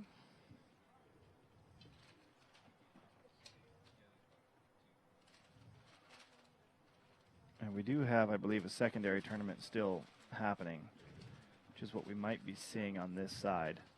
Yeah, on the closest targets, yeah. Yep. Other than that, Christine Berendal shooting off with Alexandra Merka for a third place title. And there we are on screen. That's the least interesting part of this event, I can guarantee you that. But we're having fun here. It is getting a little Hot. warm under the tent here. A little hot Antalya. in here. Yeah. Yeah.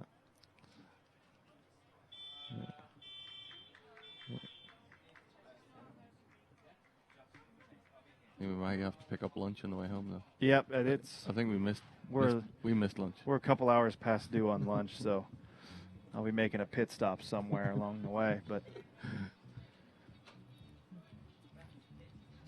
we'll see this through to the conclusion.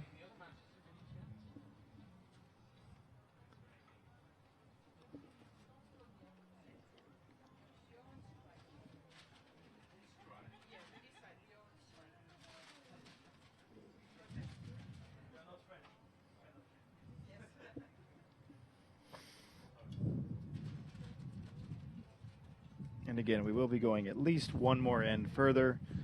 We did have that 3-3 tie between Robin Ramekers and Witaya Tamwong. The Belgian archer up against the archer from Thailand. But in our dramatic finish to the day, we had our gold medal match between Belarus's Anton Prilipov and teammate Pavel Daladovich. As we just saw in our featured match here, Anton Prilipov taking the win, 6-0. Some fairly strong shooting, 29, 26, 27. He did have a bit of wind to contend with in that middle end. But for Anton, you know, as we mentioned, he was so close to tasting that Olympic trip, and then it was snatched away from him. But you still got to have a pat on the back for the fact that, you know, he beat everybody else here. Correct, he you know did. what I mean? And for a performance, you know, as an individual performance, he done what he could do. He was literally the only archer who had to win every match. Yeah. You know, And as it played out, the rest of them didn't. They didn't have teammates to contend with and things of that nature. So yeah, you know, so a big, massive pat on the back for the work that he did do today, and he has to go home. Granted, maybe not with his Olympic place, but saying that he shot well and he shot strong, and take some of the positives out of that as well. yeah, it's going to be hard for him to see it today. it's a hard one to swallow. It's a hard one to see today, but yep, he probably won't want anything to do with a bow and arrow for a month or so. At least a week or two. Yeah. And then it's back at it, you know, and realistically, you're at that point, you've got to find something to set your goals on again. You know, you've got to refocus those and look forward to either, you know, a national event or a European event or just an open event somewhere, or even indoor season, you know, but something has got to focus you again to keep you in the game. And if all you're thinking about is the Olympiad, then, you know, well, you're, what do you're you do looking when you 4 finish years that? ahead again. What do you finish it? You know, but anybody even that goes to the Olympics, you know, they have to have something to be almost thinking about beyond that. Correct. Do you know what I mean? Okay, it is a very big thing, and you should be focused on it. But there's only one winner out of a very large pool of people. Yeah, it comes and goes, and it's going to come and go here in about 8 weeks. So. Yeah, and then what do you do after that? Yep, then you refocus maybe on, you know, Vegas. World Field Championships, you World know, Field there in Fun. Ireland or something like that. So. Or maybe a trip to Vegas. To the Yeah, indoors. there's always something there. Yeah, a trip to Vegas is never that bad. You can shoot some archery there as a primary or as a secondary, but you're in Vegas, and at the end of the day, that's a good not place. so bad. Yeah.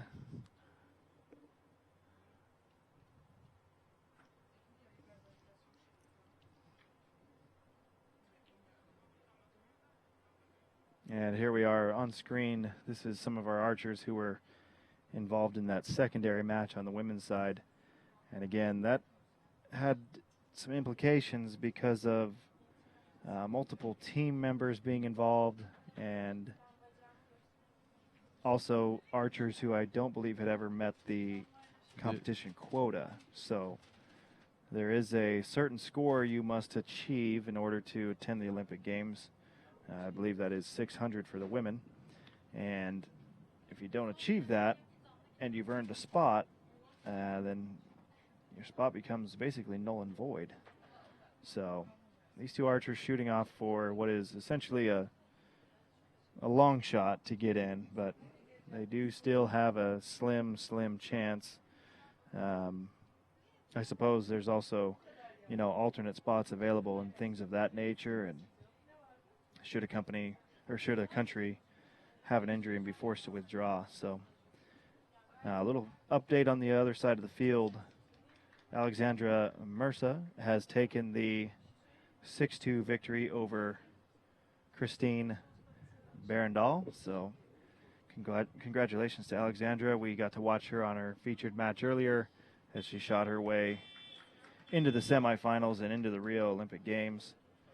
And then had to have a coach tell her exactly what she had done before she really got the smiles yeah, going. had the celebration, because up until that point she was a bit unsure. Still focused. Yep. We'll go with the word still focused.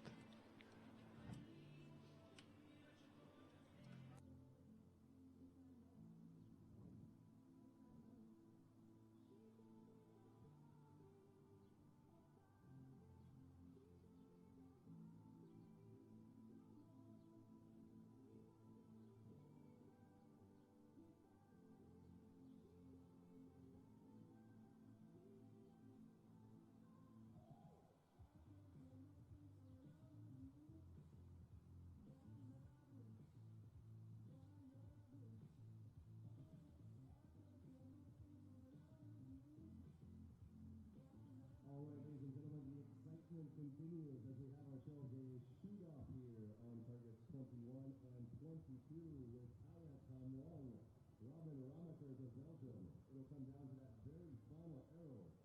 Both archers will have one opportunity, one chance to shoot the arrow as close as they can to the center of the target.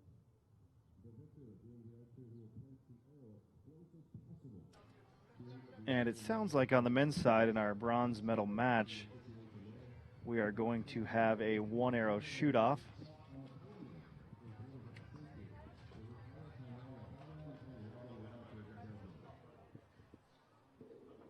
But here we are getting the podium set up. They're about to hand out a number of Olympic positions. That's going to be real awesome for a lot of people. Again, full rundown will be available tonight on an article on archery.org explaining who's in and who is out. And that full list, the preliminary list, should be available. Again, yes, we do have a shoot-off between Robin Ramakers and Witaya Tamwong, Thailand. Robin of Belgium. So, final arrow of the day. It's been a long day here for the World Archery crew and a hot day outside for the archers, and worthwhile, I suppose, for those who have punched their tickets to the Rio 2016 Games. Yeah, you wouldn't want to miss it for the world. No. Yeah.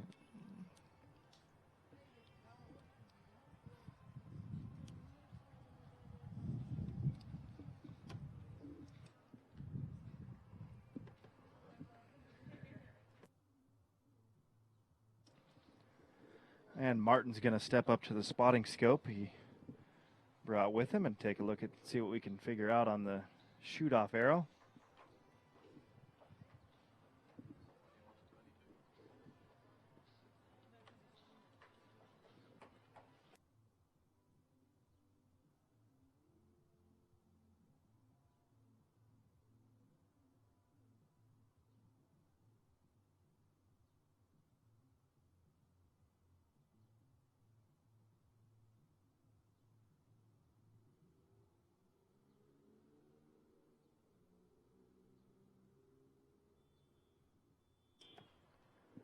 And the shoot-off is underway. We'll try to bring you those arrows as they happen. Thanks, Martin, for handling the spotting.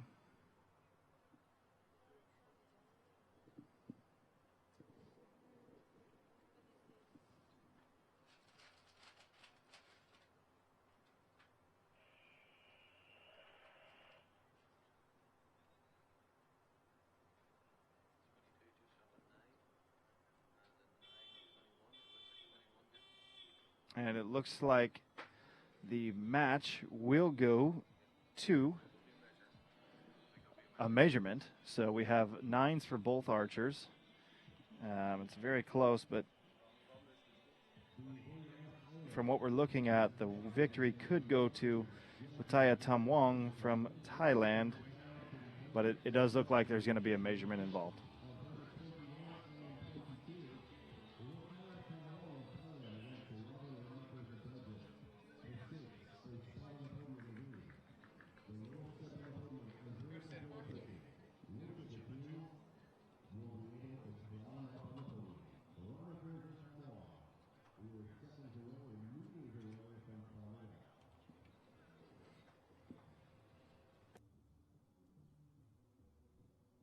It is confirmed target 21 representing Thailand, Wataya Tamwong.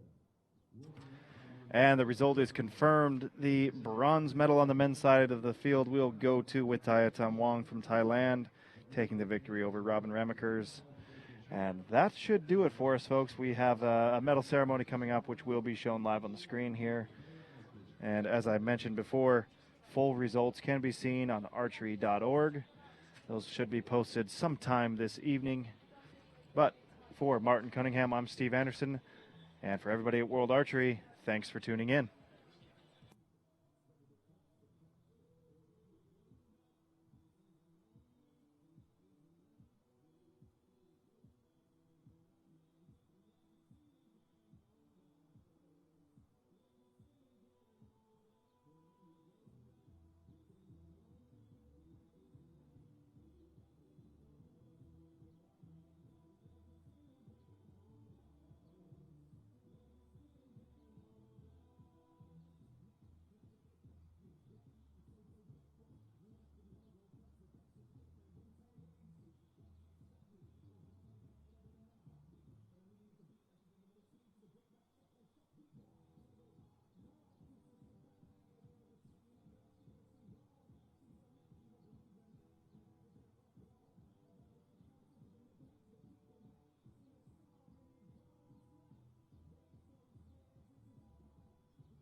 Ladies and gentlemen, this is the victory ceremony for the individual Final Qualification Tournament women.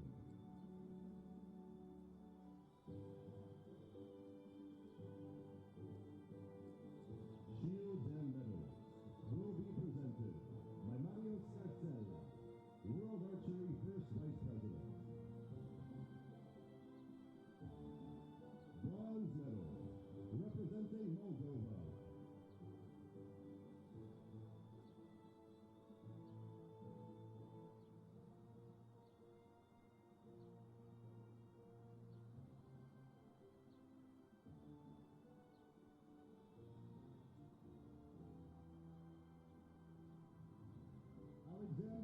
Mirka.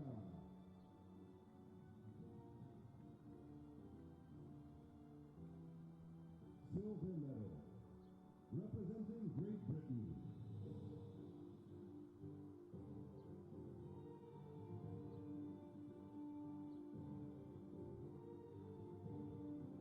Naomi Fulcar.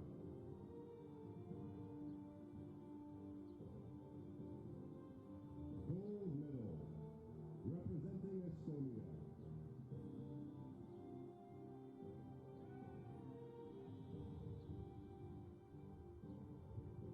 Laura Mursalu.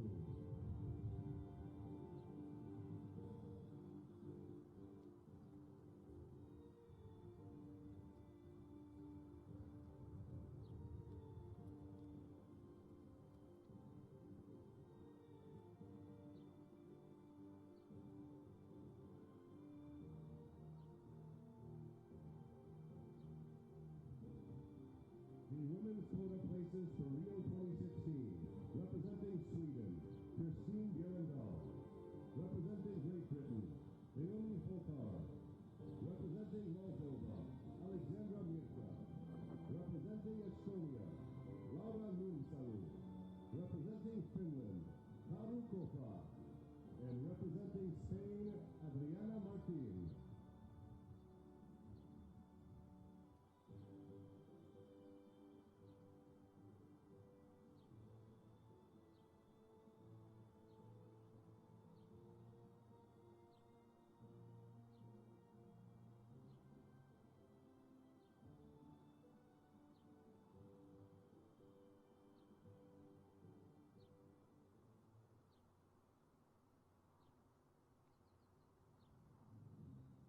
Ladies and gentlemen, this is the victory ceremony for the individual Final Qualification Tournament men.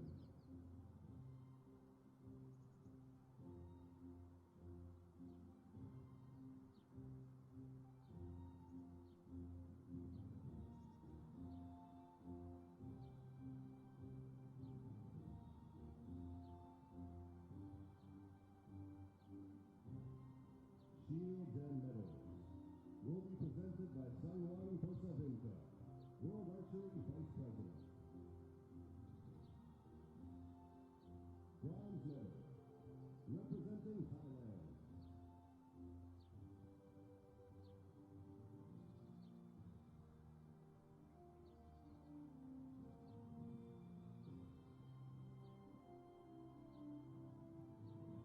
Ritaya Kamwon.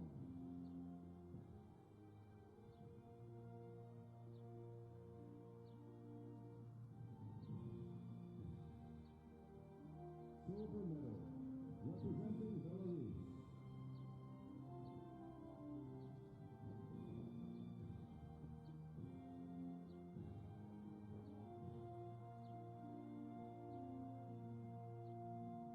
Pavel Dalidovich.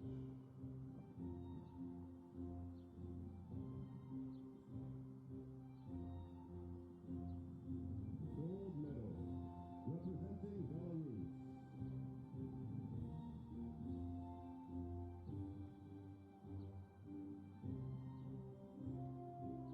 Anton Prilipov.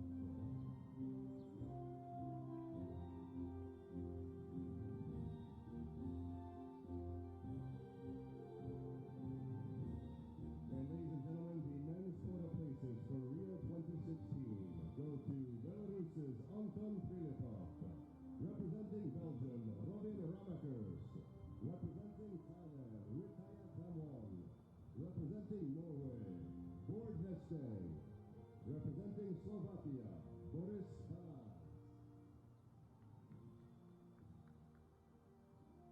Ladies and gentlemen, please give a warm round of applause to our athletes.